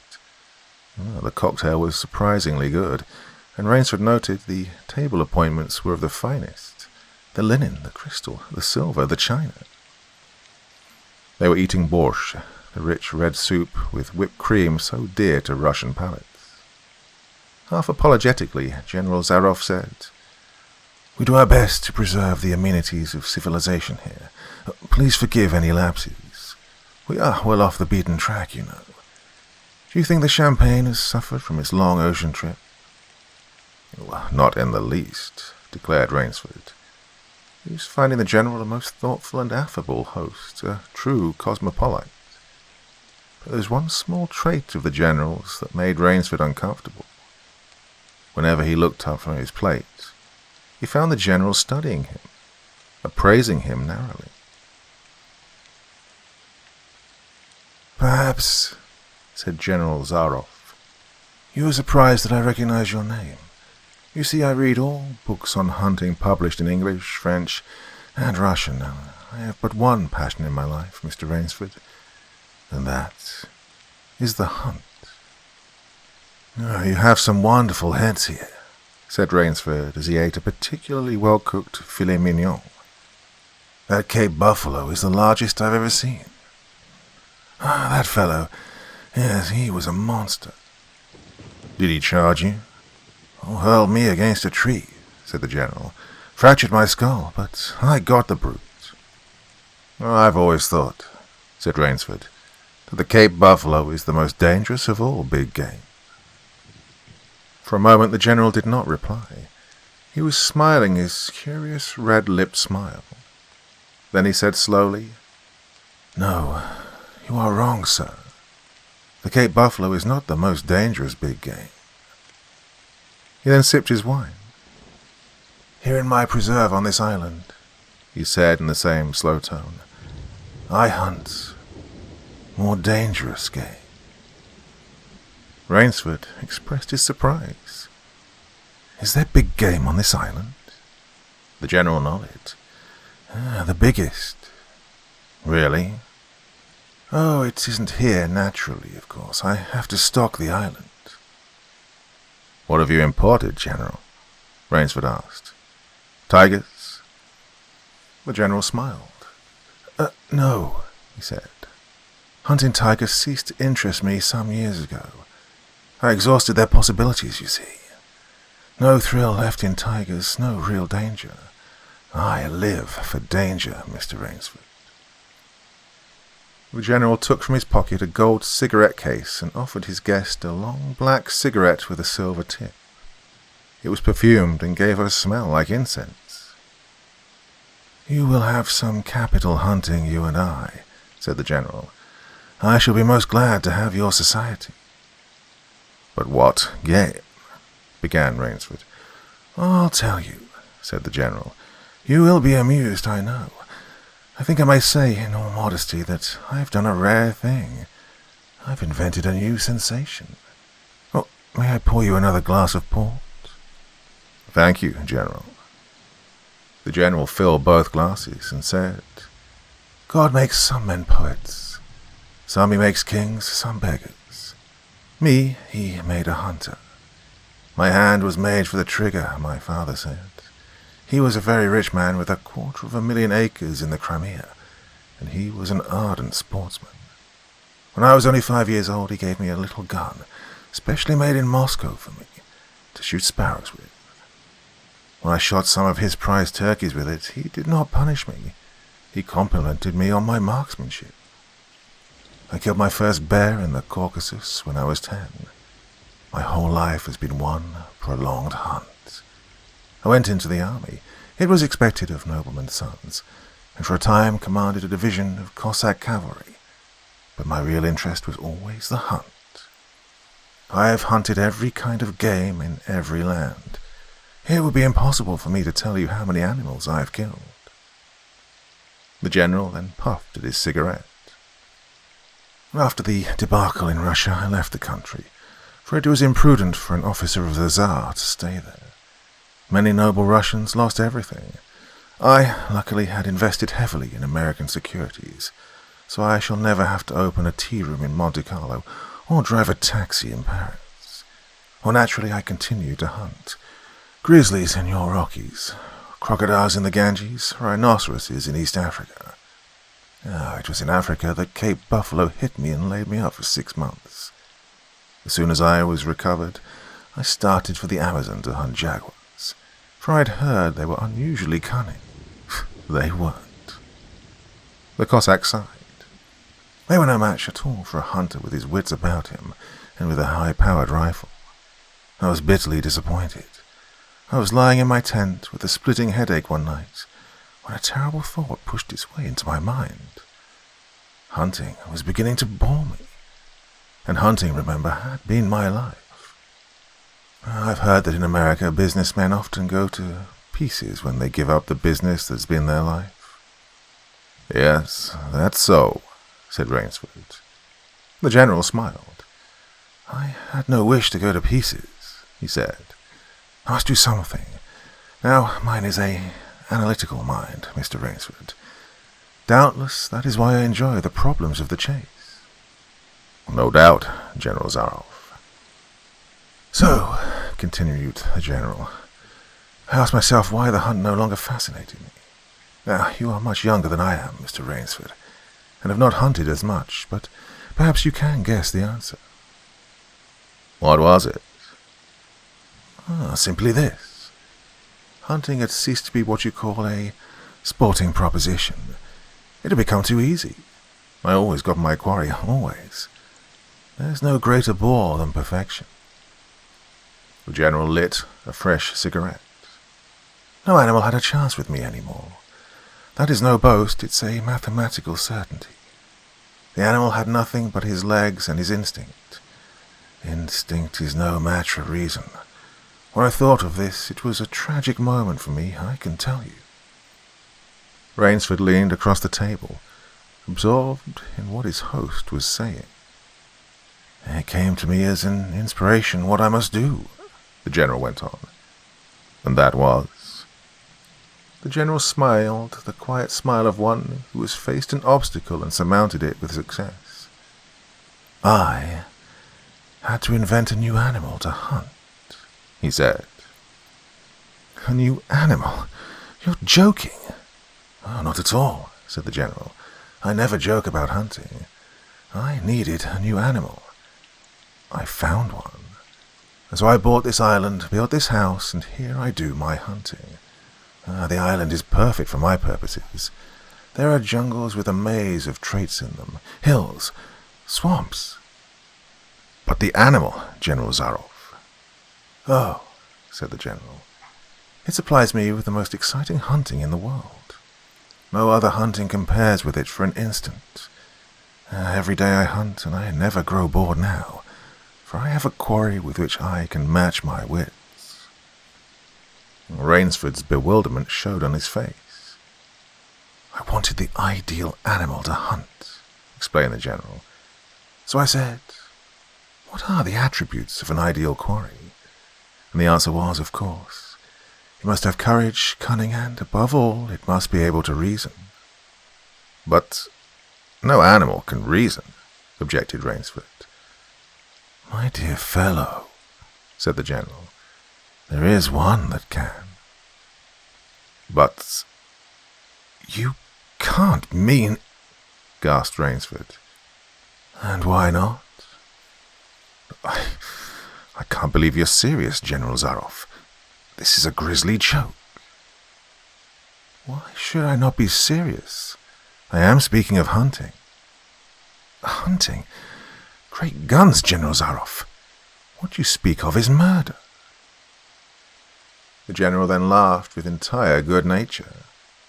He regarded Rainsford quizzically. I refuse to believe that so modern and civilized a young man as you seem to be harbors romantic ideas about the value of human life. Surely your experiences in the war did not make me condone cold-blooded murder, finished Rainsford stiffly. Laughter shook the General. How extraordinarily droll you are, he said. One does not expect nowadays to find a young man of the educated class, even in America, with such a naive and, if I may say so, mid-Victorian point of view. It's like finding a snuff-box in a limousine. Ah, well, doubtless you had Puritan ancestors. So many Americans appear to have had. I'll wager you'll forget your notions when you go hunting with me. You've a genuine new thrill in store for you, Mr. Rainsford.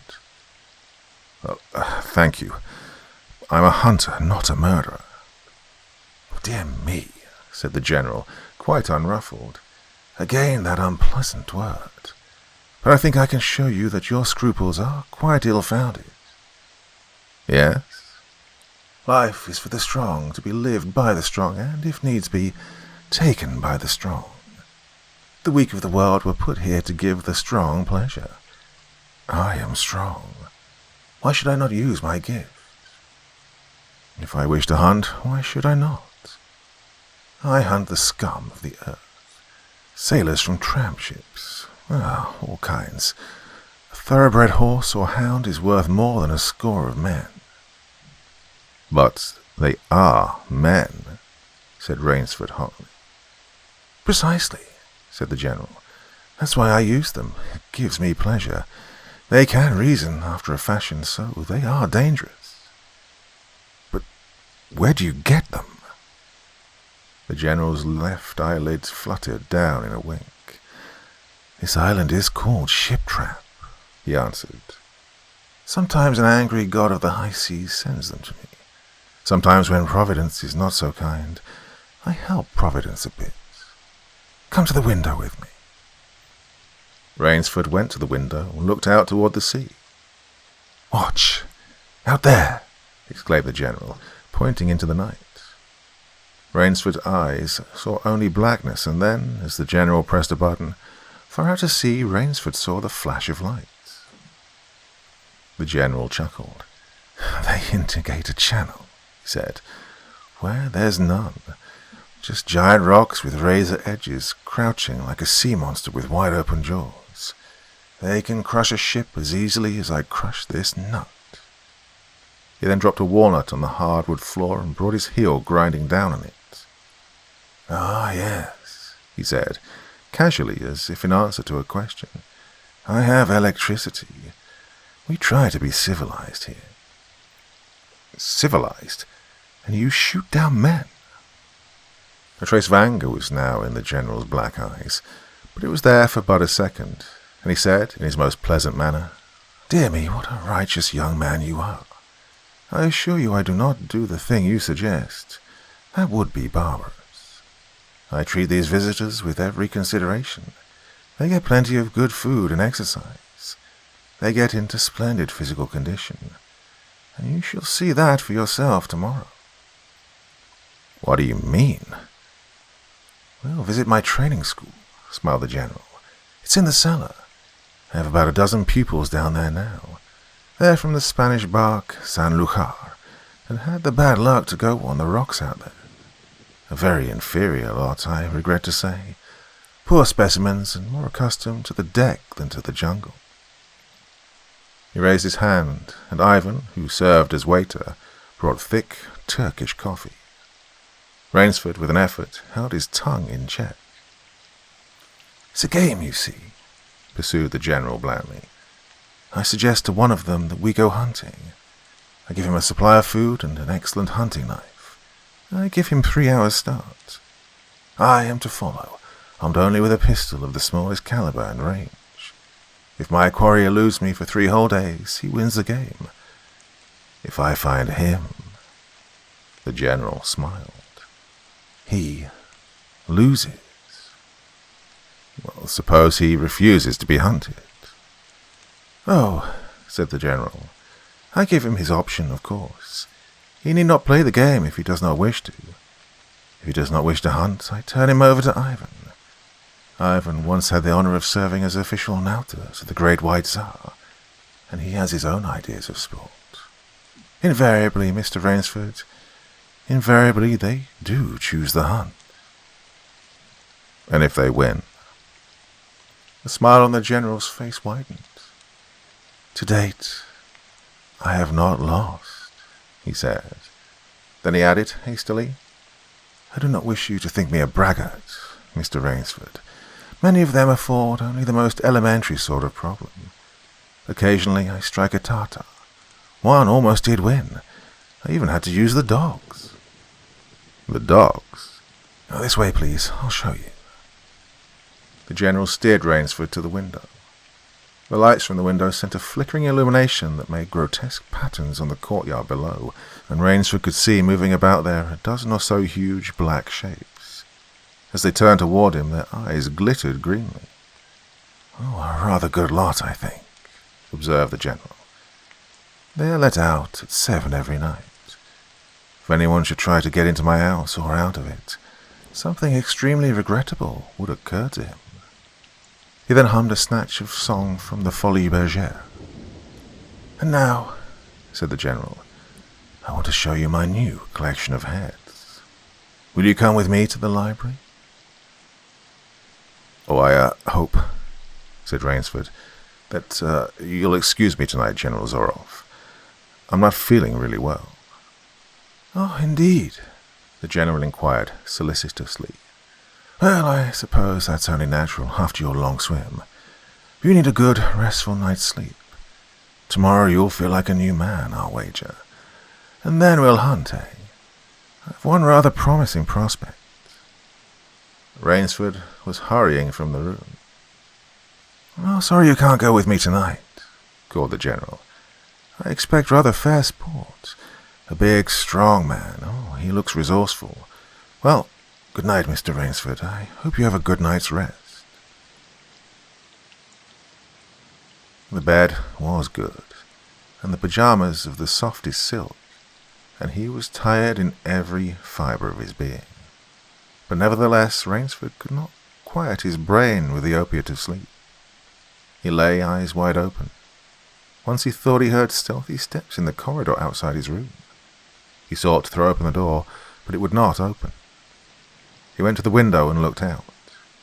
His room was high up in one of the towers. The lights of the chateau were out now, and it was dark and silent. But there was a fragment of sallow moon, and by its one light he could see, dimly, the courtyard. There, weaving in and out in the pattern of shadow, were black, noiseless forms. The hounds heard him at the window and looked up, expectantly, with their green eyes. Rainsford went back to the bed and lay down. By many methods he tried to put himself to sleep. He had achieved a doze when, just as morning began to come, he heard, far off in the jungle, the faint report of a pistol. General Zaroff did not appear until luncheon. He was dressed faultlessly in the tweeds of a country squire. He was solicitous about the state of Rainsford's health. "As for me," sighed the general, "I do not feel so well. I am worried, Mr. Rainsford. Last night I detected traces of my old complaint." To Rainsford's questioning glance, the general said, "Oh, ennui, boredom." Then, taking a second helping of crêpe Suzette, the general explained, "The hunting was not good last night. The fellow lost his head. He He made a straight trail that offered no problems at all. That's the trouble with these sailors. They have dull brains to begin with, and they do not know how to get about in the woods. They do excessively stupid and obvious things. It's most annoying. Will you have another glass of Chablis, Mr. Rainsford? General, said Rainsford firmly, I wish to leave this island at once. The General raised his thickets of eyebrows. He seemed hurt.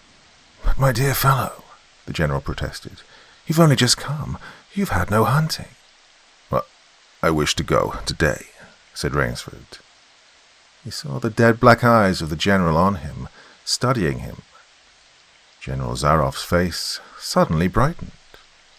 He filled Rainsford's glass with venerable Chablis from a dusty bottle.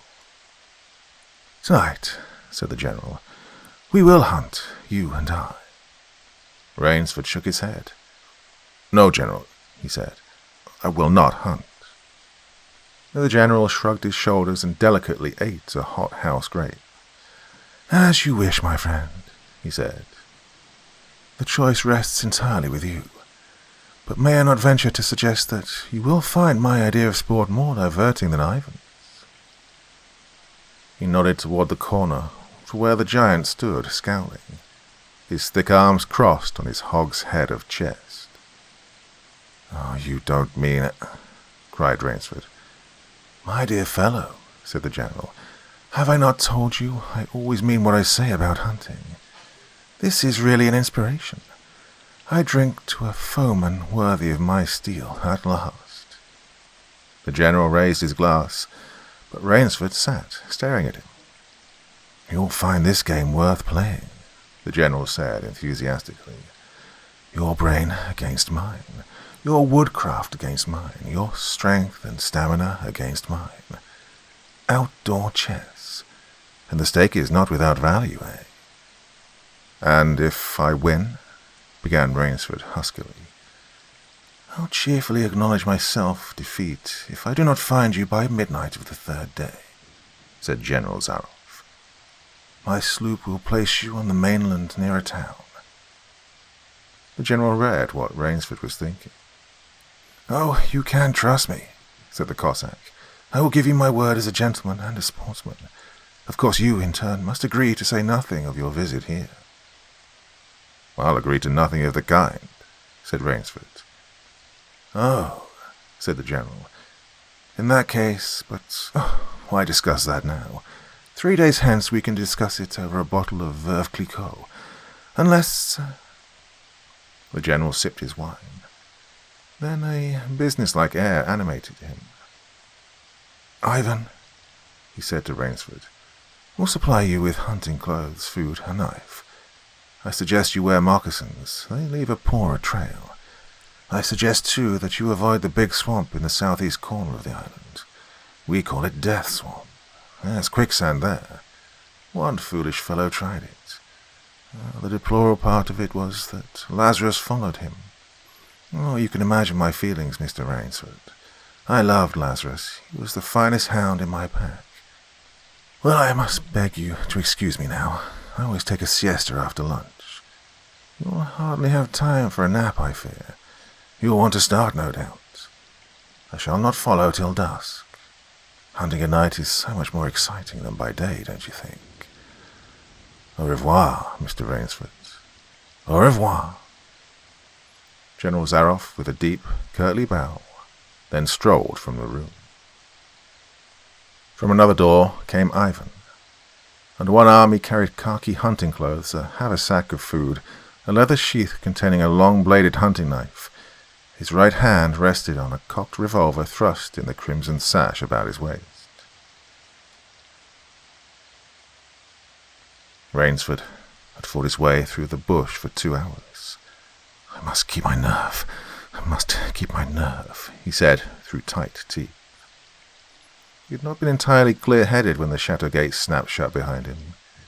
His whole idea at first was to put distance between himself and General Zaroff, and to this end he had plunged along, spurred on by the sharp rowers of something like panic. Now he had got a grip on himself, had stopped and was taking stock of himself and the situation. He saw that straight flight was futile. Inevitably it would bring him face to face with the sea. He was in a picture with a frame of water, and his operations clearly must take place within that frame. "Well, I'll give him a trail to follow," muttered Rainsford, and he struck off from the rude path he'd been following into the trackless wilderness. He executed a series of intricate loops. He doubled on his trail again and again, recalling all the lore of the fox hunt and all the dodges of the fox.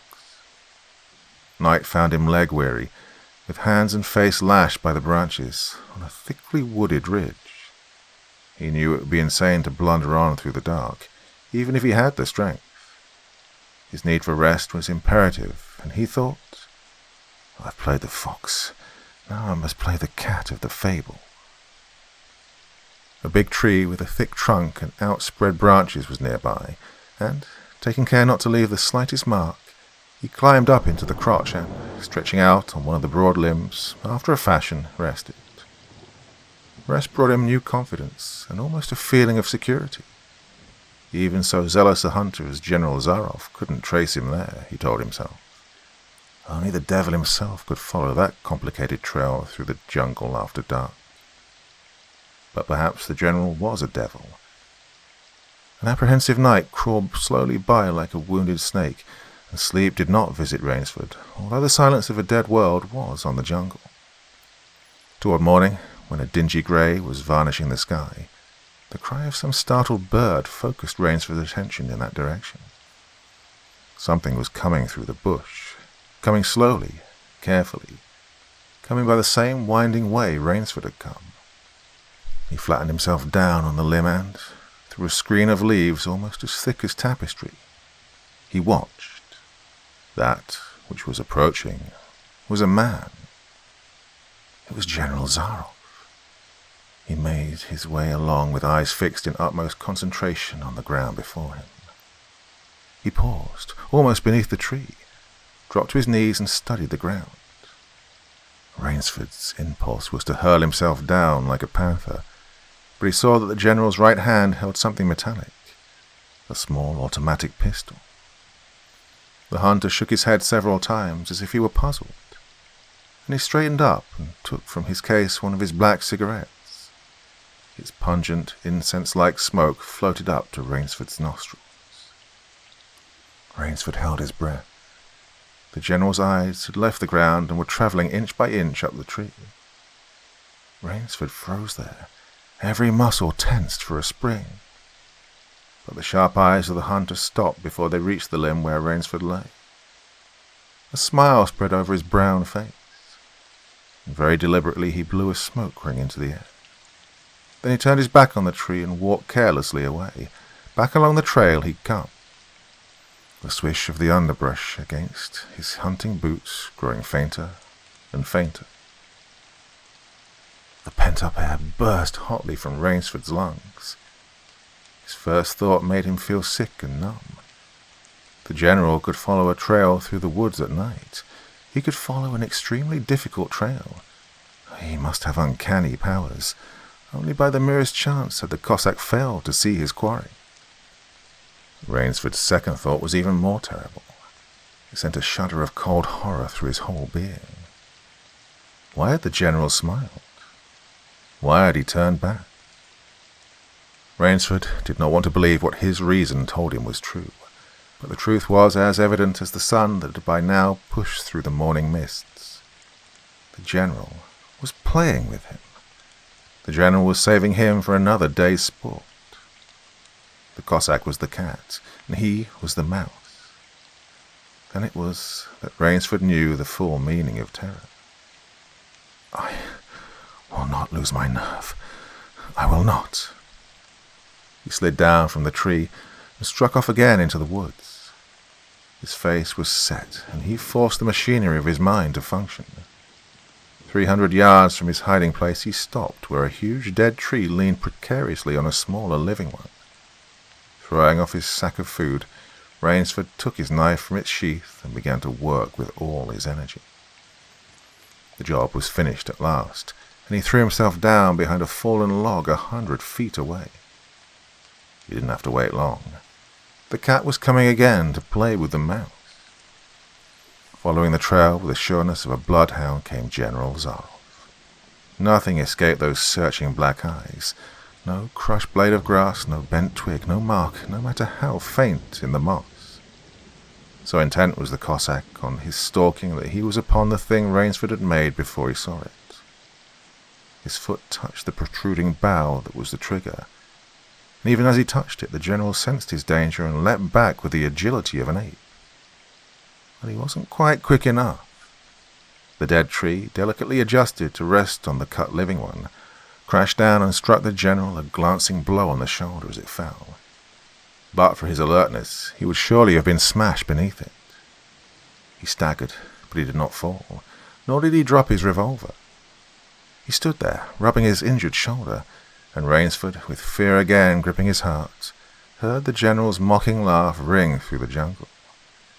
"Rainsford," called the General, "if you are within sound of my voice, as I suppose you are, let me congratulate you.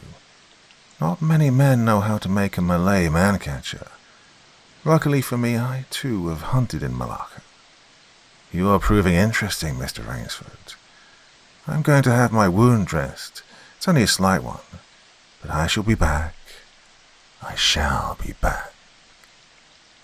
When the General, nursing his bruised shoulder, had gone, Rainsford took up his flight again.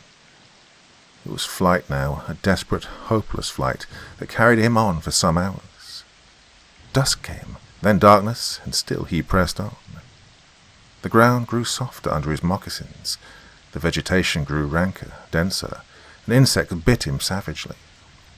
Then, as he stepped forward, his foot sank into the ooze. He tried to wrench it back, but the muck sucked viciously at his foot as if it were a giant leech. With a violent effort, he tore his feet loose. Yes, he knew where he was now. Death Swamp and its quicksand. His hands were tight-closed as if his nerve was something tangible that someone in the darkness was trying to tear from his grip. The softness of the earth had given him an idea, though. He stepped back from the quicksand a dozen feet or so, and, like some huge prehistoric beaver, he began to dig. Rainsford had dug himself in back in France when a second's delay meant death. That had been a placid pastime compared to his digging now. The pit grew deeper. When it was above his shoulders, he climbed out and from some hard saplings cut stakes and sharpened them to a fine point. These stakes he planted in the bottom of the pit, with the points sticking up. With flying fingers he wove a rough carpet of weeds and branches, and with it he covered the mouth of the pit. Then, wet with sweat and aching with tiredness, he crouched behind the stump of a lightning-charred tree. He knew his pursuer was coming. He heard the padding sound of feet on the soft earth, and the night breeze brought him the perfume of the General's cigarette. It seemed to Rainsford that the General was coming with unusual swiftness. He was not feeling his way along, foot by foot. Rainsford, crouching there, could not see the General, nor could he see the pit. He lived a year in a minute. Then he felt an impulse to cry aloud with joy, for he heard the sharp crackle of the breaking branches as the cover of the pit gave way. He heard the sharp scream of pain as the pointed stakes found their mark. He leapt up from his place of concealment. Then he cowered back. 3 feet from the pit a man was standing, with an electric torch in his hand. "Ah, you've done well, Rainsford," the voice of the General called. "Your Burmese tiger pit has claimed one of my best dogs. Again, you score. Well, I think, Mr. Rainsford, I'll see what you can do against my whole pack. I'm going home for a rest now. Thank you for a most amusing evening." At daybreak, Rainsford, lying near the swamp, was awakened by a sound that made him know that he had new things to learn about fear. It was a distant sound, faint and wavering, but he knew it. It was the baying of a pack of hounds. Rainsford knew he could do one of 2 things. He could stay where he was and wait. That was suicide. He could flee, and that was postponing the inevitable. For a moment he stood there thinking. An idea that held a wild chance came to him and, tightening his belt, he headed away from the swamp. The baying of the hounds drew nearer, then still nearer, nearer, ever nearer. On a ridge, Rainsford climbed a tree. Down a watercourse, not a quarter of a mile away, he could see the bush moving. Straining his eyes, he saw the lean figure of General Zaroff. Just ahead of him, Rainsford made out another figure whose wide shoulders surged through the tall jungle weeds. It was the giant, Ivan, and he seemed pulled forward by some unseen force. Rainsford knew that Ivan must be holding the pack in leash. They would be on him any minute now. His mind worked frantically. He thought of a native trick he'd learned in Uganda. He slid down the tree. He caught hold of a springy young sapling, and he fastened it to his hunting knife, with the blade pointing down the trail. With a bit of wild grapevine, he tied back the sapling, and then he ran for his life. The hounds raised their voices as they hit the fresh scent. Well, Rainsford knew now how any animal at bay feels. He had to stop to get his breath. The baying of the hounds stopped abruptly, and Rainsford's heart stopped too. They must have reached the knife. He shinned excitedly up a tree and looked back. His pursuers had stopped. But the hope that was in Rainsford's brain when he climbed died, for he saw in the shallow valley that General Zaroff was still on his feet. But Ivan was not. The knife, driven by the recoil of the springing tree, had not wholly failed. Rainsford had hardly tumbled to the ground when the pack took up the cry once more. "Nerve, nerve, nerve," he panted as he dashed along. A blue gap showed between the trees dead ahead. Ever nearer drew the hounds. Rainsford forced himself on toward that gap. He reached it. It was the shore of the sea. Across a cove he could see the gloomy grey stone of the chateau. 20 feet below him the sea rumbled and hissed. Rainsford hesitated. He heard the hounds, and then he leapt far out into the sea. When the general and his pack reached the place by the sea, the Cossack stopped. For some minutes he stood regarding the blue-green expanse of water. He shrugged his shoulders, and then he sat down, took a drink of brandy from a silver flask, lit a cigarette, and hummed a bit from Madame Butterfly. General Zaroff had an exceedingly good dinner in his great panelled dining hall that evening. With it he had a bottle of Paul Roger and half a bottle of Chambertin. 2 slight annoyances kept him from perfect enjoyment, though. One was the thought that it would be difficult to replace Ivan. The other was that his quarry had escaped him. Of course, the American hadn't played the game. So thought the general as he tasted his after-dinner liqueur. In his library he read, to soothe himself, from the works of Marcus Aurelius. At 10 he went up to his bedroom. He was deliciously tired, he said to himself, as he locked himself in. There was a little moonlight, so before turning on his light, he went to the window and looked down at the courtyard. He could see the great hounds, and he called, "Better luck next time," to them. And then he switched on the light. A man who had been hiding in the curtains of the bed was standing there. "Rainsford," screamed the general. "How in God's name did you get here?" "I swam," said Rainsford. "I found it quicker than walking through the jungle." The general sucked in his breath and smiled. "I congratulate you," he said. "You have won the game." Rainsford did not smile. "I'm still a beast at bay," he said in a low, hoarse voice. "Get ready, General Zaroff." The general made one of his deepest bows. "I see," he said. "Splendid. One of us is to furnish a repast for the hounds. The other will sleep in this very excellent bed.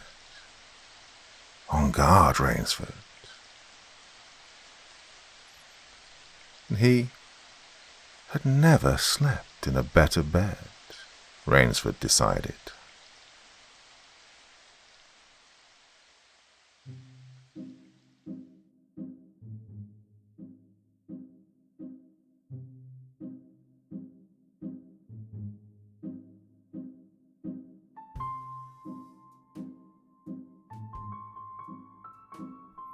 Thank you so much for taking the time to listen to this story today. Really means a lot to me and to the author of the story, of course. Well, if you want to know more about me, I'm pretty much everywhere on social media. You can find me on Facebook, Twitter, Instagram. You can download my music on SoundCloud. I've got a Patreon if you feel like. Throw me $1 or $2. Very much appreciated. And of course, on Reddit, I have a place where you can leave stories if you want me to read one that you've written.